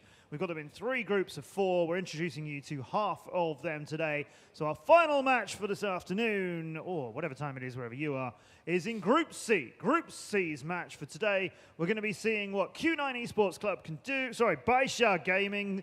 Q9 can wait till tomorrow. Baisha Gaming going to be playing next against the Brazilian legends that are Black Dragons. Baisha and Black Dragons is a good one to see at any time, I think. An interesting one to round off the first day. We've had a couple of strong 2-0s so far. Lazarus doing a very big one just now. AG before that. Do we get a 3-map game out of this one, Bench? What do you reckon? I believe this might be the first game where we see all 3 maps being played out of best out of 3. Since Baisha Gaming, they themselves are a veteran in Crossfire, and as well, Black Dragons, they won the Crossfire Grand Finals 2020. Yeah. So head-to-head, this Black is possible. Dragons, yeah, back in 2018, Carl. Last time we did a LAN like this. Last time we did something on this scale. In fact, you know, we were in an arena in China, huge turnout there, thousands of people watching, millions and millions of people watching online. Black Dragons' first non-Chinese team to win a CFS ever. It was a massive event. They'll remember that every time they play. Yeah, definitely. I think the important thing to remember here is, you know, Brazil, that's the only team to prevent China from winning a world championship. Like those Brazilian teams, Black Dragons being the first, Vincent Gaming being the second. But if anyone can do it, it's a Brazilian team, I think. But yeah. I think the big question mark now for me is this is the 3rd-seeded Brazilian team, though. They had some struggles. They have a newer roster. This isn't the same Black Dragons that won in 2018. There's only 2 of those players left on this lineup. But Vienna, he's a great IGL, but I think he's got his work cut out from this match. Would you agree? Oh, no doubt. I mean, it is an uphill battle for sure. But like you're talking about, sometimes players are just more comfortable on LAN, actually. I mean, it's strange that is to think about. Like, most people, you think, oh, I'm just at home. I get to sit in my own chair. I have my desk exactly the way I want it all the time. Everything's at the same height, the same level. But some people kind of thrive on these atmospheres. They're able to be there with their teammates. They're able to talk to people. They're able to kind of take in the stage, take in the moment. So, like you said, historically, Black Dragons has been capable of doing that. I think if a team is going to rise to an occasion on a LAN, it's a Brazilian team quite often who can make that. Let's take a look at how everybody thought. Interesting. 4 of you picking Baisha. Not you, though, Paper Thin, for the reasons you were just saying, I guess. Yeah, that's literally it. It's literally like a gut feeling. Like, I'm like, well, I think maybe today could be that day. I mean, on paper, absolutely Baisha should be the favored team here. But, you know, sometimes a team just finds the right day and the right moment. The Chinese casters are thinking it's Baisha Gaming. Okay. The Portuguese casters are thinking it's the Brazilian team of Black Dragons. Okay, this is all going as no bias. The Vietnamese casters decide, no, we're not playing that game. We're going to mix it up like this. Yeah, interesting. I like that very much. Let's see who we're talking about here. Meet Baisha Gaming.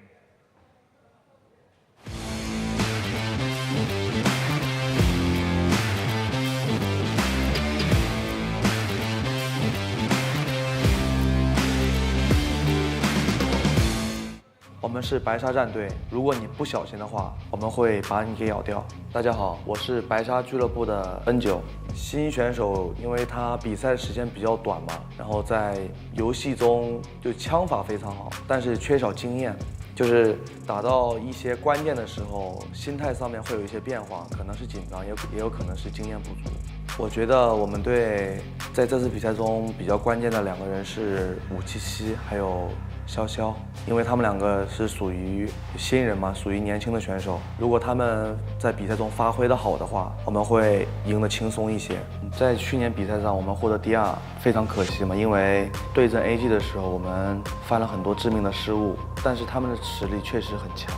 决赛的比分是3比1嘛，我们在黑色城镇地图上面就是犯了很多不该犯的错误。虽然他们的实力有所提升，但是我们永远领先他们一步。我们的竞争对手不是 BD， 我们的目标更高一点。今年我们的目标是首先进入到这次比赛的总决赛嘛。决心的话，其实还是想跟 AG 一起打下决赛，因为他们实力真的很强，想赢他们一次。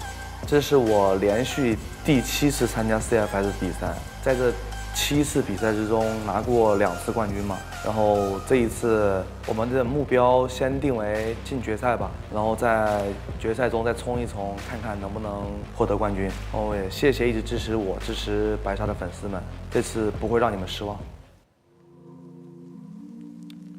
We're getting slightly rickrolled there at the end. I think never going to let us down. N9, 577, SQ Lun, Xiao, and Baby are your team. Baisha Gaming, who might be a team that are overlooked a little bit coming out of China. You know, we have All Gamers here who won it last year. We have Q9 here who won it back in 2020. These guys, they were 5th in the CFS 2019 Grand Finals. They were the runners-up to AG in that All China final that we had last year.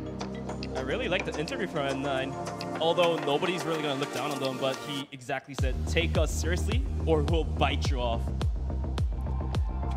Yeah, I mean, looking at these guys, I don't think it's a roster anyone would want to underestimate, especially with N9. I mean, he's got wide amount of experience over almost any player here. He's played in so many events at that high level. I think it's really about these other guys on this lineup, though, in this event. There's some relatively lesser known names, but I think this is their chance to shine through in this opening match. They've been really good on port this year, exceptionally good on it. The interesting thing is they're not very good on Black Widow, which is on the other side of the coin, one of the best maps for Black Dragons this year. So, you know, what is that all going to look like in terms of the pick bans? I've seen some, I think the last match in particular, I was a little bit kind of raising my eyebrows a bit, especially with Port never being played by SGJ this year. You know, that was a map that came through for them. I'm sure it tried to be a surprise, but here I think, you know, you got to kick, you know, the legs out from underneath this strong team. You got to take Port away and you got to try to beat them elsewhere. We'll find out what they do in a little while. We're talking about their opposition of Black Dragons.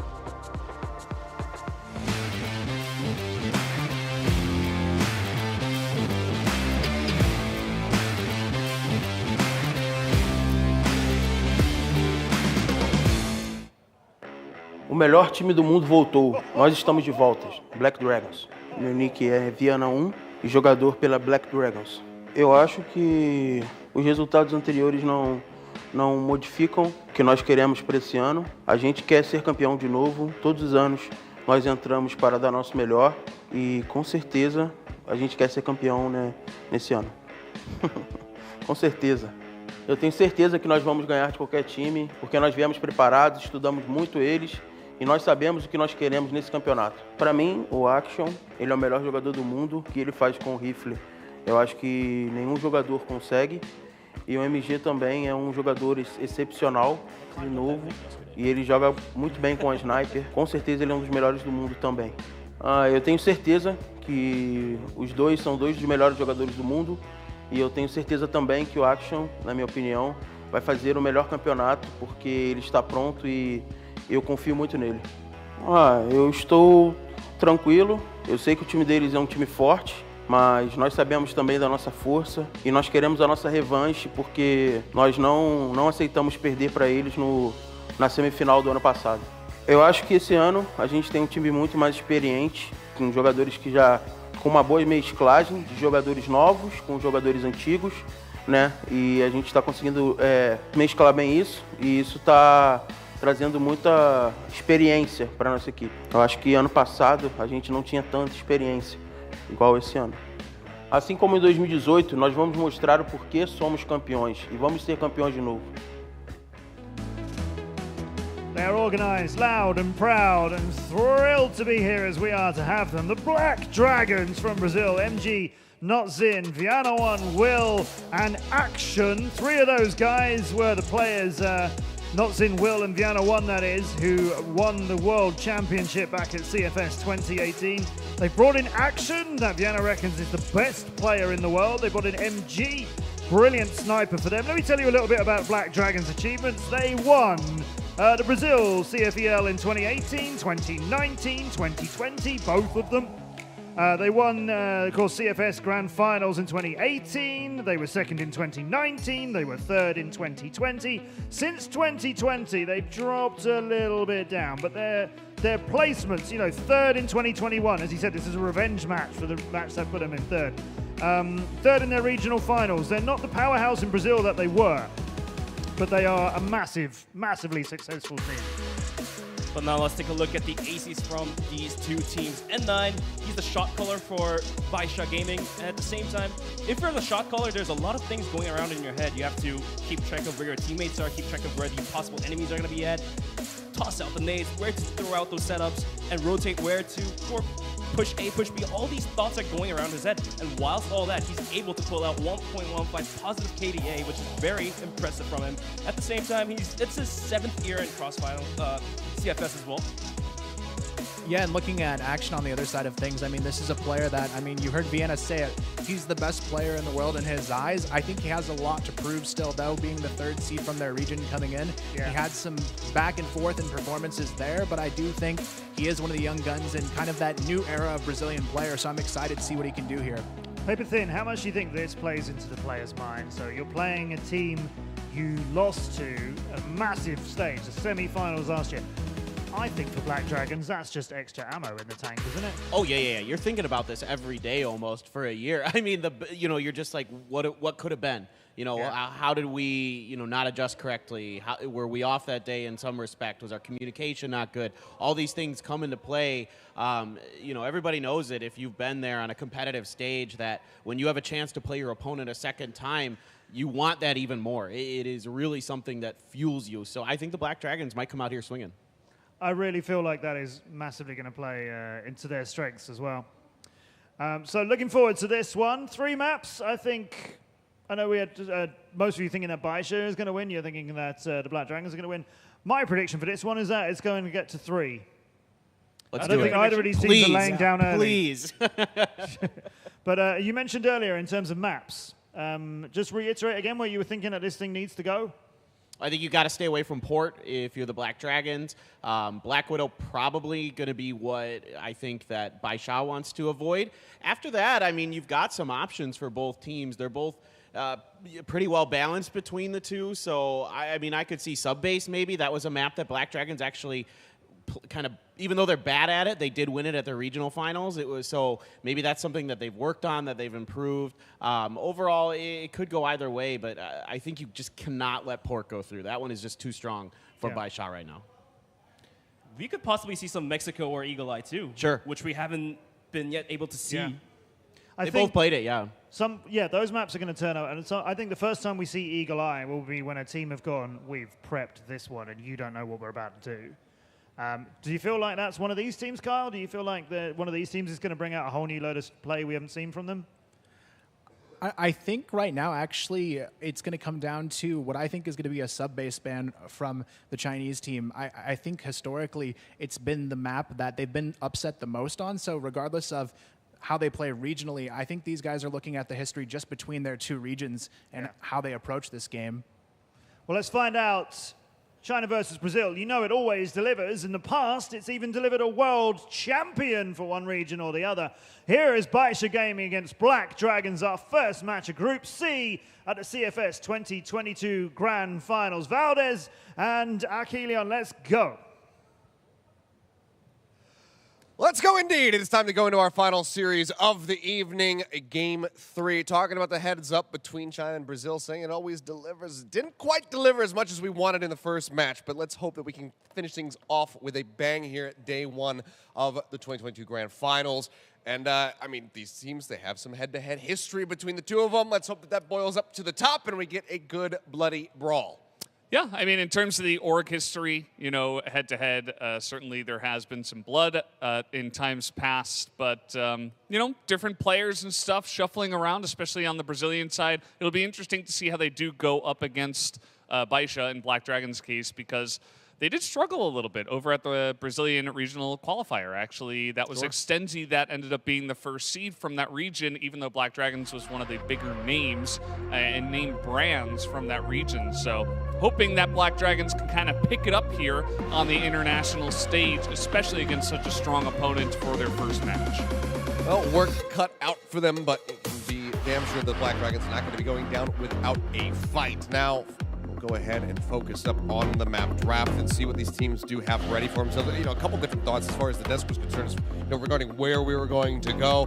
Maybe we get to see some of those newer maps in the pool come, you know, boiling up to the surface. Maybe we will see that sub-base banned away by Baisha Gaming. We'll have to just wait to see exactly what does happen, because so far it's been a lot of port, it's been a lot of Ankara, and it has not been any map 3s. So the desk is also quite hopeful that we can get to that point, and I, for one, am joining them in that regard. So we'll see if we can go the distance here in the final series of the day. Finally have a map 3, maybe even finally have some C4 go off at some point here during the series. I'll have to just wait, but now we will go ahead and pop the maps up on your screen and get ready to go into the draft. Yeah, so Kilios, you've been able to cast Port and Ankara so far. Any map in particular that you want to see come out here in your mind, you know, just that you're interested in potentially? I don't know why. I want to see Compound. It's been standing out to me. Why. But for whatever reason, I just want to see that. I mean, it has been a map that's got a lot of back and forth, pretty even in the past. Has strayed a little bit now towards more the BL side of things, but we'll have to just wait and see if that does come Black through. Dragons. But for now, it's going to be Mexico. Take it away. Yeah, and this leaves him in a rough spot. You don't want to leave Port, like Paper Thin was talking about, and you don't necessarily want to play on Compound. You don't have great stats there yourself, so instead of both of those maps, they'll leave both of them open. So Eagle Eye and Mexico are gone, and Compound is going to be the first choice here from Baisha. I think maybe targeting a weakness in Black Dragons rather than selecting a strength of their own. Asking you shall receive. Shishia, thank you very much for giving me the map that I wanted to see. So we'll be getting into that one in just a little bit to kick things off here in the final series of the evening. You see, it's going to be GR start for the side of the Black Dragons. So we get to see that. It's patented Chinese attack phase right off the rip. And then it's going to be sub-base in map number 2. So we are just going to be completely flipping the script and seeing a whole hell of a lot of new maps in quotations. Yeah, very nice. I think Black Dragons certainly are a team that historically have found a lot of success on the sub base. Not necessarily in 2022, but it seems like they are pretty confident on this one. And I mean, it's hard to look across the island and say, okay, well, Baisha are weak in this one, because actually they have above 50% win rate on all maps. So maybe just going with their own strength. As Black Widow and Port are going to be banned away, no surprise on the Port, so Ankara does go through. All right, Ankara essentially for that ultra familiar finish here with map number 3. It looks like, yeah, I mean, all the way throughout it will be Baisha Gaming getting to start on that BL side, so expecting a hell of a lot of aggression right out the gate. Yeah, I wouldn't be surprised at all. I think that if you are Baisha, you should feel like the favorite team here, and I think you want to come out really aggressively. Compound is a map where you can charge down mid and really tear apart your opponent. It's really rough if you lose control of Central Plaza to then stop a push. And I think Baisha would love to kind of attack that angle. Maybe even go for some pillar action as well. I think, you know, you're very confident in your 3v3s and your ability to win firefights. And I would love to just see them get aggressive and try to shut that down. We'll have to see where the confidence level is, though, for the side of Black Dragons. You know, do they just run into that themselves as well, or do they try to, you know, kind of slow things down against we saw Extenzi with a whole lot of confidence coming into the series, and all gamers, they're pretty much able to set them up pretty damn quickly as well in that first set. So we'll see how the confidence levels are looking here for Black Dragons and whether or not they're going to be able to back it up with their play. either way. I don't think that this is going to be nearly as one-sided of an affair as we just got in our second set. That was really just Lazarus playing out of their minds versus SGJ. But we'll have to just wait and see if Baisha is going to be able to deliver on it. Shut them down from the outset here right at the start of the tournament.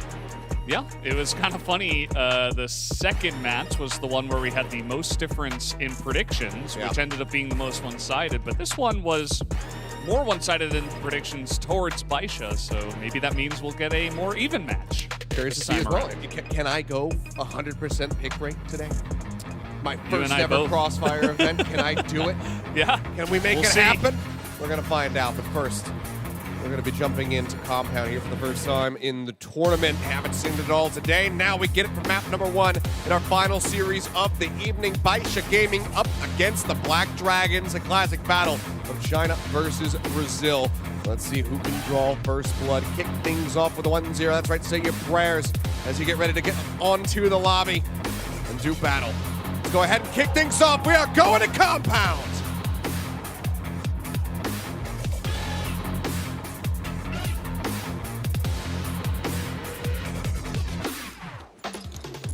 And that's what we like to hear. The battle cries. Yeah. Well, Kilios, if there are two teams that are going to get loud, as we heard Matt begging for a little bit earlier on, he got some of it, but now I think this is a matchup where both sides are going to be kind of giving and taking the shouts from across the stage. Straight shots spammed through the smoke, hoping for a connection. Not going to be able to find anything yet. Yeah. A-Room has been a huge focus for both the Brazilian and the Chinese scenes, from what I've heard and seen. And it seems like Baisha's not really going to challenge that. You see the Black Dragons already going with a pretty standard setup there in terms of defense in the A-Room. And Baisha's just going to go for this pillar fight that I was potentially looking for. Viana. Oh, spots him. There's at least somebody in the vicinity, sends out that AWM shot, so now they know where that's going to be positioned.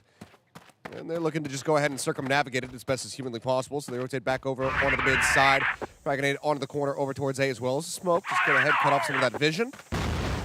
They'll start inching their way forward. Flash goes out, gets a catch onto 2. Nade comes in. 577 taking a hell of a lot of damage there. Pushing up around the corner, managing to find one, tries to convert that into a second kill. Can't quite make it happen, but it's a good amount of damage there onto N9. He ends up falling in the end. Now it's going to be a 3v3 as Action comes jumping out. Manages to get mowed down. Kulon coming up with 2 kills in the fight. Another Flash just holding MG at bay. Keeping him locked off, and now it's 2 AWMs to try to take down the 3 remaining players here.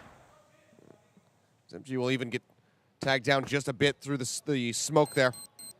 Baby now goes in. The C4 is going to be planted. 2 members to try to retake.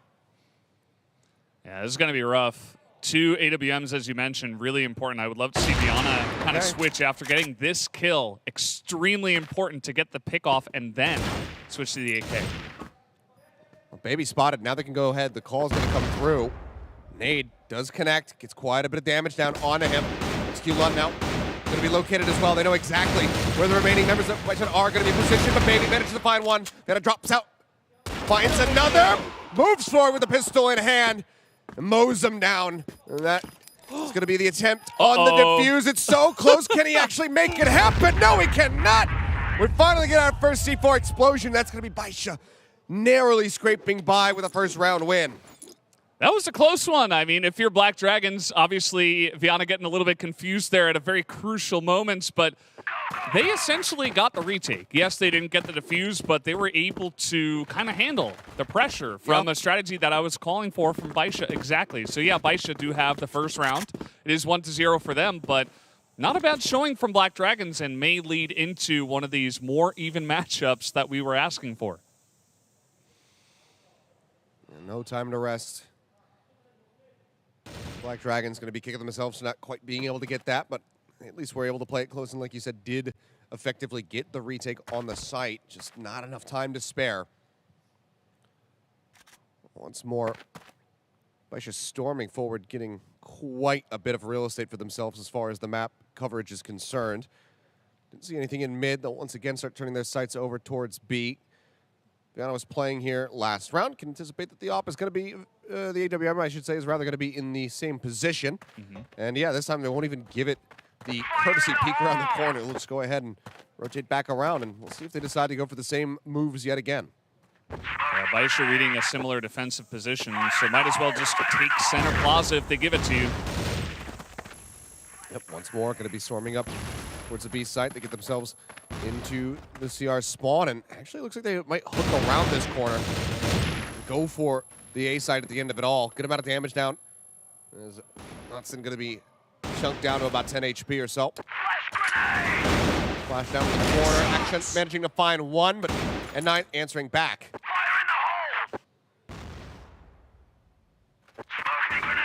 One for one exchange so far. 4v4. Health advantage here for the side of Baisha. Oh. Yep. Huge chunk there. Yeah, Viana, I mean, that's actually... Yeah. Will find one, but then gets gunned down. XQLun finding the kill. 35 seconds going to be remaining now as they go ahead and nade out the back of the site. Just making sure there's no one there to defend this plant. There is not. It's going to be a 3v3, but certainly do have to favor Baisha in this position right now. As they still wait, they delay, they want to make sure this is absolutely cleared out. Now the C4 can go down with 20 seconds remaining. XQLun says, well, it worked last time. Let's put it in the same spot. Can just cover it there from the little room in the office. And let's see how this retake goes. That would have been a hell of a reaction if he could have got the shot across. Chow stays safe for now. Sends one out towards MG. Not going to get the hit that he's looking for. Just around the corner, behind that wall, in time. Chow now going to be taken down. Big pick to be found. MG, Viana, and Knudsen, however, all are going to fall. XQLun able to get the final 2 kills. And that is going to be Baisha starting things off 2-0. Couple of hype rounds back to back. Some crazy retakes. XQLun doing a great job of just handling that push right after Xiao got taken out too. Black Dragons, they're getting close on these retakes. I like this. They're going to push up into Central Plaza now after having it taken away from them twice. They say, well, not anymore. Let's shut this down. Flash going out. Let's get that full connection onto Viana, but Arn did manage to find one. He's looking for a little bit more here as Knudsen tries to hold down the hall. Good for one, but Baby comes up big alongside XQLun. Bring it now to a 2v2. Very quickly dealt here. It's just under 2 minutes remaining in the round, so much faster pace being shown in round 3. Well, things will go ahead and grind to a halt just a bit as both teams suffer heavy losses. Yeah, MG not finding too much success, and he might be able to get the drop on them. He is waiting, just was watching Center Plaza just a bit, but now big rotation out of the 2 Baisha members. Looks like they want to head towards the A site. Peek out, getting ready to come through from MG. Wants to try to spot over towards the enemy spawn. Won't be able to see anything there. Should give them a decent idea that this is going to end up being an A hit at the end. That's why you see MG cutting across. Plenty of guns on the ground if he wants to swap out that AWM. As Viana now moving forward. Holding the door. Could be huge. Finds one. XQLun answers back. Now we're into a good old-fashioned 1v1. As the C4 gets planted. XQLun just tucking in. Fine spots him. A couple shots going through. For the hit. Doesn't find too much damage yet. Just play this out slowly, try to really drain down that timer. Push up over the top, the spray not gonna come in. MG gets the kill. And that's gonna be the Dragons getting themselves on the board. I can't tell who the casters are here. I think it might be the players who are yelling behind us. Yeah, that was a very nice clutch from MG. He is one of the most clutch members on this lineup. And I'm glad we got to see it pretty early on in this matchup already. Just hops in there with the pistol. Of course, XQLun would know that he is their sniper player and that he might be coming at them slowly, but not the case this time. The nades bound on either side, and that's going to be a nice little pick-off here. Viana again finding some early value as N9 gets eliminated. Everybody from Baisha is still very much contained on this side of the map. Pressure being applied from pretty much all sides. It's flying. Oh, Xiao getting clipped through the box there. Has to pull away. Flash out, turn away. Maybe. Bad around the corner, stays safe for now, but look at Will lurking forward in this position. Actually, they find him instantly. 77 gets the elimination, comes up with another one, as Baby will also claim a second for himself. Now MG, you're talking about how clutch he can be. He needs to put it on full display right now. 1v3, AWM in hand. And if he can bring this one back from the brink, then you know what? I am a believer in a map number 3. Or just a 2-0 for Black Dragons. Yeah. Let's see how it goes. This time 1v3 instead of 1v1, but it seems like he's got a decent idea of where they're going to come from. He was able to get the information from the last round that they went for this exact approach, and this is where they're coming from this time again. Try to get them all to line up, maybe. Plant coming in. So far, has he been spotted? Looks like the answer is going to be yes. Well, they know precisely where he's at, and he's got to try to play through his smoke, so this is certainly going to be either a very big time buy or a forced flank, either of which he doesn't really have the time for. Already halfway to ticking down. He tries to swing out, and Zhao says, nope, cuts him down to size. The round is going to be taken by Baisha. Not much that MG could do there. Felt kind of bad for him trying to push through the smoke with the sniper or a pistol against all that firepower. But Baisha, essentially 4 rounds in a row, have gotten onto the site and gotten a plant. So even though I love what Black Dragons are doing, pushing into the central plaza, getting aggressive, challenging them, I think those are all good things, especially the way the game started off here. They have not been able to quite execute towards the end. And you don't want to always rely on MG to try to take the 1v1s or get the crazy plays.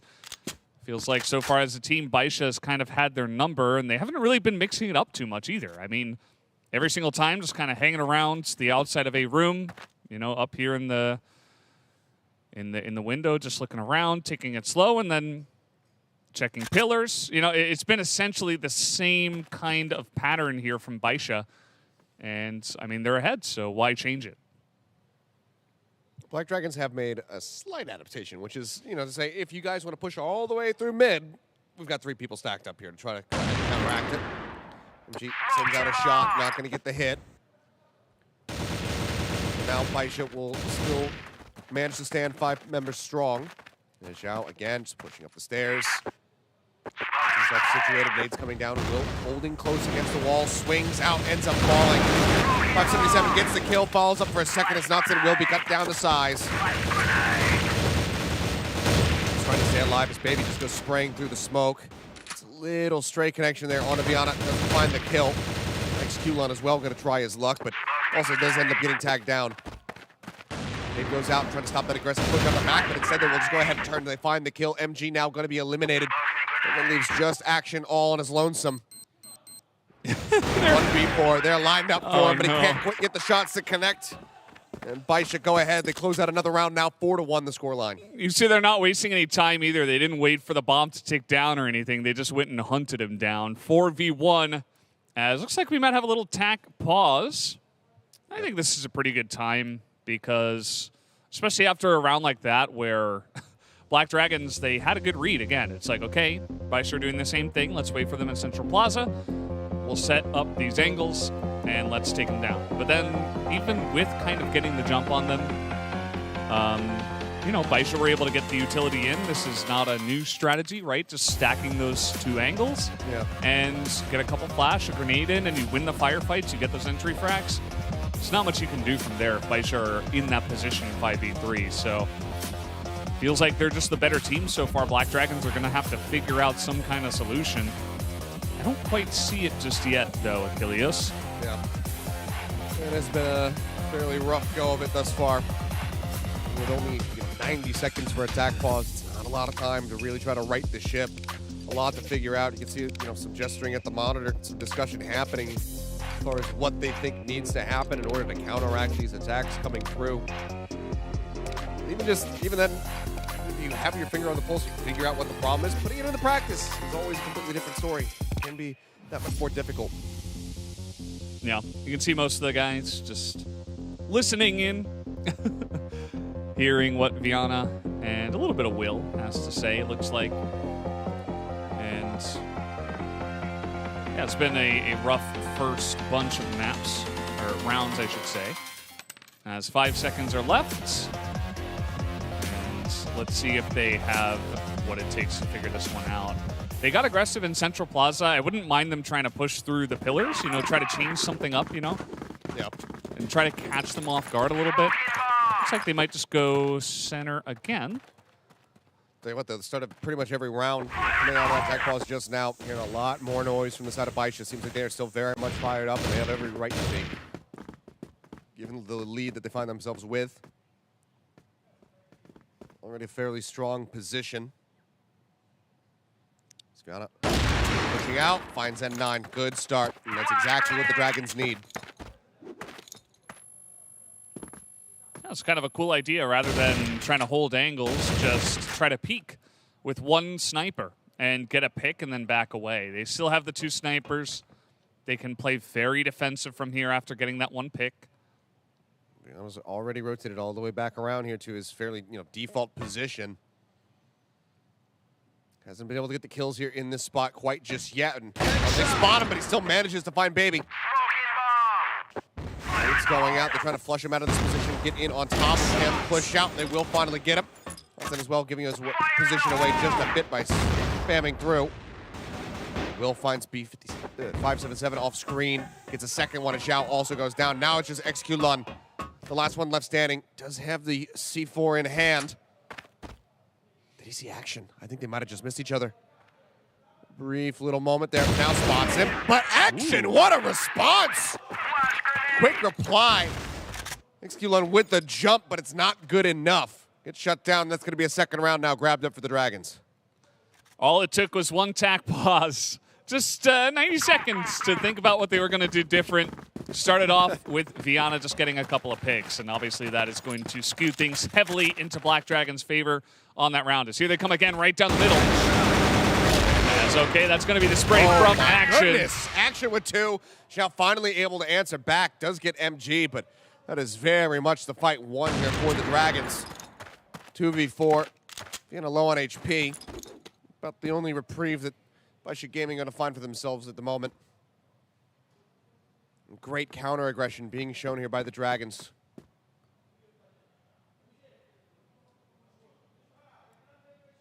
We put the Baisha Gaming now in a very rough spot to try to claw this one back.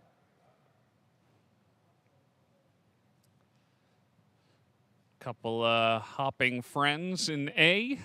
Looks like they might want to avoid them.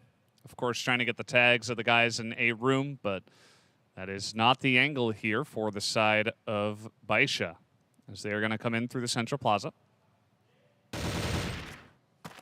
Starting to rush forward. I mean, Zhao, you got to be careful here. You've just got an AWM close range. Sends out the flash. XQLun makes contact. Nades starting to fly. Now swapping over. Ooh, spots one. Can he get the kill? Yes, he can. Dotson taken down. Man advantage still, however, there for the side of the Black Dragons. And that's going to be Zhao found. XQLun now needs to clutch it 1v3.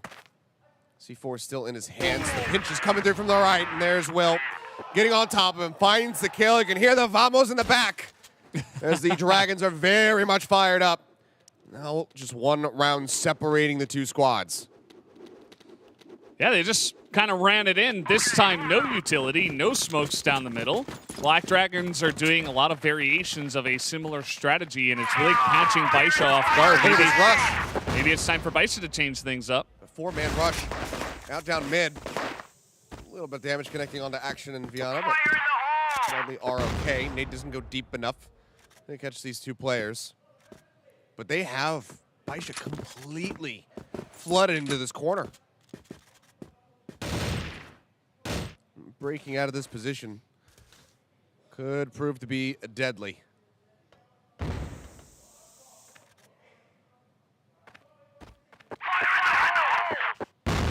Counter nades.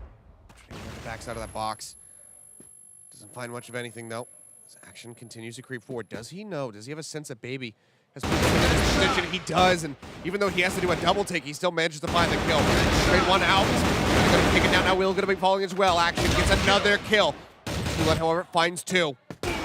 Claims him. Now with Dotson dead, that is just MG left alive, and he has got a long rotate to do.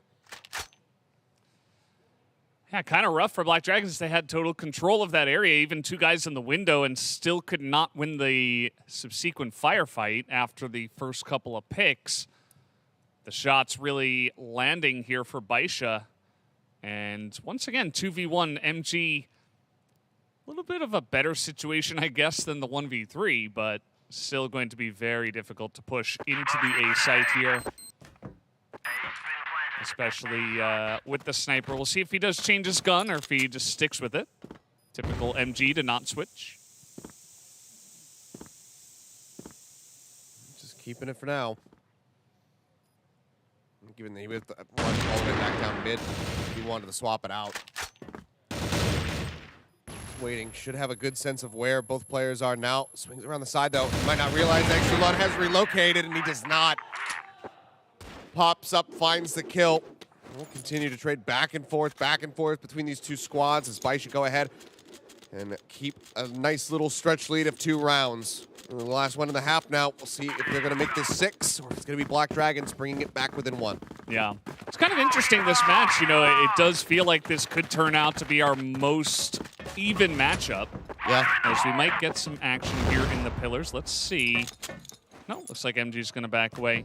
But yeah, I feel like the tactical advantage, I would actually give it to Black Dragons. But Baisha certainly are just hitting their shots a lot better. Like, their fires, their kills, their headshots, their entry frags have been, as a whole, as a team, much, much better than Black Dragons. But I think they've really brought in some really interesting strategies on the Global Risk side. Just hasn't led to enough execution and wins in the rounds.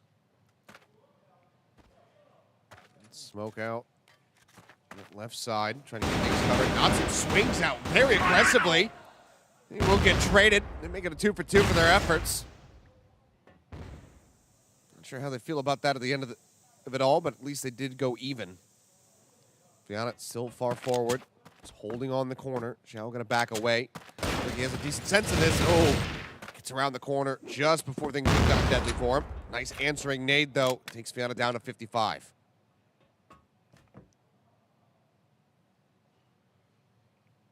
Baisha maybe finally pushing in through pillars to B. Might be the first time so far. Making their way in, but this is being watched. MG, the AWM in hand, ready for somebody to go ahead and swing out. Start making their way through. Right here on the drop. His action finds one before getting taken down. Swap over to the pistol. Not going to get too much of anything. Xiao, tag solo. Manages to get that shot across, however. Now finds himself in a 1v1, and he needs to hit this. The push out. Swings back. Just trying to play it safe. The 35 seconds remaining. As the 1v1 gets intense, and he manages to get him in the end. 6-3, Baisha Gaming come out on top. Wow. As we get ready to swap sides. That was cold-blooded to just hold between the servers and wait for him. You could easily get rotated on, but it felt like he was reading MG's movements really well. He's like, oh, he's going to come back. I know he's going to come back, and he did right into the crosshair of Xiao. Really cool stuff, and a great way for Baisha to end the half. So now, let's see how things change up here. If Black Dragons tries anything different from the Blacklist side. Smokes out Black Dragons for now, just getting decent control around the left side of the map as well as in the mid. This Baisha just holding back, not looking for any aggressive positioning, at least not off the rip here now that they have the side swap.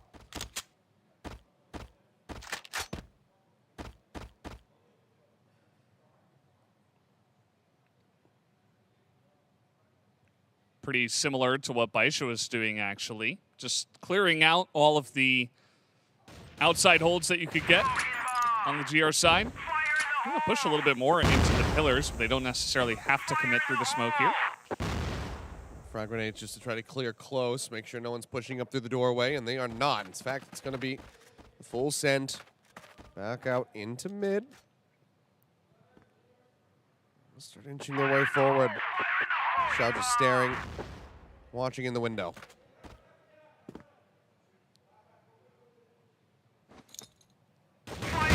Try to back him up, but N9's going to fall. Fianna finds that kill. Xiao manages to get one. He locates in the back behind the servers here. Looks for a little bit more. Xiao comes up with 3 in the fight. 577 as well, getting involved. Suddenly it's just MG left alive. What a hold from Xiao, shutting them down one after the other. C4 now going to be stranded. MG needs to fight his way into B, pick that up, get the plant down all within the next 37 seconds. Gun scopes for a brief moment. And just has to disengage from the fight. And time realistically just is not there to try to go on a flank. And in fact, it's being watched by Xiao, who picks up a 4th kill in the round. And that's going to be Baisha starting off the second half with a win now, 7-3. Yeah, we're oftentimes getting looks at MG's face after these rounds. He's often left alone with his team kind of just gone and him left to just essentially clutch it by himself. I mean, that was never going to happen for him to get in there unless he pulls off a miracle. And it all came down to just, you know, Black Dragons, they cleared out all the routes and then they went mid to A. A pretty similar strategy to what Baisha was doing, but then you have someone like Xiao to just clutch 3 kills in a row and one other guy there to distract, essentially, while he snipes. More forward position, going through the window, finds one, baby here for some backup in case the push comes in. They're ready for it. That's the crossfire. His action goes down. Will man find one. A little bit of an answer back. Tries to come through the window. Is he ready for it? Yep. Transitions the spray. Baby gets the elimination in the end. Now again, MG trying to make a miracle happen. Pushes out, finds one, but gets picked off by N9, and Xiao has the finisher yet again. Now, yeah, that is going to be the 8th round. You can see Black Dragons, they wanted to push through pillars. They wanted to give it a try. Especially after they got held so easily by Xiao, essentially. Even with 5 guys pushing into a sniper, they couldn't get that done. So they're like, well, we gotta try a different angle. And this one did not work. And bit by bit, we see the camera angles of the players on stage. They do not look happy. They look frustrated from the side of Black Dragons. Baisha, very smooth sailing for them. It started off really clean, really close, I should say. But now Baisha has really run away with it.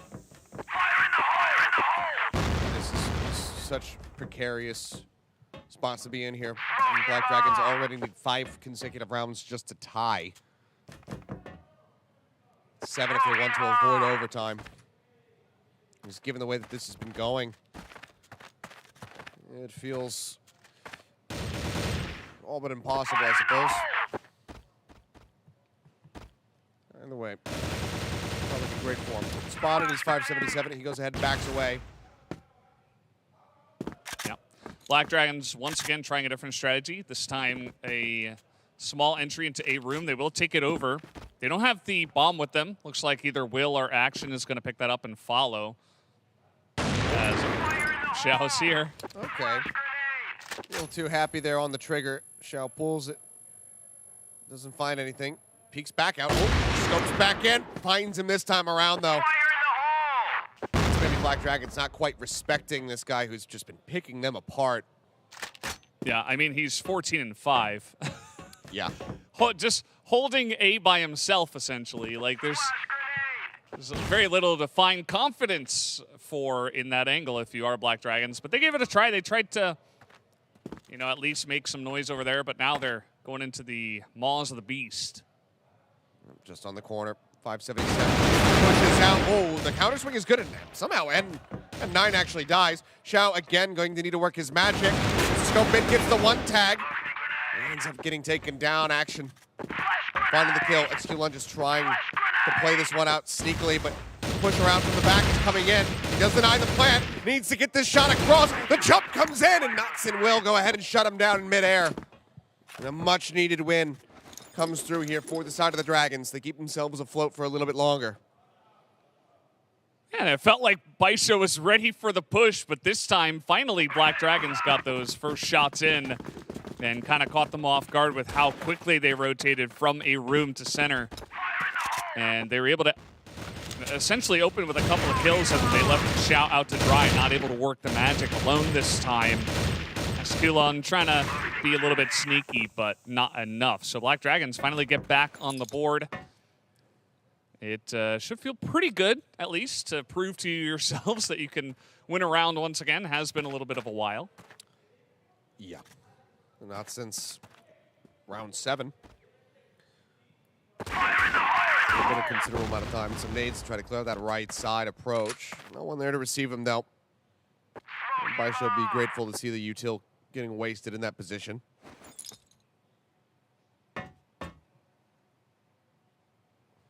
So they themselves still have 5 frag grenades to rely on. But it's just Baby looking to keep this team contained. Nade goes out. Smattering of damage could be found. Sends out another one, just trying to buy some more time. Rotate over, coming through. C4 just now being grabbed by Knutson. Still has to get this across to the B side unless they decide to rotate back over towards A. Yeah. It might just be the call. This is definitely a map where you're going to see a ton of rotations. Just pushes in, you know, clear out an area, back away, get the C4, goes somewhere else. A lot of play where you clear out the sides and then you go mid. We've seen that a lot. And Black Dragons, looks like they might go for that as well. They're going to leave this forward lurk, though. Trying to catch somebody on a rotate if they push out into that room. It's going to be the flash in. Looks like they can't push off the back of it, though. Okay, eventually Baby gets there, finds one, and now going to be getting another one off screen, but then he falls, as does Baby. So answered back, now we're going to be a 3v3. C4 being brought up, latches in, Will going to get dropped, and with 20 seconds remaining, I don't think there's a damn thing that MG can do. C4 stranded, has to try to push outside to grab it with 15 seconds, then get the plant down. Close on the corner, next to Lund. He gets the first shot, but he cannot answer back for a second. And just like that, Baisha, again, they drop a single round and they manage to answer back, regaining control. Yeah. You can see that that's what happens when you wait until you have about 40 or 30 seconds to go for the push. If one thing goes wrong, the push is essentially over, right? Like the C4 was dropped and they had to push into 2 members that were holding the angle from GR spawn. Like you're going straight into the meat grinder, right? So it was a little bit rough. Black Dragons waited maybe a little bit too long. This time they're going to come a bit quicker and try to mix it up. They are. Nades coming out.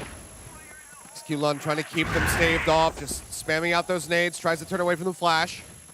Still catches a decent bit of it. Zhao gets started, finds one. Will going to be taken down. They're trying to rotate their way through, get into the A side. Lund does end up falling. MG with a nice little kill. Viana finds Zhao. It's going to be one of the most clutch members taken care of. They also get N9 not before he's able to find Knutson. MG finds another kill. Now it's just going to be Baby, all on his lonesome. The C4 still on the ground, looking for a target. Doesn't see anybody yet. Now spots him. Action going to be taken out. Drops in. Spots MG for just a moment there.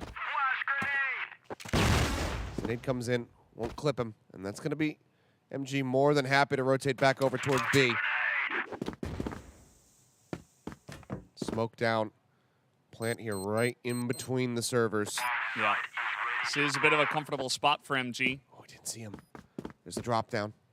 Needs to play these corners so very carefully. Swing around the back with a lot of damage down, and there's the pistol draw to get the finisher. 10-4, Baisha Gaming. Looking strong from the outset. What a run from them to go ahead and take the first map at Compound. Very dominant start for them on this map. Obviously, they're feeling pretty good about their chances now after taking this one down. But yeah, that's crazy. That's twice where I saw MG get taken out in servers in a couple of different ways. That guy is super comfortable in that area. I've seen him win so many 1v1s, 1v2s, 1v3s. Not meant to be against Baisha Gaming. A little bit of a tougher opponent, I suppose, this time around for our Brazilian squad. And so it'll be interesting to see if they can actually come back now on the second map of Subbase, which, to be fair, was their choice. But, you know, can they get it done? I'm not so sure. 10-4 is a pretty damning score. Yeah, it absolutely is. It's a scoreline that we've now seen 3 times today. All Gamers versus Extenzi, as well as Lazarus versus SGJ. 10-4 is coming through. And for now, Black Dragons, maybe let's avoid them having a 10-3, because that was the follow-up after for Lazarus when they went to the second map. said, map pick maybe going to lend itself to being a bit of a boon for them. We'll have to just wait and see, though. For now, it just seems like all the members of Baisha are very much fired up. Xiao in particular, what a map from him. Incredible feats at every twist and turn from the sniper. Yeah. Baisha not even electing to go for port. They say, no, we're good at compound as well. Let's just go on to that one. And they brought out the fire and flames in that first map. So sub-base, gonna be the first time we're gonna be seeing this map today, but very fun one. Like I said before, this is a love it or hate it map. I think a lot of teams here, though, should be pretty confident on this one. It has been around for a very long time. As we're gonna take a look at some of the stats here as well. Xiao had a pretty big number. He had multiple big numbers, as it turns out. I mean, over a kill per round. XQ line actually matching him in that regard, but just giving a shout, you know, some of those clutch moments. Manages to come out with the 2.14 KD. Just a monstrous performance from him.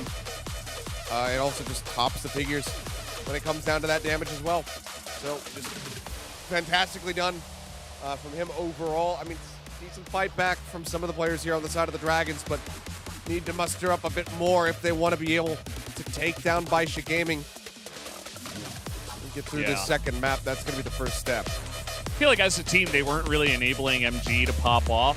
Like, there weren't a lot of times where I saw MG peeking or looking to make plays. He was essentially always kind of left out to dry with the rest of his team going down, and then he had to, like, 1v4 as a sniper.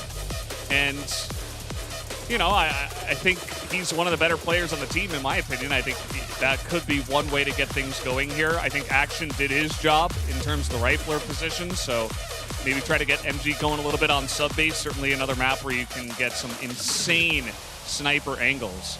So I'd love to see him maybe clap back here. As you guys notice, there are only 2 members of Baisha on the stage, so we're going to take a small timeout before we get into the second map. Yeah, another little bathroom break here, and I think that overall, Black Dragon's probably not going to be nonplussed by this. I think they're actually going to be a little bit relieved that the players were going to relieve themselves, because this gives them a bit more time to get focused on the chat about how exactly they want to pilot their map pick of sub-base to try to really make sure that it's going to work. And maybe now that they've had that discussion, they're going to have their own little bathroom break. So it seems like it's going to be off to the restroom as well. Of course, you know, there are some COVID precautions and whatnot. It's still very much a prevalent thing, so don't want to have all the players going to the bathroom at the same time. So we'll go ahead and keep them separate. Yep, definitely a good idea. Just keeping the safety in mind of everybody. And yeah, we'll get this one started here in just a moment.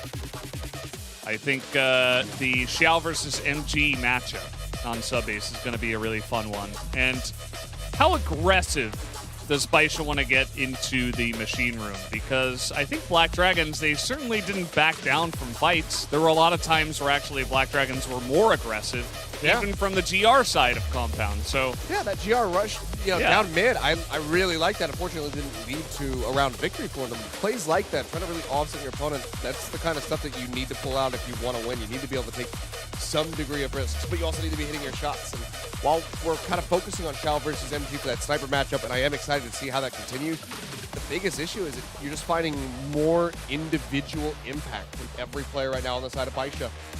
They've all been putting up pretty damn good numbers, to say the least. I think N9 maybe the one who walked away with the worst scoreline out of that. It was either him or 577. But everybody else, I mean, XQ, great performance from him. Baby, man, what a rock for the squad. Just really holding things down for the team at every twist and turn. So that's a really scary thing. You need to see not just MG step it up here, but the rest of the Dragons as a whole.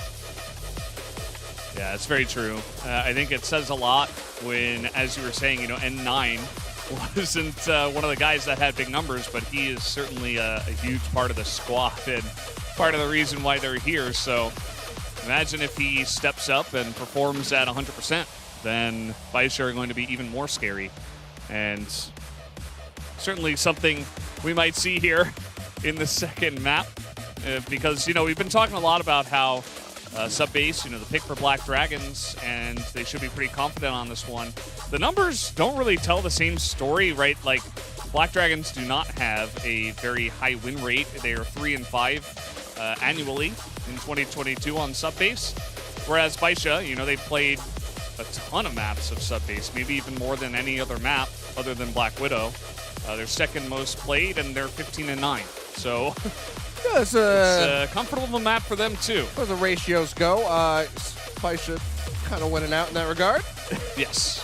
So it definitely is going to be a bit of a puzzling one, but you would have to expect that there's just a lot of comfort here and maybe a lot of improvements that have been done here in the interim leading up to this event by the Black Dragons. Either way, they're feeling confident in themselves to be able to get the win here, which they absolutely need to do if we finally want to see a map number 3. The game is ready. Let's see what happens as we jump onto sub-base, see whether or not Baisha is going to be taking this 2-0 if the Black Dragons can send us all the way to Game 3.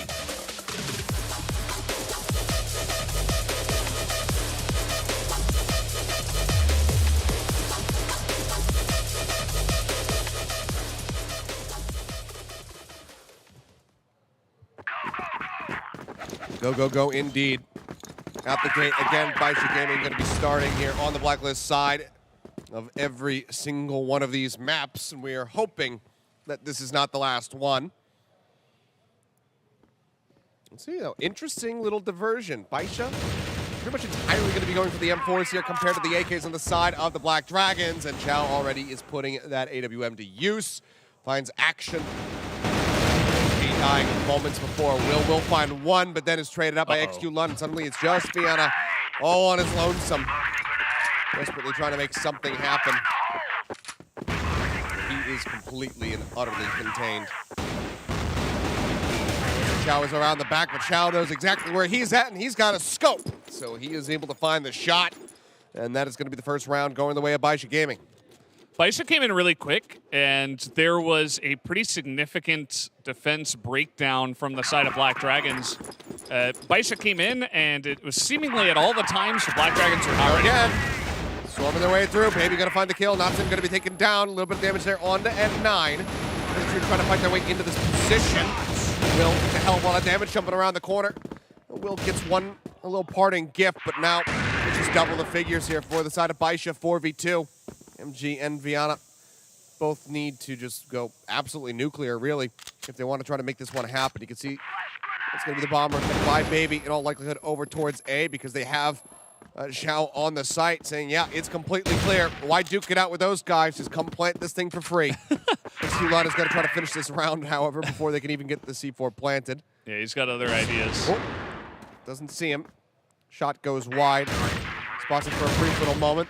The backup's coming from N9 as he comes rushing around the backside. The kill will be there, and yet C4 be damned. It's not needed. Baisha start things off 2-0 once again. Yeah, so this time Black Dragons tried to challenge them in the machine room, but it was almost like a half challenge, maybe a good spawn from the side of Baisha. They were already in the machine room before Black Dragons could get any kind of positioning in there, and they had to call off the charge halfway through, which meant that Will got caught halfway, like in the doorway, and it was just, you know, free pickings for Baisha. So it started off there, and it's sub-base, so you don't have to push through lockers. You just back off and you rotate in 10 seconds, and you go A if you want. Like, it's so quick if you want to rotate anywhere on this map. I mean, this time they concede the room. They say, you know what, let's just play back on the side instead. Why leave B? B is comfortable. We like B. Yes. Stay there. As you can see, decent creep up here from XQ London, trying to get himself into a forward position, playing through the vents. Doesn't want to swing that corner. It's not quite yet. His action's just on the other side. Nade out. Does that get a hit? Yes, it does. A fairly sizable one, too. That flushes him out for the time being.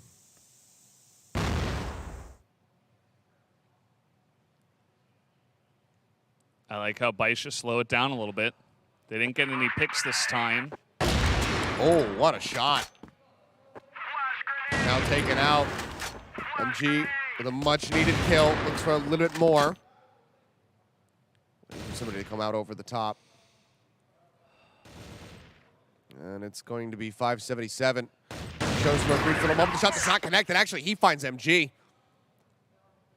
Great long-range shooting here. That M4 in hand. do they suspect that Will is just below the drop, that right-hand side? Well, now they certainly know it. The kill comes in. XQLunt trying to alleviate some pressure, swings it from the side, spots him down below. The word comes through. They find the kill, but XQLunt going to be taken down low on HP. 3v3. Now going to be a 3v2, baby. With a monstrous kill to go ahead and give them the advantage now with the C4 planted. Biana, Notson, one of them spotted. I know exactly where Notson's at. Swing around the back. He's up onto the high ground. Grenade goes down. Gets a little bit of damage there. On to N9. Baby finds Biana, and Notson can't do anything. Baby cleans up 2 in the fight, and that's going to be 3 consecutive now for Baisha.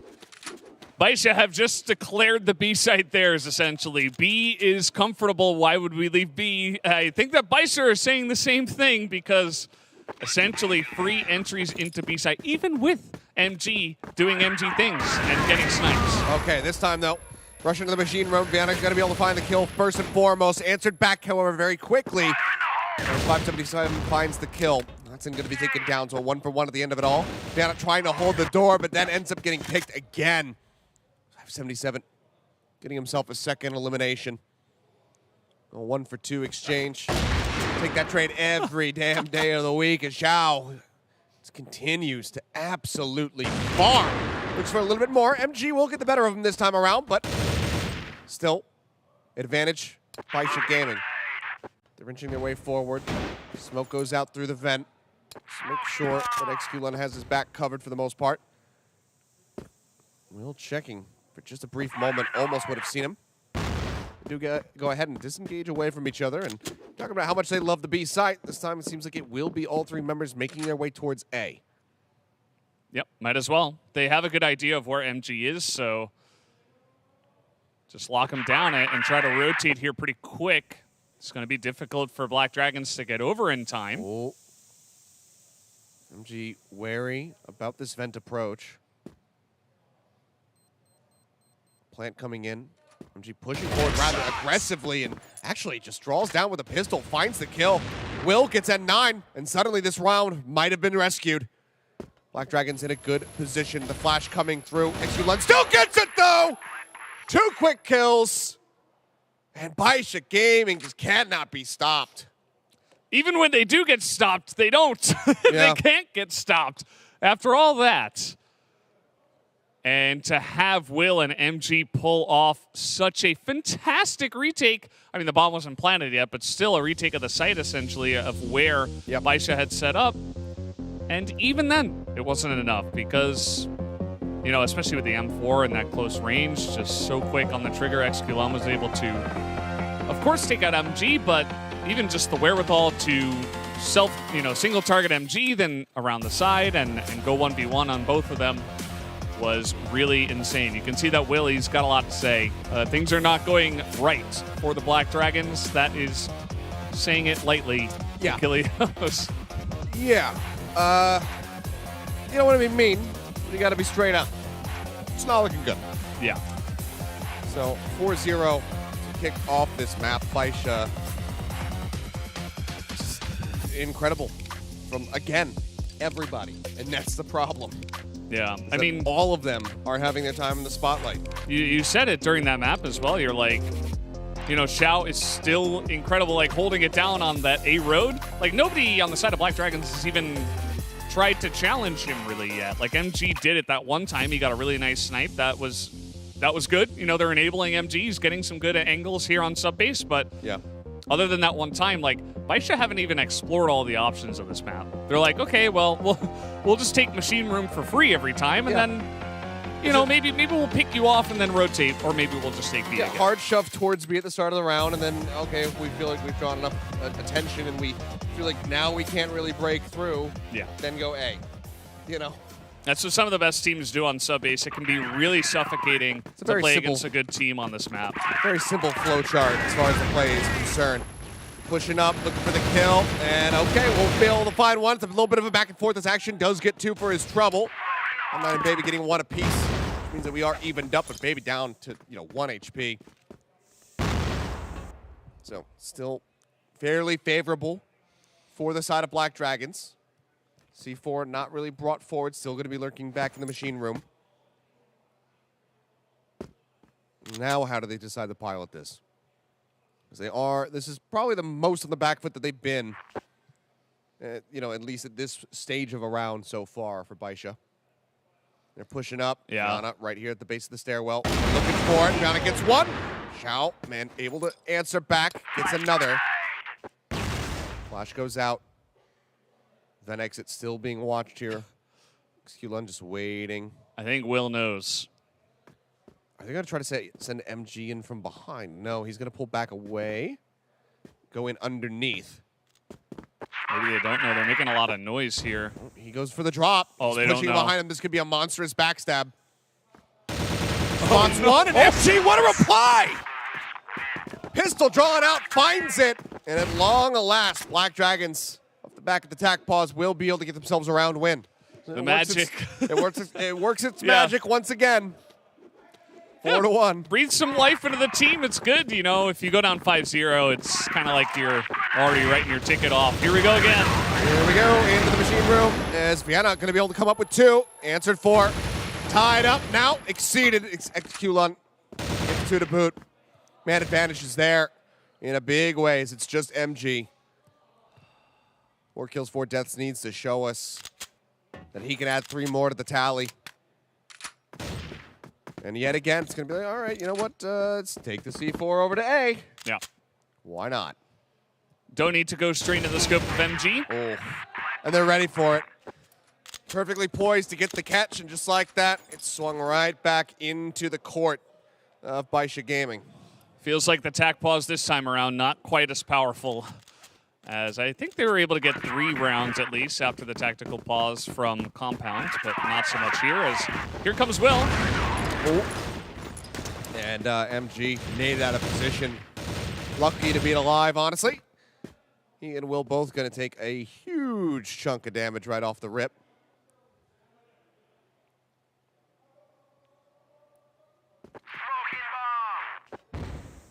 Smokes go up. Just try to stave off 577. Johnson waiting just around that corner.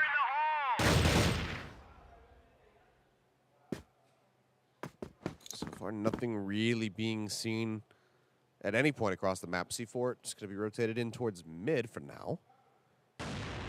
And then joining in with the rest of the team. Flash goes out. Notson going to be blinded. Tucks back behind the bombshells.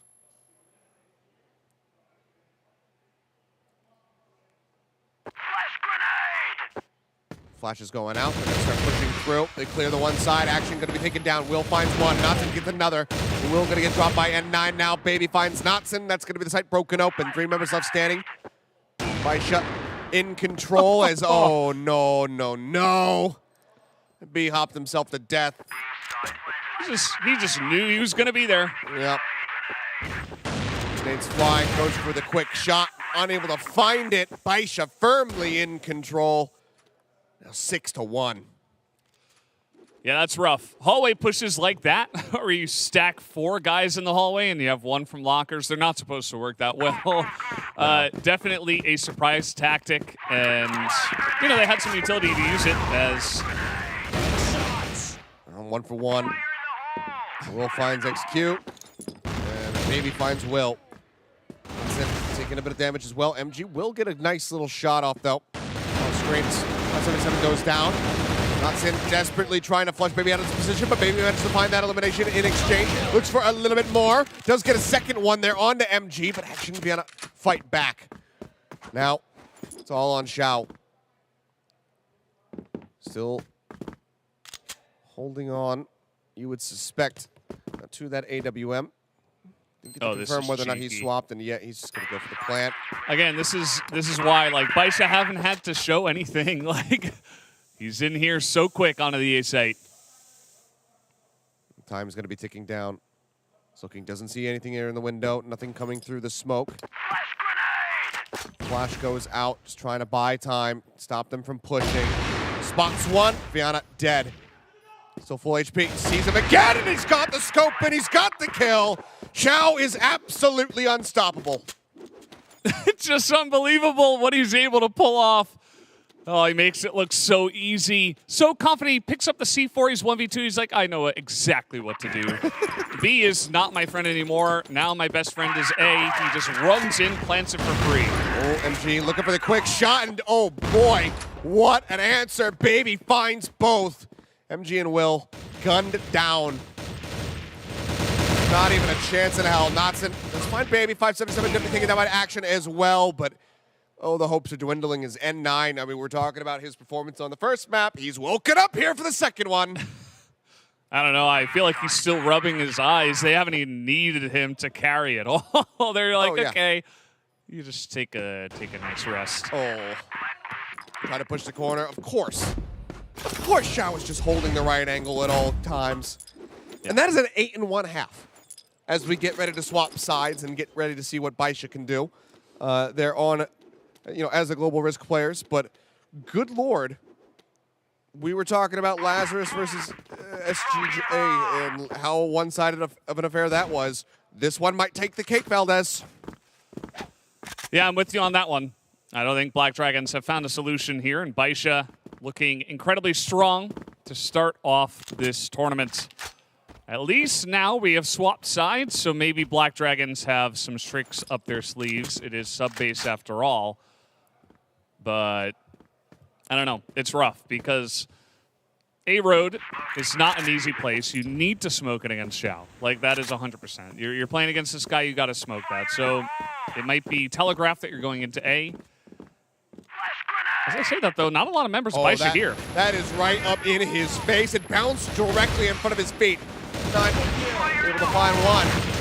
Looks for a little bit more here, but Viana's going to be able to pick up 2 kills for himself. Maybe not getting a little bit of damage. Counter swings out, is looking to finish off Viana. Doesn't quite make it happen. Viana jumping off the top of the box. Does get that elimination in exchange. Now it's going to be XQ Lund last alive for the side of Baisha.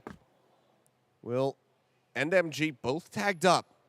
He's swinging around the back. Will getting tucked away here at the staircase. XQ Lund bouncing in like a madman, and Will shuts him down. A second round now finally established for the side of the Black Dragons, and that's exactly the way that they need to kick off this second half. Yeah, Viana, sometimes this guy is somewhat of the heart and soul of this team. Sometimes he just goes mad, right? He's like, okay, I got to do something big, and he had a huge round there. Perfect timing. I think it was through the vent. Just hops in, kills 2, gets a third one with a pistol. Doesn't do that every day, but when he does, you're reminded of what he is capable of. Just more of that, please. Yeah, exactly. They need more of that, and not just from him. It needs to be a team effort to try to take down a team as strong as Baisha. Yeah, especially given the lead that they already have. 8-2. Xiao just waiting to see if anybody's going to be challenging into vent. Yeah, I was thinking about it. Push to the corner, though. It's XQ Lund. Oh, it felt like he was going to get so much more than that. It does take Notson down low as far as the HP is considered, but he cannot finish off the kill, and Xiao is walking away with his life somehow, some way. And 9 swinging on the corner will finally finish off Viana. And Baby gets Will. Cleanup coming through, and it seems like that second round victory, the elation from it is not going to last too long. Black Dragons now down to just 2 players versus 4, and I mean, with Notson as low as he is, this is basically a 1v3. Then again, it's Xiao. It's a 1v4. Never mind. Xiao's not gonna die. He's got a sniper. He's like, well, 1 shot, 1 kill. That's all I need. Well, not going to be going for the Baisha strategy, which is lurk around Machine Room, rotate to A. Looks like they're going to lurk around Machine Room, and then eventually go to B. Yeah. Okay, shots already flying. Baby goes for the counter swing, and it's just beautifully done. Baby cleans up the last 2. 9-2. Baisha Gaming about to end this series in record time. Yeah, we talked a lot about Xiao. Some of his shots have been incredible. He is a great player, but Baby's been the most consistent so far on sub base, 16-7. Yeah, wow. And he just cleans up. You know, you talked about a solid rock for the team. He's always there when they need him, and that has been huge. Let's see if Black Dragons can pull off a miracle. Falling low, and not able to find the first elimination. Takes a hell of a lot of damage in exchange, but Baby, of course, is there. Punishes Notson. Xiao pushing up into the vent, looks for some damage, looks for anything. doesn't get anything out there onto Action. Actually takes even more damage now to Xiao, and 9 naded down low. Both members here in danger of dying. It looks like they might actually still want to challenge this. They're going to rotate around below. Pull back, making sure he hasn't dropped out. I think they think he backed off. Seems like it. Well, now they know. Oh, right up into his face, and that'll knock him down to 68 HP. There's a bit of damage. Oh, and this just a jump kill. And 9. Making it look easy. Dirty. Push on the corner. Execulon finds Will. And it all comes down to this, and it's just going to end with a wall bang. Yeah. Not only did they take them down, they crushed them. Even in the last couple of rounds, just absolute domination. Jump headshots from N9, double kills from Execulon, doesn't matter. What a squad is Baisha Gaming, looking like one of the favorites after that performance. I mean, absolutely. Such a strong showing, 10-2, by far the most dominant scoreline that we have seen so far today. I mean, 10-3 from Lazarus is the next closest thing. But this was just a different level. Everybody on the side of Baisha firing on all cylinders, putting up such an incredible performance, one that absolutely needs to be feared by every other team that is going to be competing in this arena. Whether you're in their group right now or not, if you're planning on making it into the playoffs, you might have to play against these guys. You should absolutely be terrified, because if they play like this every single day, then you might as well just give them the 500K and the trophy right now. Wow. Still a lot of strong teams. You know, China coming up big today. A couple of big wins for the Chinese teams. We haven't seen Imperial yet. I'll be curious to see how they perform a little bit later in the tournament. Of course, the last Brazilian team left to go. Yeah. I believe they should be playing tomorrow. But, yeah, the Brazilian team's going to have to go back and lick their wounds and try to figure out what they can do against their rival region. It's just the first day, but yeah, a 2-0 start for China versus a 0-2 beginning here for Brazil.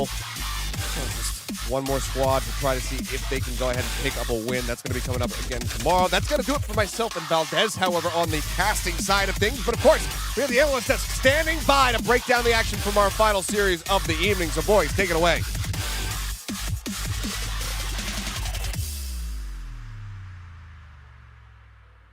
Valdez, Achilleon, thank you so much for all your work today, taking us through 3 exciting matches, all of which a little bit shorter than we would have liked. I think we wanted to get our teeth into some longer games here on the first day of CFS 2022 Grand Finals, but they went from short to shorter to shorter.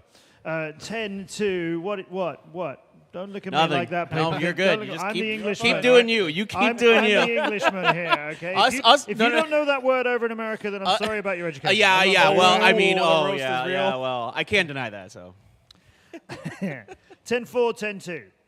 10-4, that's a CB term. I know your stuff. Technically did not expect the results to come out like this, but at the same time, Baisha Gaming just did what they were supposed to do, come out big in these games. Big clutches happened as well. Execulon, 2-kill clutch to take a round. Xiao also as well with the AWM, gets the 2 kills, take the round as well. And not to forget about the C4 clutch as well, where Vienna just couldn't defuse because of the time issue. That was a good one. That was a close one. You think psychologically that had quite an impact on a team like Black Dragons? It was early in the match, but paper thing, Carl, you were thinking to just miss out on, I think it was only the 4th round of the first map. He did all but defuse.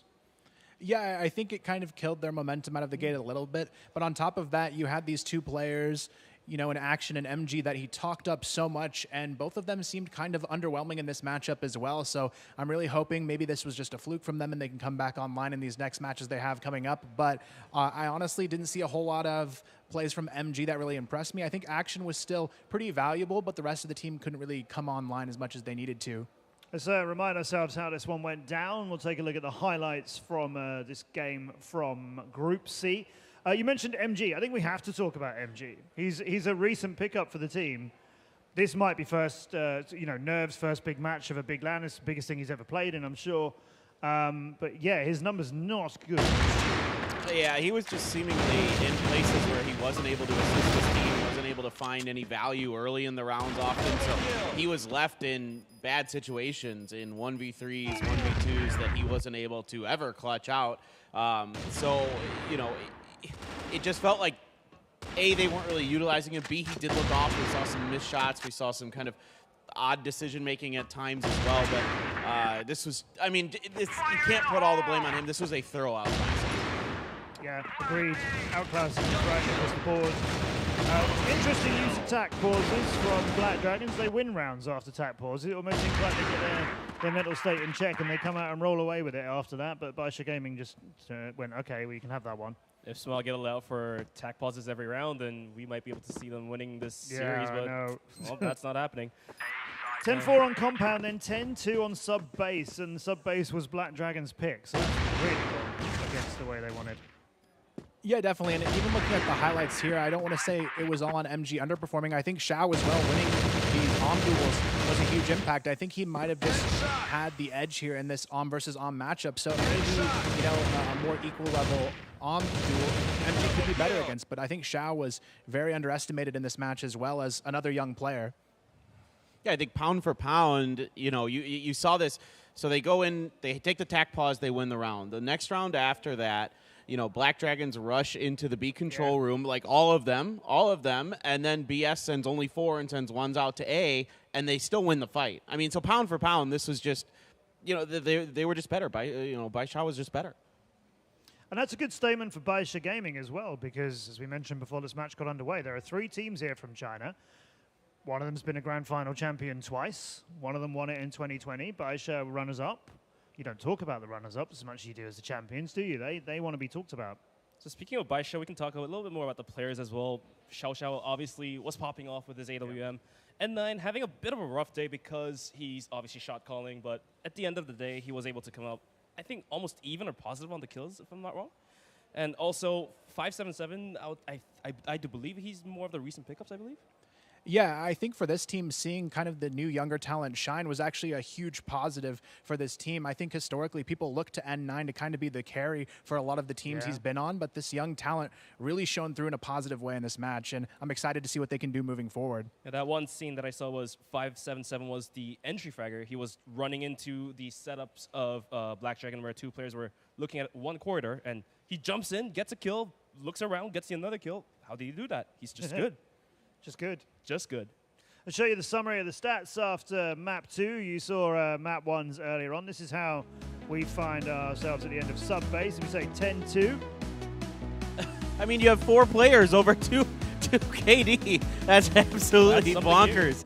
I mean, the damage numbers don't even have to be that high because there weren't that many rounds. It's just absolutely nuts. It was a thorough outclassing. I mean, I think we all talked about how, you know, we thought maybe that the Black Dragons pick sub base is sort of this upset pick, is sort of this, you know, this map that sometimes historically, you know, China has struggled on. Well, that was certainly not the case.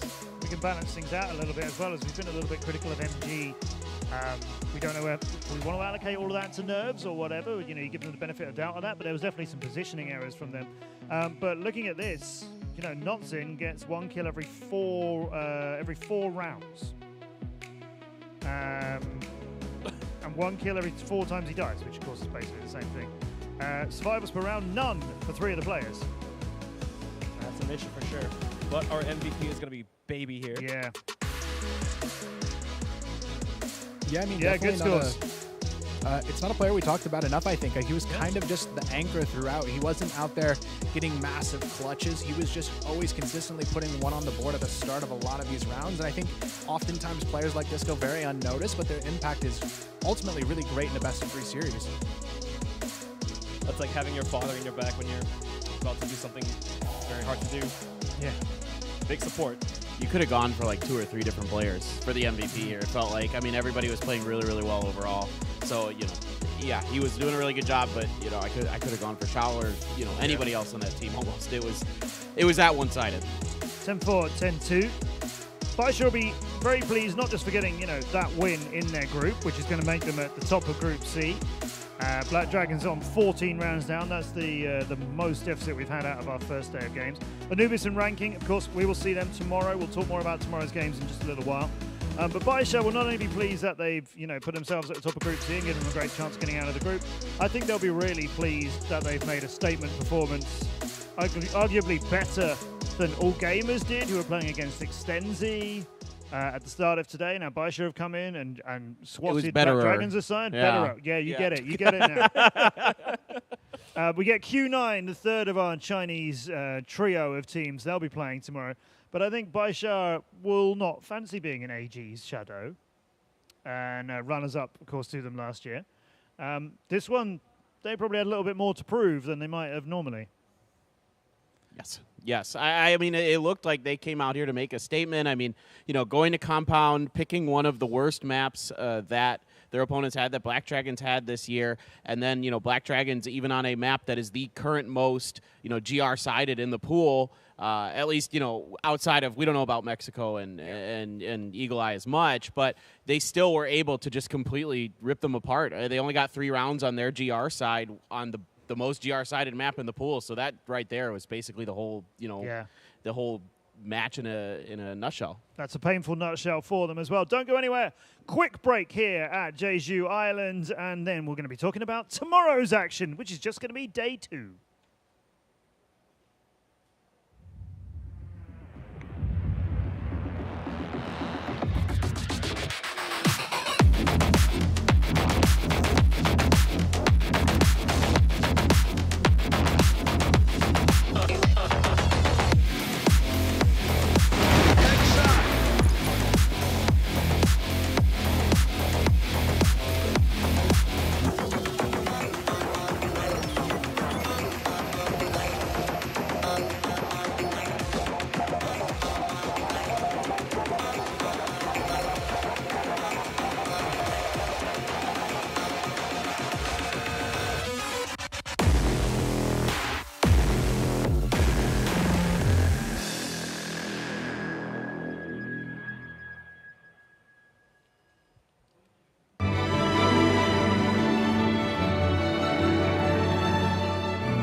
Fantastic day of action here in beautiful Korea at Jeju Island as we've kicked off the long-awaited CFS 2022 Grand Finals. 3 one-sided games that'll make those teams very confident about progressing out of the group as we get to that in a few days' time. Remember, this is a 10-day tournament.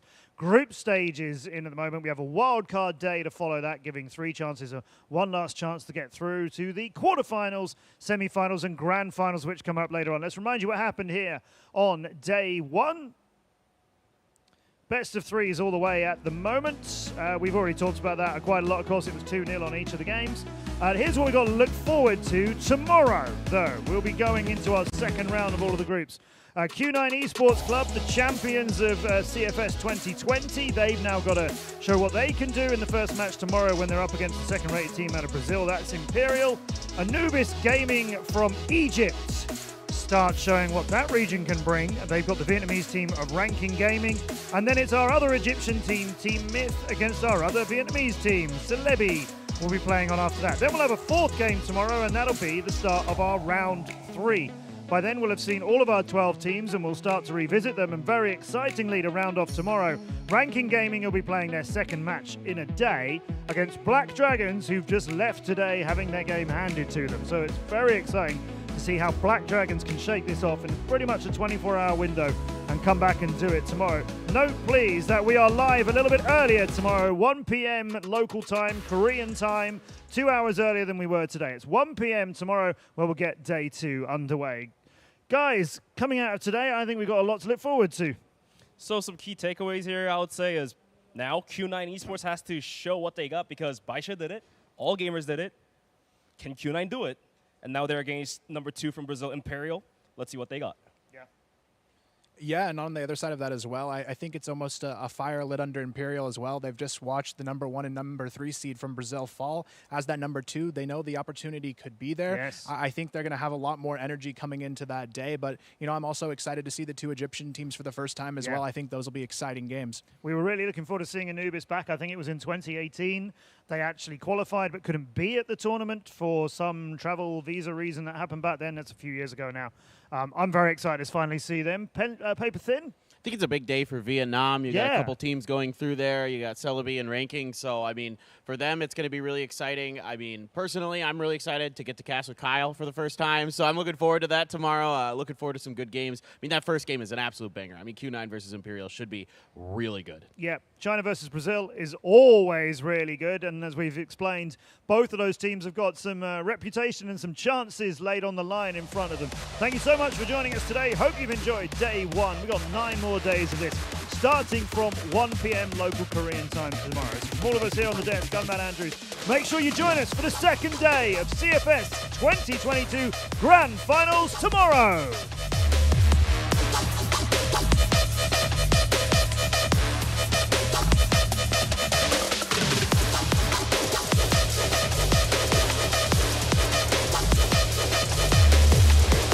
Well done, everyone.